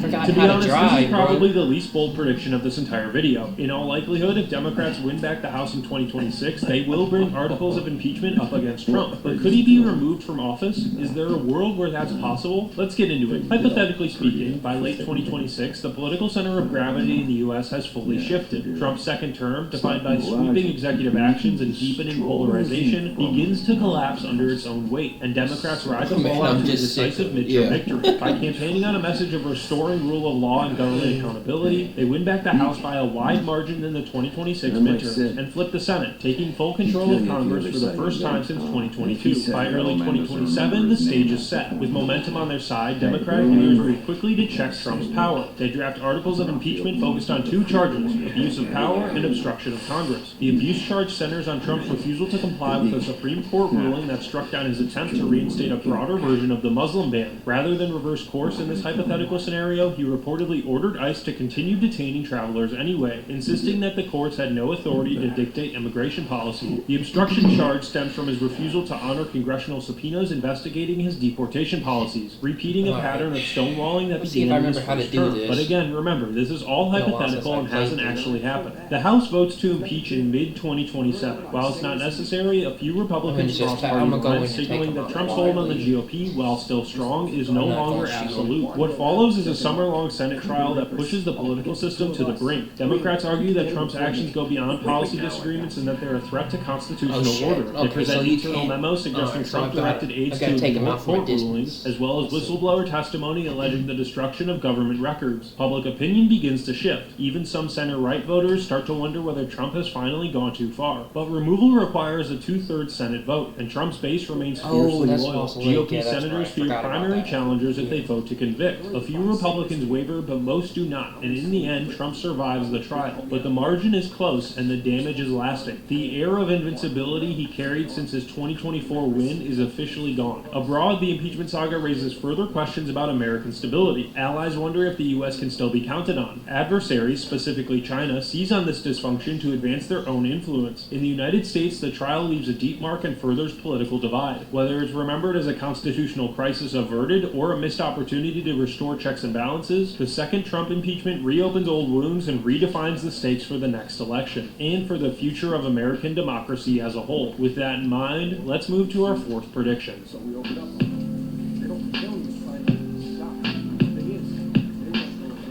By mid-2027, with his second term waning, Trump begins to float the idea of a third, without ever officially running. While he is constitutionally barred from seeking re-election because of the 22nd Amendment, he hints at staying in power by proxy, positioning Vice President J.D. Vance as a loyal stand-in to extend his influence beyond 2028. The strategy isn't new. Trump first teased more than 2 terms back in 2025, but now, with power in hand and Vance firmly in the fold, the plan gains structure. Elect Vance, preserve Trumpism, and maintain control through back-channel influence. Trump moves strategically. He elevates Vance's national profile throughout 2026, tying him to headline-grabbing initiatives like the terror-fueled American First Jobs Plan and dispatching him to high-value swing states under the guise of official visits. Meanwhile, Trump also keeps the spotlight on himself, ensuring Vance's image is inseparable from his own. The 2028 Republican campaign, already in soft launch mode, centers not just on electing Vance, but on maintaining the Trump agenda, language, and personnel. Leaks suggest Trump is negotiating loyalty pledges and planning to keep long-term allies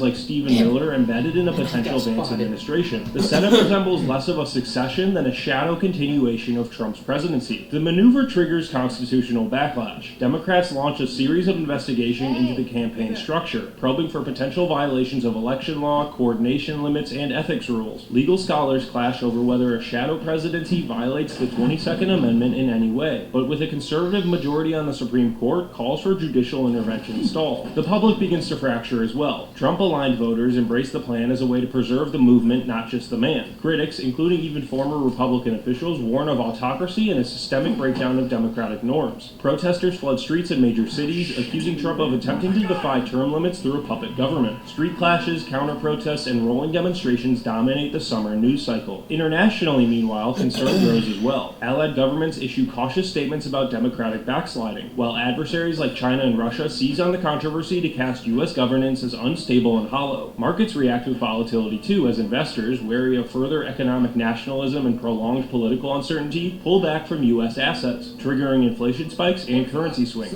As the 2028 election draws closer, the distinction between candidate and kingmaker blurs. Trump continues to dominate the national conversation, shaping policy, messaging, and even cabinet shortlists for a future administration he wouldn't technically lead. The push doesn't violate the Constitution outright, but it certainly tests its limits. Reframing the presidency is not a singular office, but as a franchise with a permanent figurehead. The third-term play by Trump reshapes the race and raises a stark question for the electorate. Is America truly choosing a new president or re-electing the old one by other means? The people wouldn't know until it's too late. And with that, it's time to move into the final prediction of today's video.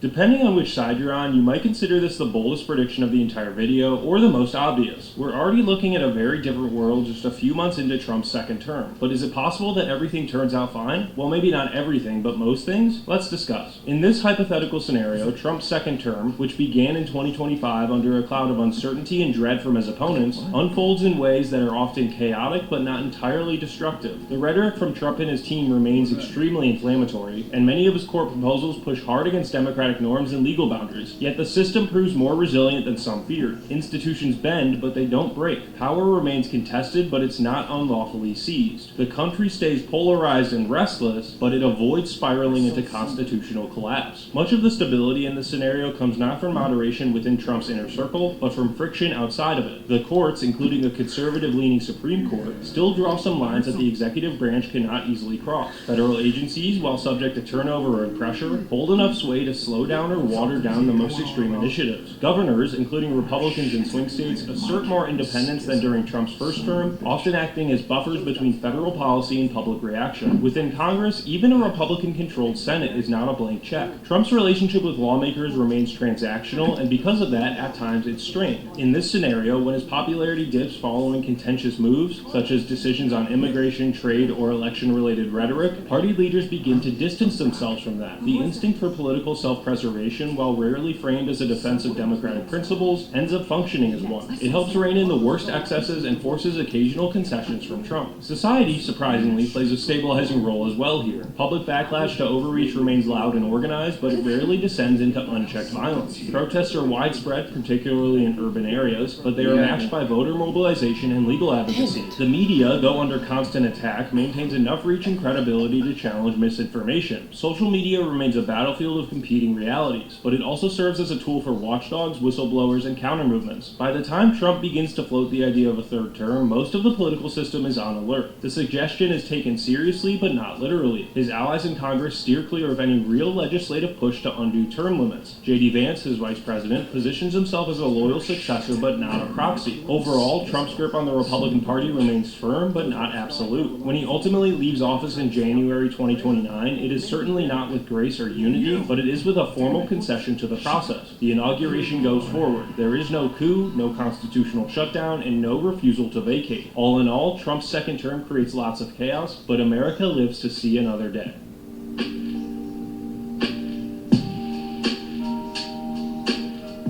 I think this goes without saying, but nothing in this video should be taken super seriously. This all came from my own head, and to be completely honest, I don't necessarily think any of what I talked about in this video today will actually happen. But that's the point of the video. They were bold predictions for a reason. With that in mind, if you have any bold predictions you'd like to make, feel free to leave them in the comments down below. I'd love to discuss some of these with you all. Additionally, while there aren't as many for this video as there have been for others, feel free to check out my sources in the description down below. There's some pretty interesting reads in there if you're up for it. I wanted to try something new today, so I hope you enjoyed it. I'll be back with another news style video soon though. Thank you so much for watching and for all your recent support. I really appreciate it.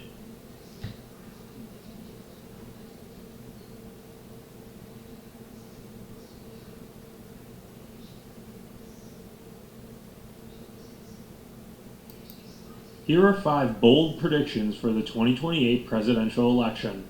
We're taking a break from the standard news cycle today. Welcome back to Stickman Talks, everyone, or if you're new here, then welcome. Hope you decide to stick around. No pun intended. Today I wanted to have some fun, this time regarding the 2028 election. If you've been subscribed to this channel for a bit, you may remember that I did a video a few months ago where I made 5 bold predictions for the rest of the Trump presidency. If you happen to watch that video, you'd know that those predictions were bold. Some were crazier than others for sure, but all of them were a little bit outlandish in one way or another. That's the goal here today, and I want everyone to know that so I don't get comments about how this isn't realistic at all. Spoiler alert, that's not really the goal. Bold is in the title for a reason. Granted, I do think a few of these are a bit more realistic than others, but like we did in the last video, we're going to get hyper-specific here. If that upsets you, then I don't know, touch some grass, man. Honestly, the 2028 election is just over 3 years away. That's a lot of time for the political landscape to change dramatically. Before we get into it, be sure to leave a like if you want to see more videos like this one, and feel free to subscribe so you don't miss out on any future content. Without further ado, let's begin with prediction number 1. J.D. Vance isn't the Republican nominee. I'll be honest, I don't know just how spicy this one is, so I'll leave it up to you in the comments to decide. In my opinion, everything seems to be shaping up for J.D. Vance to be the future of the Republican Party and Trump's heir to the throne, so to speak. After all, he's only 41 years old and is already the Vice President of the United States. He's the youngest Vice President since Richard Nixon served as Dwight Eisenhower's VP from 1953 to 1961.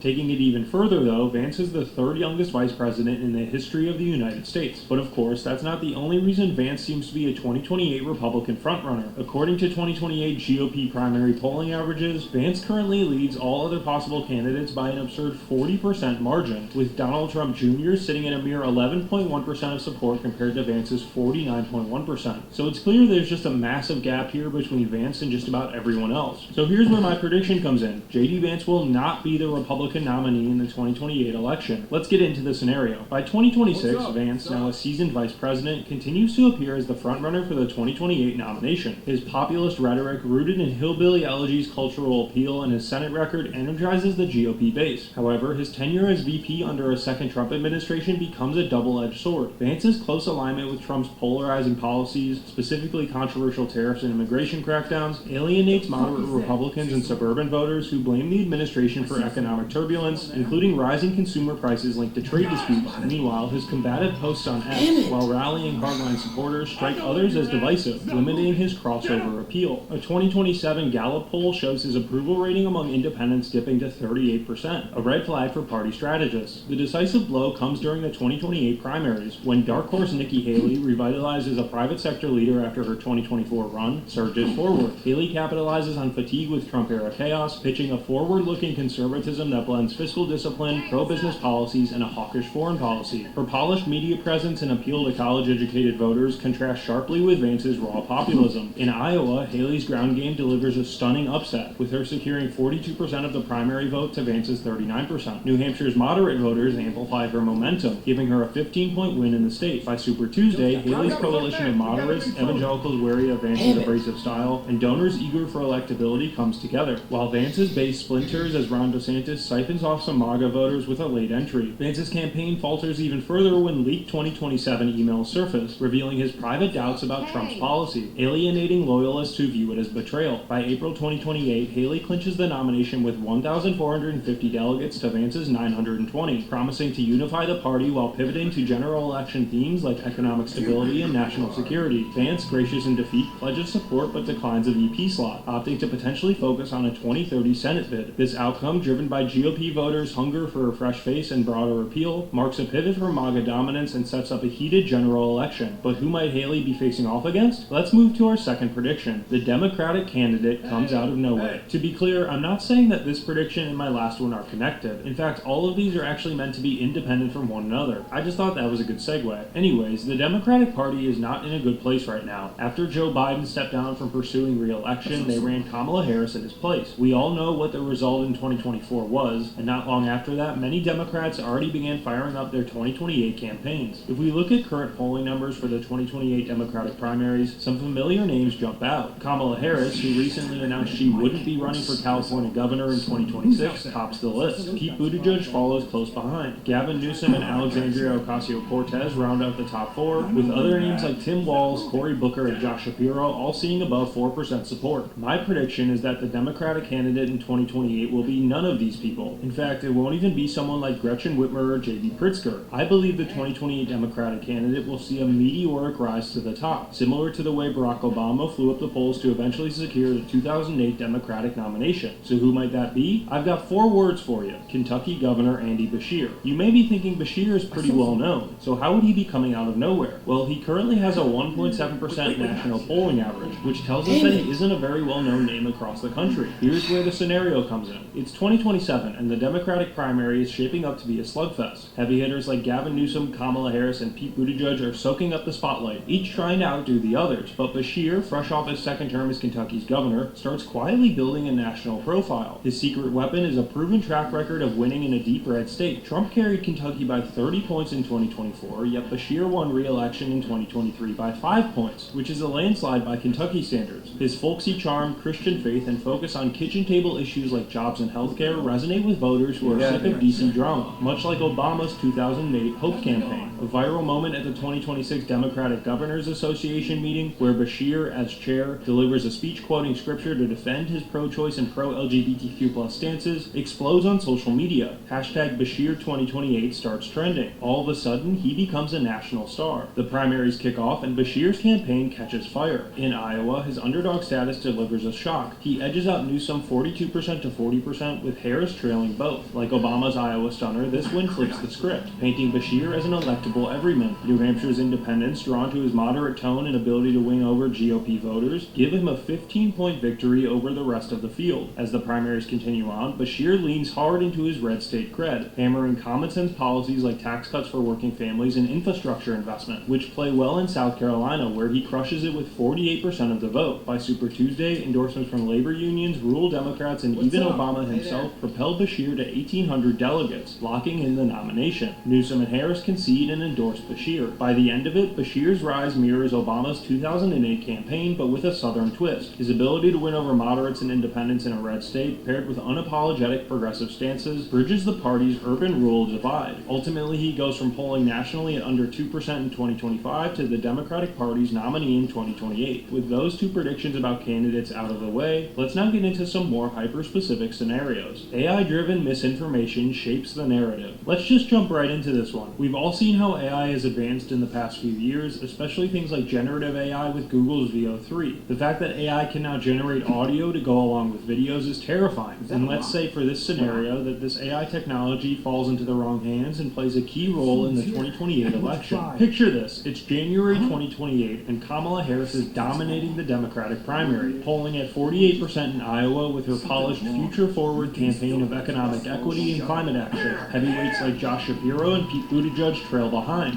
struggling to match her name recognition. But in early February, a week before the Iowa primaries, a deepfake video explodes on social media. The clip, styled as a 2017 CNN interview from her Senate days, shows Harris saying, quote, "Working-class voters don't get my vision. They're stuck in the past." The AI-generated video is scarily convincing. Her voice, gestures, and even the retro studio lighting are perfect. Originally posted by a shady account by the name of Truthseeker USA, it sparks hashtag Harris Hates Workers to trend, tanking her approval among blue-collar Democrats by 18 points in a Gallup poll. Harris's team debunks the video within days, with tech experts proving it's a fake, but the damage is already done. Rural and union voters in Iowa and New Hampshire, already skeptical of her coastal elite image, turn away. Josh Shapiro, Pennsylvania's governor, pounces with ads highlighting his Scranton roots and small-town charm, winning Iowa with 45% of the vote to Harris's 33%. In New Hampshire, his 12-point victory over Buttigieg seals his surge. By Super Tuesday, Harris's campaign stalls, and she takes California but loses key Midwestern states. The deepfake, never fully traced, reshapes the race entirely, eventually prompting a rushed AI Truth Act in Congress. And this is just one scenario where AI could shape this upcoming election. It's a scary thought, especially considering the tech is only going to get better and better.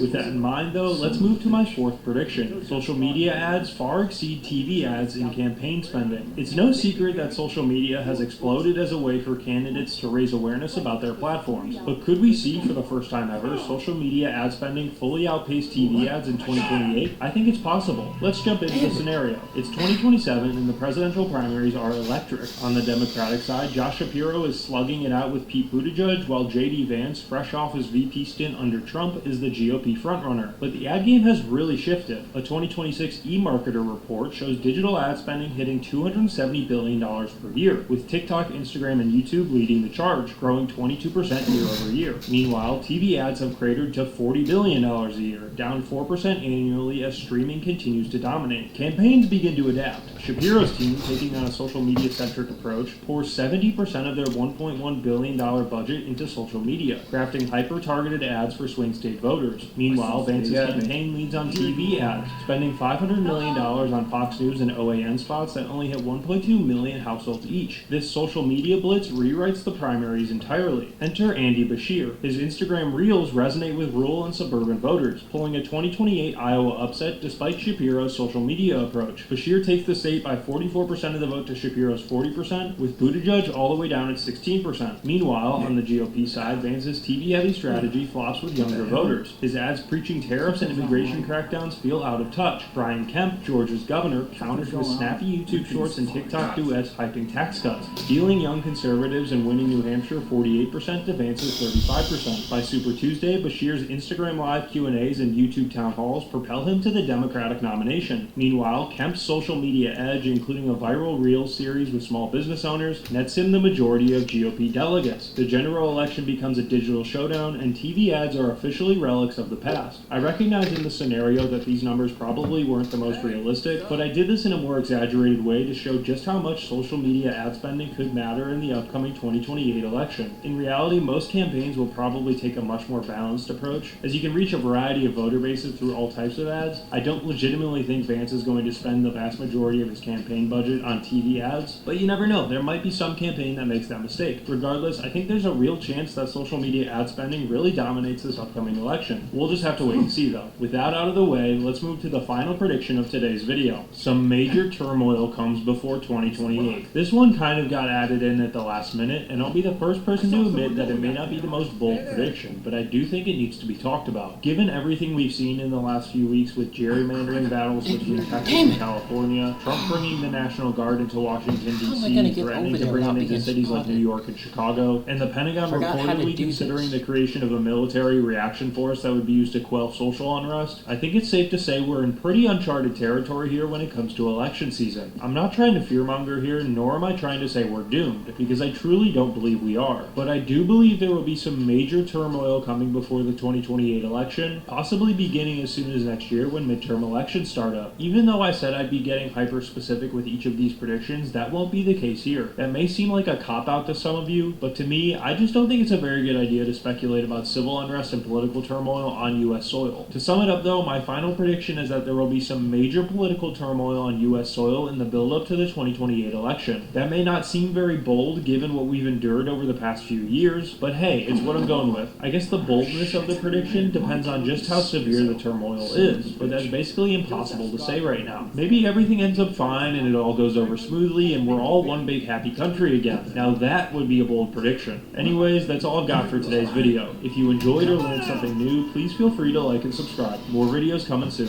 Additionally, if you'd like to learn more about anything I talked about today, feel free to check out my sources in the description down below. There aren't as many as my other videos given that this one was largely ideas from my own head, but the sources are there if you're curious. Sorry I ended this video on kind of a sad note. To make it up to you, here's a cookie. Take it. It's yours. You can even have 2 if you want. I'm not giving you 3 though. That's too much sugar. Thanks so much for watching and for all your continued support. Hope I see you next time. Take care. How am I gonna get over there? I saw someone.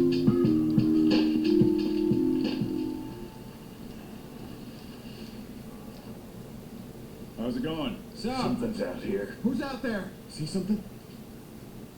Shit, got you. Damn it.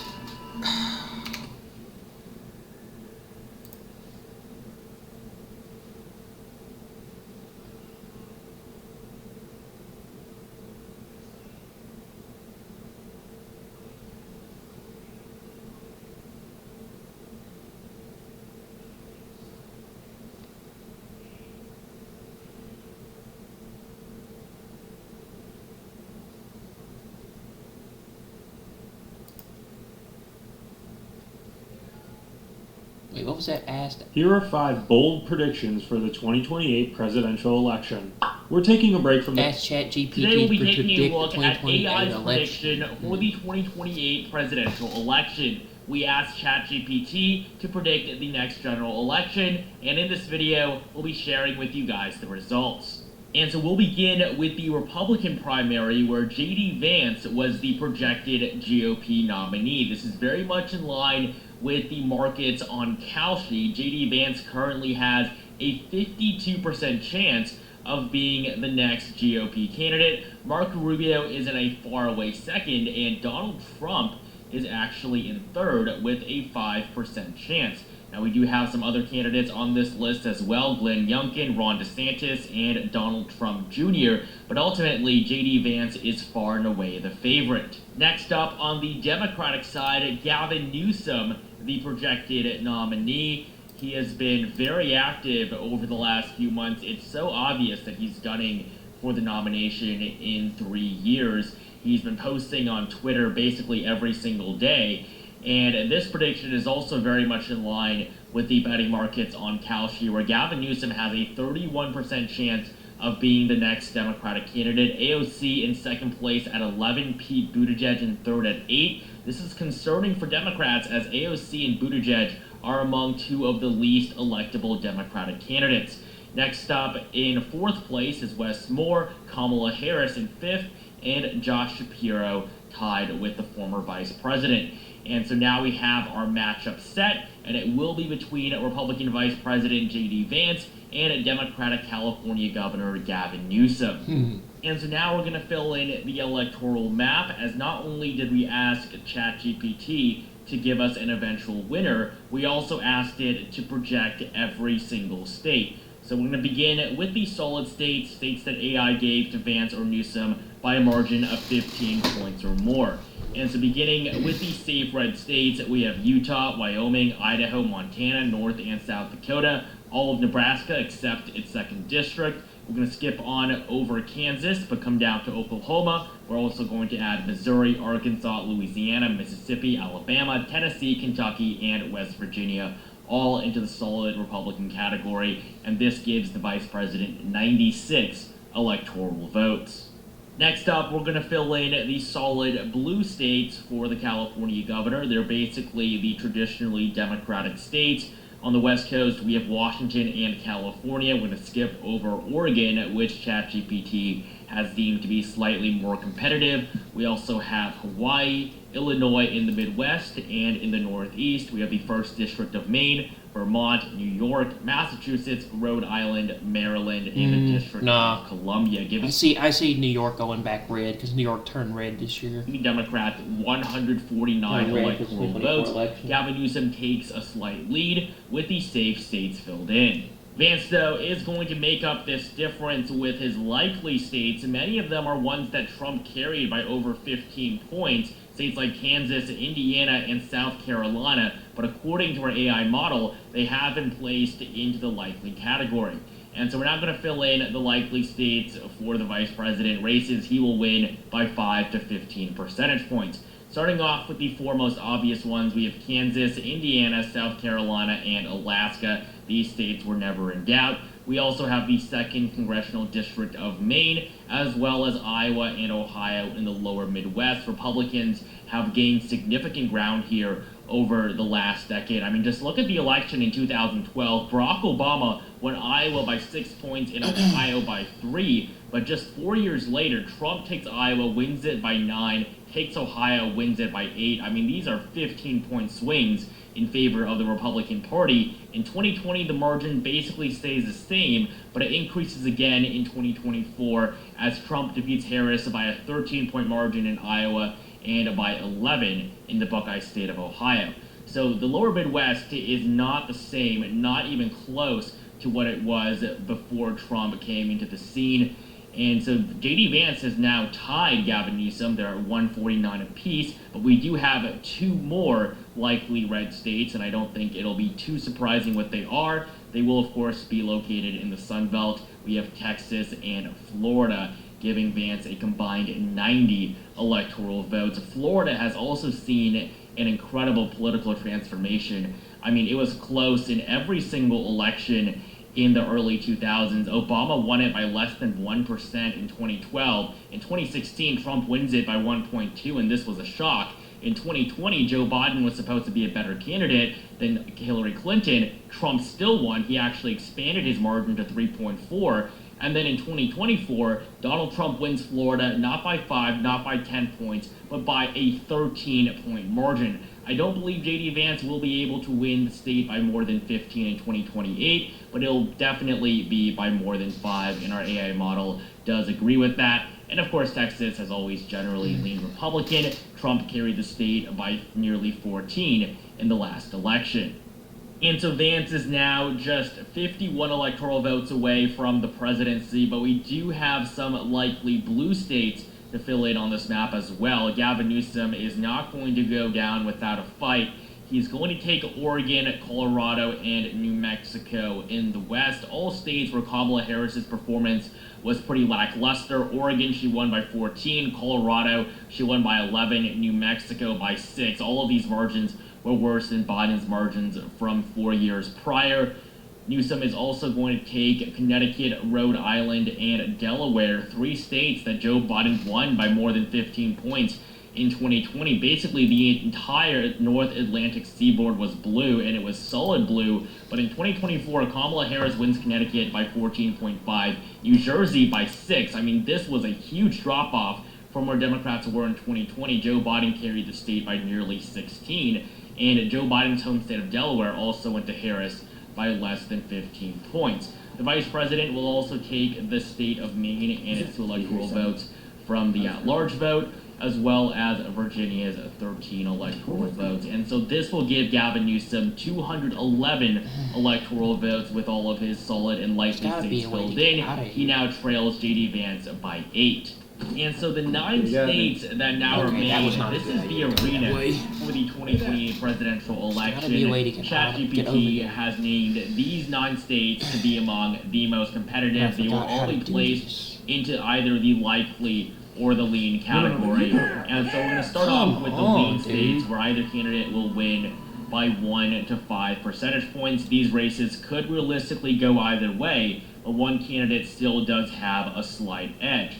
And you might remember that when we were talking about 2024, there were 7 swing states, but now there very likely are 9 after seeing Kamala Harris's performance against Donald Trump. She won Minnesota by 4 points, and this is with Tim Walz, the literal governor of Minnesota, on the ticket with her.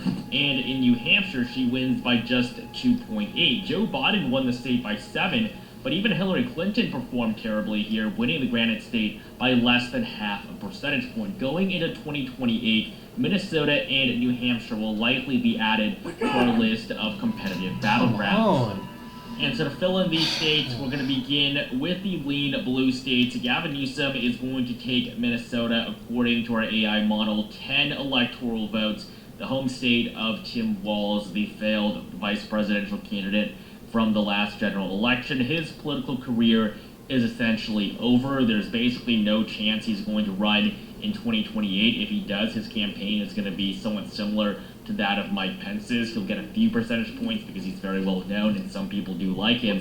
But overall, Tim Walz is not going to go anywhere. His one shot was his campaign with the former vice president, and that of course fell very flat. Kamala Harris won Minnesota by 4.2. Gavin Newsom probably won't fare too much better. He has basically no connection to the upper Midwest, and that is one of the big advantages that J.D. Vance has. He is, of course, from the home state of Ohio. He was elected to the Senate to serve the state of Ohio, and that is one of the big concerns that Democrats have, is that they need a candidate on the ballot that is going to perform well in the Rust Belt, where many of the most competitive states are.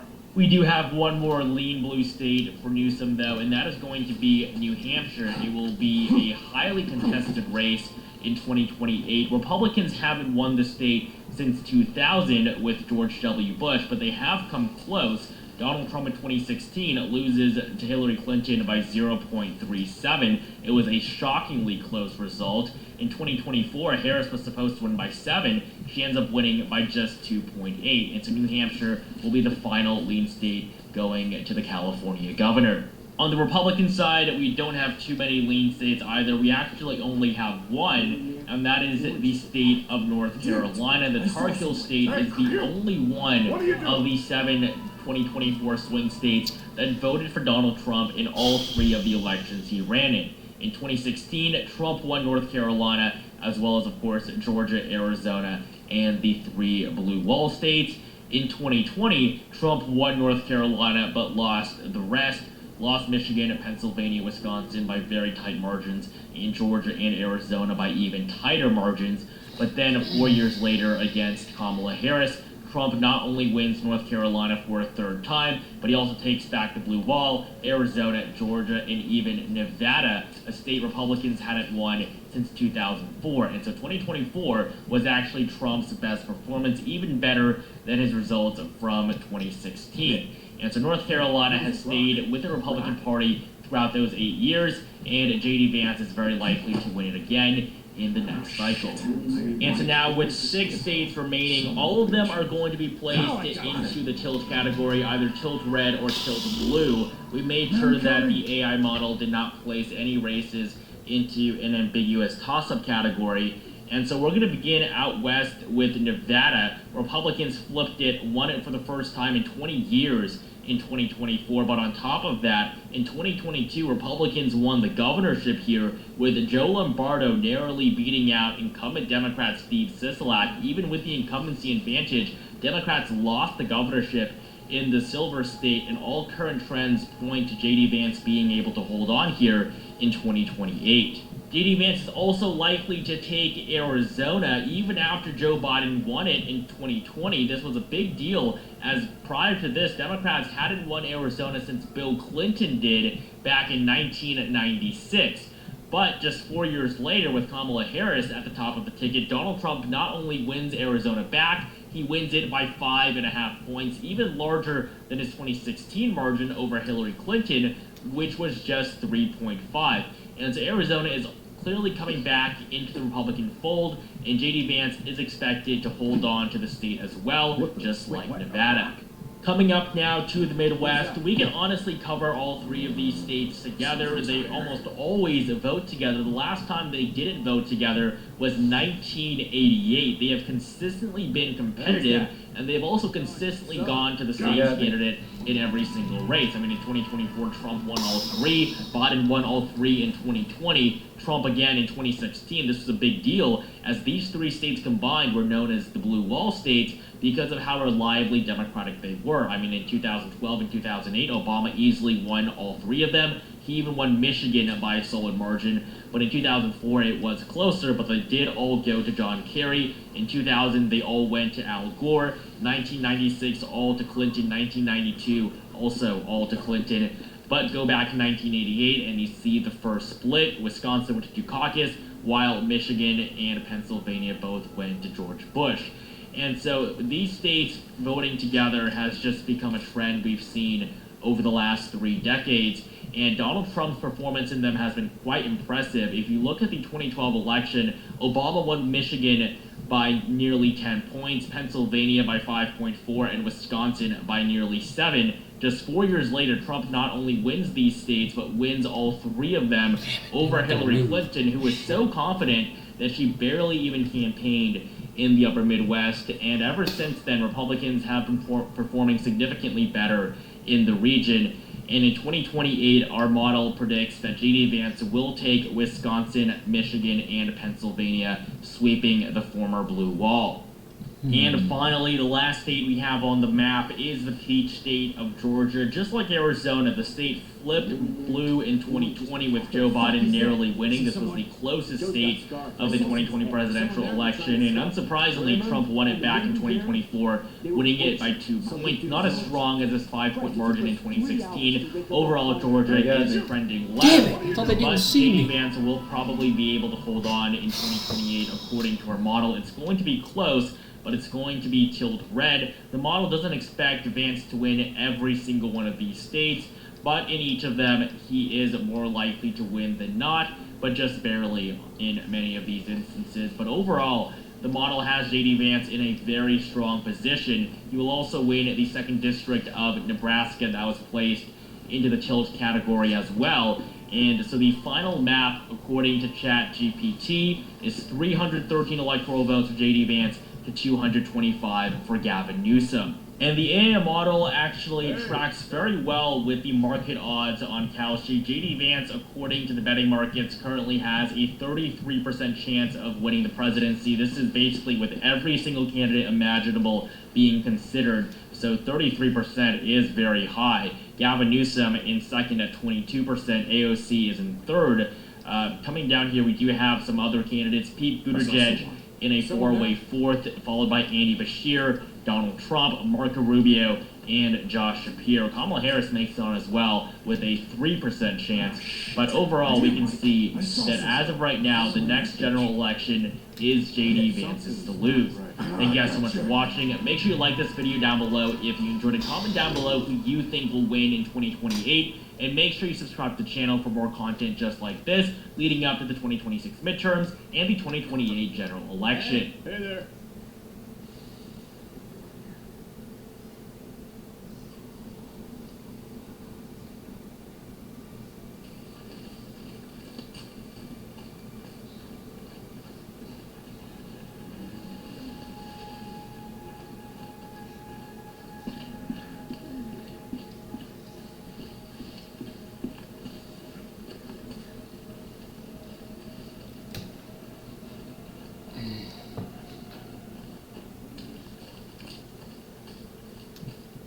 Shit. Iron Mike. Schizo. Son of a bitch. Wait. Gotcha. Not moving, huh? Just hold up. Move it.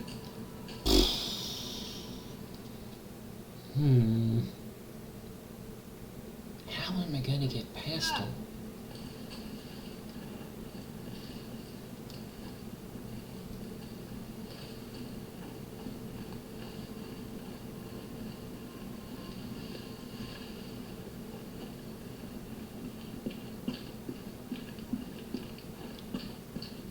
Oh no. Here you are.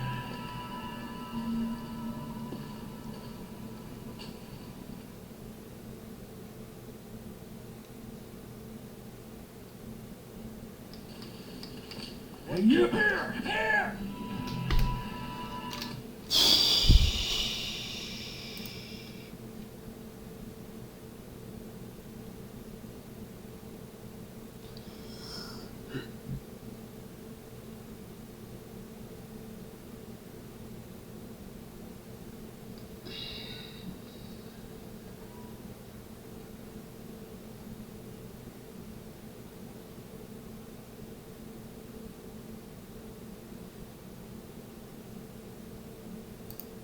Here's something I think you guys will be interested in. I've been meaning to read the comments from the last video about Democrats. It did.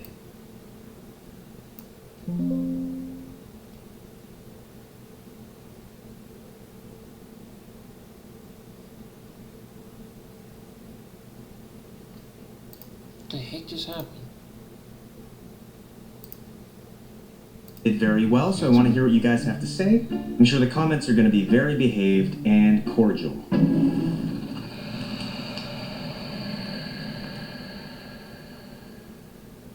It looks like there's a lot of Republicans watching my stuff, which is totally fine. But I think you guys need a video just for you. I'm not here to judge or rain on your guys' parade, but for all the winning you've had recently, there's a weird feeling in the air, right? Like something's on the horizon, you just can't put a pin in it. That's it. You don't have a candidate. Well, J.D. Vance may argue otherwise, but you don't all seem super thrilled with him. If you saw my last video on the subject, you'll know I called it Who Broke the Democrats. There's a reason the title for this one is a little different. Let's fill out an electoral college map for the most likely 2028 presidential election matchup. Vice President J.D. Vance versus California Governor Gavin Newsom. And when I say most likely, I'm referring to the prediction market odds, which currently give Vance a 55% chance of securing the Republican nomination. And Newsom... All across the USA, from Arizona to Pennsylvania, Michigan to Georgia, and battlegrounds in between, the final hours of voting are underway in one of the closest and most consequential presidential races ever. To those agents of anger determined to divide us instead of unite us, it's time to pack it up and for you to pack it in. I want you to think about all of the American citizens who could be living a better life if they simply had better leadership in Washington, D.C., my friends. Tomorrow, we are going to give the American people better leadership. There's never been an election like this one, and anything is possible until the last vote.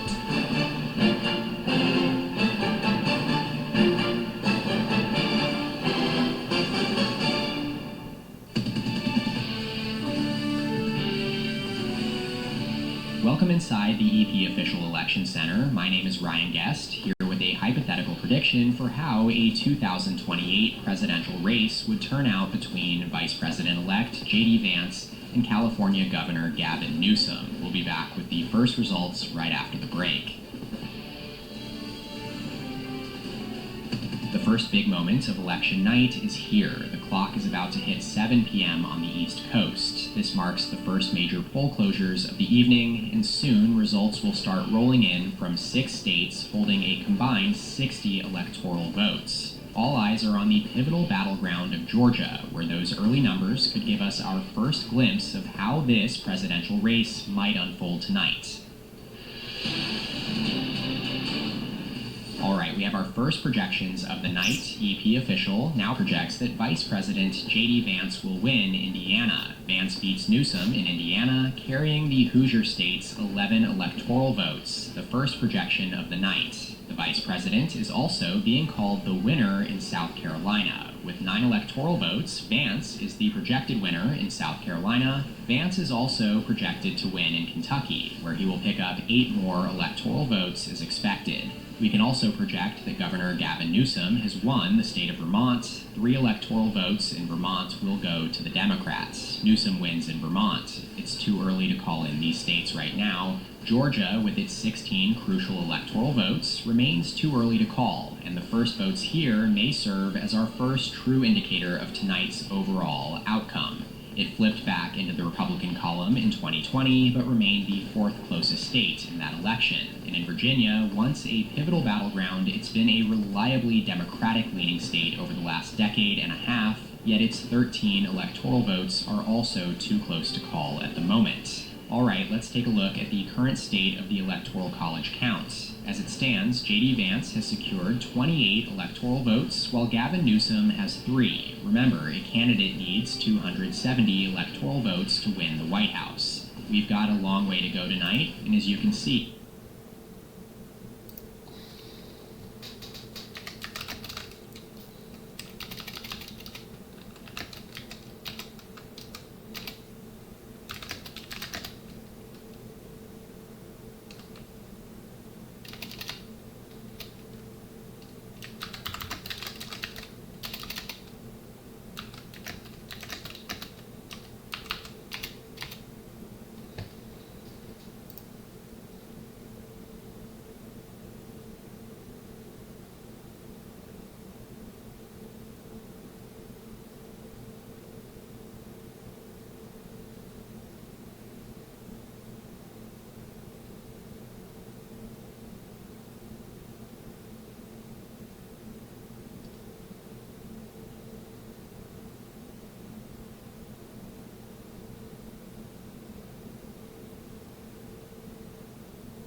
Hey guys, welcome back to today's video. Today is Sunday, October 26th, 2025, and today we are going to be talking about the 2028 presidential election. As Governor Gavin Newsom of the state of California and former Vice President Kamala Harris, also of the state of California, both in the past 2 days have hinted they might run for president again in the 2028 election. Kamala Harris recently told in an interview to the BBC that she may run for president again, saying, quote, "I am not done," and that she will continue to serve in the way that she feels fit for the upcoming election and generally as a life in the post-vice presidency. Governor Gavin Newsom also said in an interview that he will actively consider whether or not he is running for president after the 2026 midterms. It seems as if both of these two potential contenders for 2028 seem to be up in the air as to whether or not they might run, but actively are hinting towards the idea. Kamala Harris, who was directly asked, "Will you run again?" Her response, "I'm not done." Gavin Newsom asked directly, will you run? He says, I'll have to consider it. It's the same exact trend line that we saw for former Vice President Joe Biden in 2017, that we saw for Secretary Hillary Clinton in 2013. These are the ways that candidates oftentimes talk about running for office ahead of time, knowing that it might be too early or premature to announce already that they intend to run. And the reason why it is so notable that both of these two contenders are actively considering that they might run in 2028 is largely because right now they are the two very clear frontrunners across the board here. Kamala Harris and Gavin Newsom are the only two Democrats that are polling in the double digits across the country. Vice President Harris at 24.6%, Governor Newsom at 21%, everyone else below 10 points. You have Pete Buttigieg and AOC and Josh Shapiro, Tim Walz, J.B. Pritzker, names that are starting to ring a bell and become household names amongst those, interested in who might be running for president of the United States. But to be quite frank, Gavin Newsom and Kamala Harris have significantly higher name ID than almost anybody else who's on a potential contender list for the 28 cycle. And thinking about, Vice President Harris wanting to run again, Governor Newsom wanting to run in 2028 could mean a lot because they stand out to be roughly 50% of where the primary electorate right now is considered. And they're not the only two that have been seemingly considering that they want to run. Of those who have expressed interest publicly, you have Andy Beshear, Pete Buttigieg, Josh Green, Ro Khanna, Stephen Smith, and you also have a long list of those who are speculated by the media, Amy Klobuchar, Ruben Gallego, who also recently told the press that he has not made a decision as to whether or not he is going to run for president. I mean, we are really in a day and age that could be similar to that of the 2020 cycle, where everybody wants to run for president and everybody does, in fact, run for president, but there are clearly two frontrunners. In the time of 2020, even in 2017, we were making videos about how it was going to be Biden or Bernie. I was saying it was going to be Biden. I felt like that was the very obvious choice. In fact, not to bring that up, but in June or July of 2017, there's a video on my channel of it being Biden and Harris across the board for the 2020 election, and that wasn't because this is a telepathic or whatever it is, or that I had the foresight to see what's happening. No, it is simply because it felt like it was the obvious answer at the time. And in 2028, it seems as if that the obvious answer right now is that the top two contenders, fast forward 2 years from now, will still be Kamala Harris and Gavin Newsom if they both want to run. And that's why it is noteworthy, right? All of these candidates, I think, in their own ways, could do better or worse than each other. I think when it comes down to who is the most electable, we'll have to wait and see on that front, because of course we don't have any mainstream polls, we don't have any real concrete data about what matters as much for the 28 election, since we haven't even gotten through the 25 election, but that hasn't stopped the media from speculating and candidates from engaging. I mean, there's no real other way. If Newsom and Harris seriously are going to run in 2028, their answers right now are adequate, right? This is what you say because this is how you're considering. Even if they're not going to run, which I doubt that, Gavin Newsom's not considering a bid for president on Kamala Harris' side. I don't think she's made up her mind, very honestly. But when we're looking at the 28 cycle and breaking it down in the way that all these potential contenders are engaging with it, it is all the same. And now we're starting to see it really heat up. It was child's play right after Donald Trump was inaugurated, but now we are starting to see what's happening. Kamala Harris is endorsing Proposition 50 and endorsing, candidates across the country. Gavin Newsom is traveling to red states and blue states, trying to make the case for himself as someone who's outgoing as governor. That's not the sign of someone who doesn't want to seek higher office. He's not running for re-election in California. He's not raising money for no reason. He's not investing himself and causing it and prompting Proposition 50 for no reason. There is a means to an end here on the Democratic side for him, and it seems as if it is very much this primary that right now he's in a very close second place. Extremely close to being in first place. And just a few weeks ago was in first place, looking at those numbers at the end of September. So the 2028 election, while seemingly far away, we can look back at those 2020 trend lines and say, wait a second, this election was actually far more predictable than we think. And that's what's really fascinating about it all. 2016 is the same way. When you look at the nomination process and the Democratic presidential primary, when we look at the data, I want us to really unpack it, because the polling data was so important and so predicting of what would eventually happen. I'm not sure if we are going to go ahead and find it here, but let's take a look at the national polling data for the 2020 election.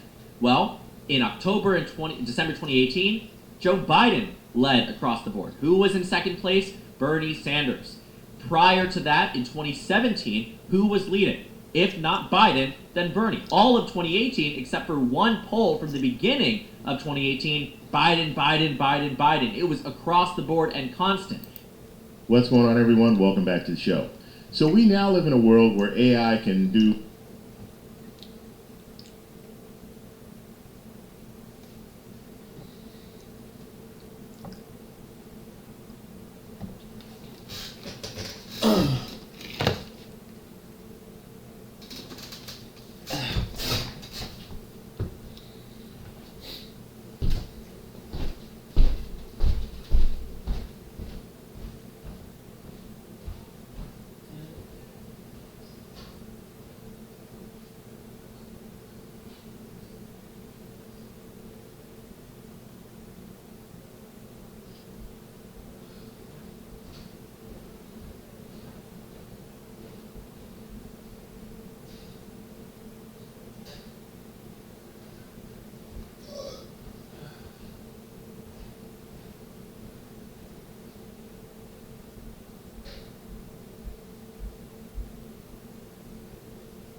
I want to try to play Metal Gear, but it's not working.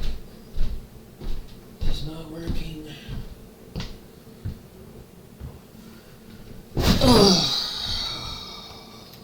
I don't know. Oh, great. My computer froze. Are you kidding me, dude?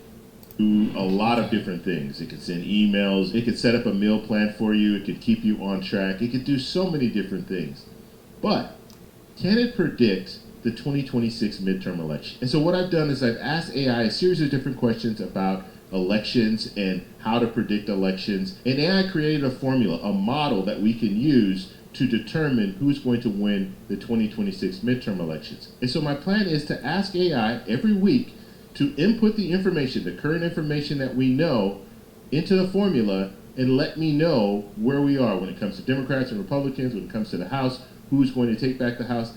That's what I want to do, so we can predict every week and we can follow it and see if AI is correct in the end. And so we have a year for AI to input all this different information, updated information every week, and calculate it and give us an idea of who's winning and who's losing. So that's what I want to focus on in this video. But first off, you guys can do me a favor. Please like the video. And if you're watching this video and you want to see more content like this, please consider subscribing to the channel. Okay, so before we get started with this AI model, we have to have a baseline. And so our baseline is going to come from our current state. So what are we looking at right now?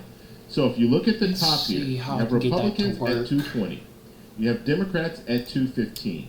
That is our current state. And so you need 218 votes in order to take the majority. So if Democrats are able to get 218, they have the majority. Right now, Republicans have 220, so they're over 218, so they have the majority.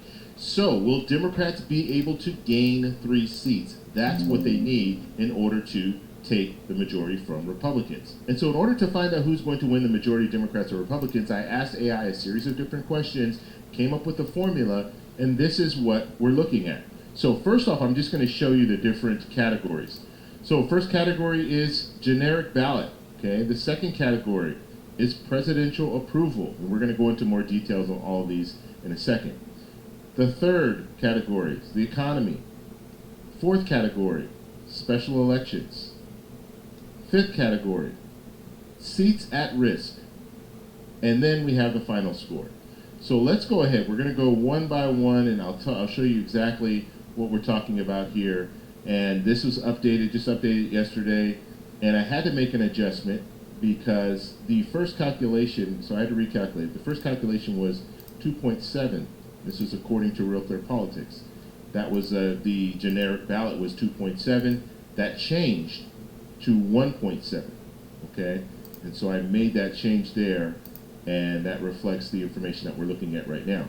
So let's look at this in a little more detail. So generic ballot. So national polls, Democrats lead by 1.7 points. And so when we're looking at a generic ballot, Democrats are favored to win, so favored to take back the House. However, 1.7, that's a very low number. So it's going to be interesting to see. Now it's jumped around from 1.7, it went up to 3%, 3.3% I think at one time. Now it's dropped back down. So it will go up and down.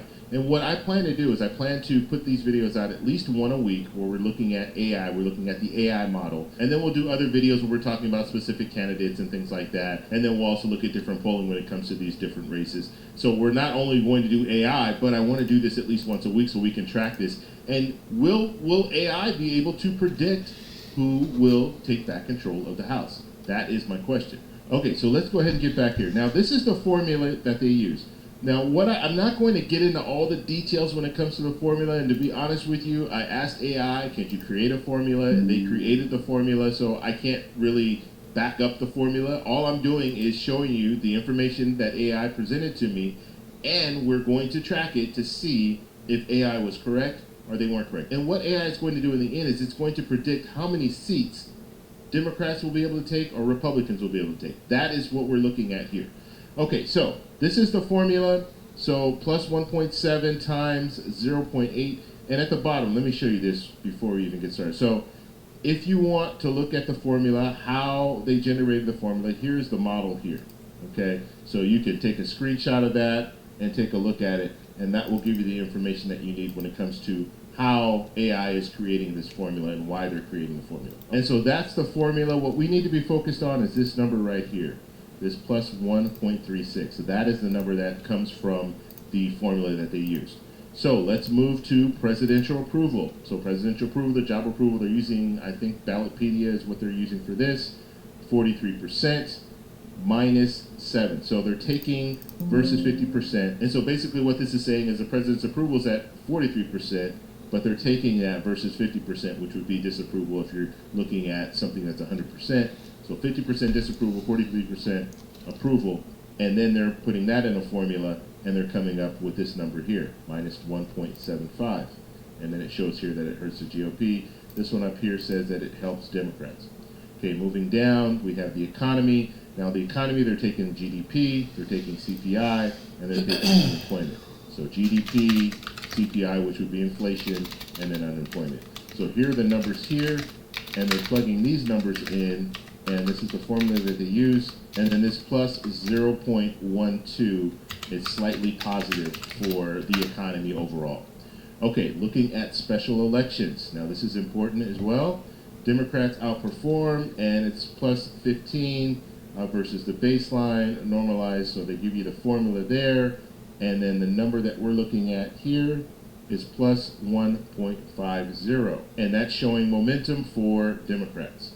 Okay, and then seats at risk. Now this is interesting, and this is interesting because this can help when we're looking at redistricting, because I've had a lot of people ask me, what about redistricting? We're seeing that going on all over. You have the Supreme Court right now that's listening to a case when it comes to voter rights and redistricting. And so should we be factoring in redistricting when we're looking at the midterm elections? Well, when we're looking at seats that are at risk, that will play into redistricting. Because if you do draw new lines and you have districts that have changed, then you're going to have Democratic seats that are going to be more vulnerable. You're going to have Republican seats that will also be more vulnerable. So when we're looking at seats that are at risk, that plays in to the redistricting. And so look at what I'm saying here. So Democrats defend 12 close seats, okay? So 12 close seats, they defend. GOP, so Republicans, are defending 9 close seats. So that's -3. There's the formula there. This is the number that we need to pay attention to. And that's a slight disadvantage for Democrats. So it's in favor of Republicans, the fact that they have less seats that are close seats to defend. Now this number will change. With redistricting, it will change because we will see maybe some more. What if Hillary Clinton had won the 2016 election?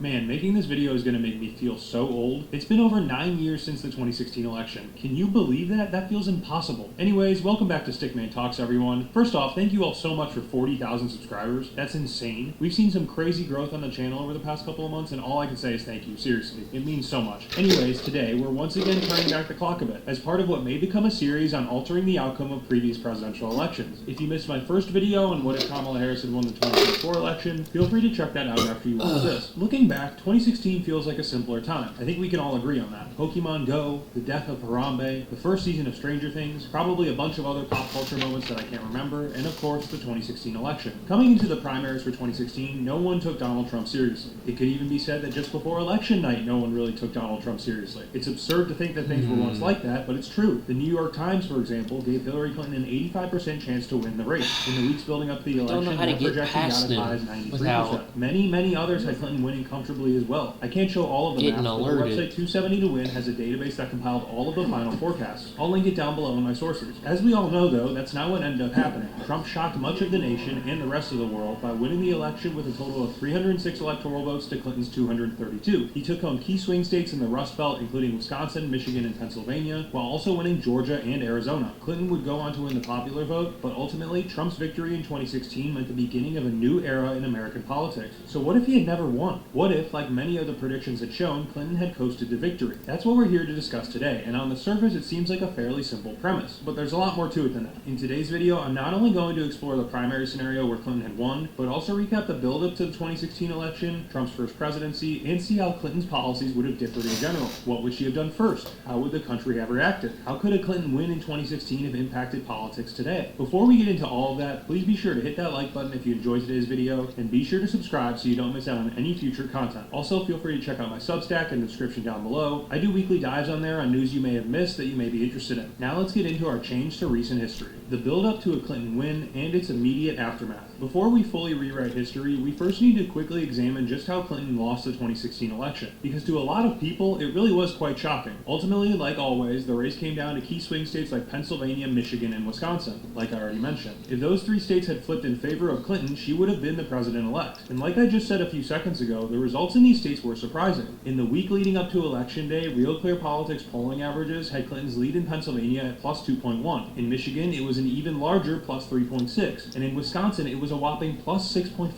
How in the world did she lose all 3 of these states? Well, it came down to a few things, the most important of which, I'd argue, was a little bit of hubris on the part of the Clinton campaign. After she lost the election, reports began to come in that Clinton and her campaign didn't just want to win the 2016 election, they wanted to run up the score a bit. So instead of campaigning in states like Michigan, Wisconsin, and Pennsylvania, they sent teams to states like Arizona and Iowa instead, where, according to polling averages, Trump led by 4 points and 3 points respectively. In hindsight, this obviously ended up being a mistake. According to a Politico Politico report post-election, quote, guided by polls that showed the Midwestern states safer, the campaign spent, according to one internal estimate, about 3% as much in Michigan and Wisconsin as it spent in Florida, Ohio, and North Carolina. Most voters in Michigan didn't see a television ad until the final week. To add to that, the Clinton campaign largely dismissed what's known as in-person persuasion, as in no one was going door-to-door to try to gain support for the Democratic nominee. This meant that the campaign wasn't hearing from voters who weren't already likely Clinton voters, which probably messed with their internal data quite a bit. So why did Clinton lose? To at least some degree, it was pure campaign mismanagement and overconfidence. Like I said, no one was really taking Trump seriously here, especially those within the Clinton campaign. So now let's change history. Let's say, instead of focusing on running up the score, the Clinton campaign really tried to nail down voter support in key swing states, particularly in the Rust Belt. Let's say that election night rolls around, and because of their newfound focus, Clinton takes all three of those swing states I mentioned earlier in tight margins. Because of this, she ultimately wins the election 278 to 260, becoming the first ever female president-elect in United States history. What happens now? Well, you know Donald Trump would never go down without a fight. Even prior to 2020, he had a history of election denialism, the first of which, at least that I could find, came in 2016, when he called Obama's win in 2012, quote, a total sham. Meanwhile, after losing the 2016 Iowa GOP primary to Ted Cruz, Trump tweeted, quote, based on the fraud committed by Senator Ted Cruz during the Iowa caucus, either a new election should take place or Cruz results nullified. And finally, even after he won the 2016 election, he still claimed without evidence that he would have won the popular vote too if millions of people hadn't voted illegally. So it's clear that had he actually lost to Clinton in 2016, claims of voter fraud would have run rampant from Trump and his supporters. The thing is, there probably isn't much they would have been able to do about it. In swing states where the races would have been tight, they could have requested recounts and filed lawsuits, but that's about it. Given that this is pre any Trump presidency, he doesn't have the power or the influence in this timeline to cause something like what we saw on January 6th. So while we might have seen some political instability following a Clinton win, it's more than likely that she would have been sworn in without much issue the following January, especially with Obama in office still. How would her win have impacted the future of Trump in politics? We'll talk about that later on in this video. For now though, let's get into what Clinton's first 100 days might have looked like had she won. Hillary Clinton's first 100 days as president. Given that Clinton ran largely as a continuation of the Obama administration, it's safe to say her first 100 days would have largely felt like an Obama 3.0 in direction, but not necessarily in attitude. Before getting into how this alternate timeline would have unfolded differently from Trump's presidency, let's quickly walk through the biggest goals Clinton planned to tackle in her first 100 days. We're going to dive more in depth into all of these policy areas in a few minutes, but we'll start with a brief overview. To begin, a major early focus for Clinton would have been economic policy, particularly middle-class investment. During her 2016 campaign, she outlined a 100-day jobs plan built around infrastructure spending, clean energy investment, expanded broadband access, and support for advanced manufacturing. According to her published platform, she planned to introduce, quote, the biggest investment in infrastructure since Eisenhower, pushing Congress to pass a large jobs package aimed at rebuilding roads, bridges, tunnels, and public transit systems. She also emphasized paid family leave, raising the federal minimum wage to $12 an hour, and expanding apprenticeships. Critics of her plan argued it relied heavily on congressional cooperation that wasn't guaranteed, but the overall direction was clear. Her first 100 days would have launched with a major economic package focused on jobs and long-term growth. Moving on to healthcare, Clinton campaigned on strengthening and expanding the Affordable Care Act. In her first 100 days, she likely would have pushed Congress to enact a public option, which she called for repeatedly during the campaign and even described as a priority for her earliest legislative agenda. She also proposed capping out-of-pocket prescription drug costs at $250 per month and allowing Medicare to negotiate drug prices. While the public option would have required congressional approval, several of the administrative steps were planned she indicated she could have begun through executive authority. When it came to taxes, Clinton promised no tax increases for households earning under $250,000 per year, but she did commit to raising taxes on wealthy Americans. Her fair share surcharge proposal, a 4% surtax on income over $5 million,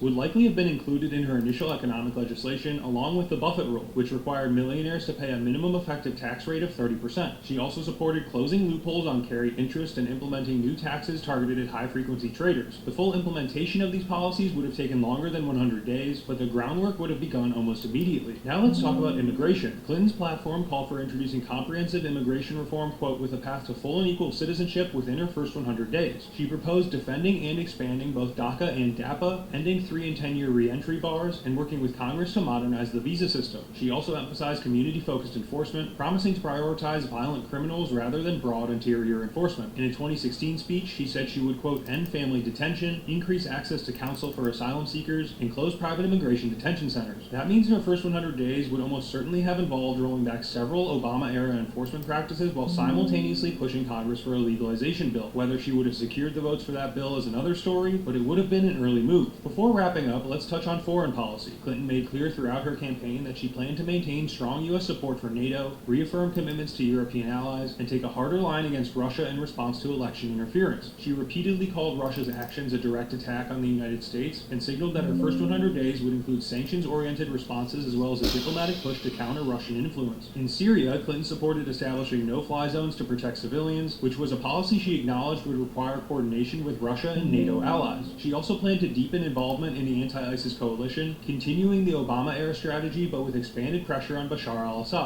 When it came to trade, she had publicly opposed the Trans-Pacific Partnership by late 2016, but foreign policy advisors indicated she still supported a renegotiated version of the framework, meaning early diplomacy in Asia likely would have occurred behind the scenes. The last major emphasis of Clinton's first 100 days would have been a substantial push on clean energy and climate policy. She campaigned on generating enough renewable energy to power every American home within 10 years, expanding tax credits for solar energy, and defending Obama's Clean Power Plan, both of which were policies she signaled she could begin implementing quickly through regulatory authority at the Environmental Protection Agency and the Department of Energy. While large-scale climate legislation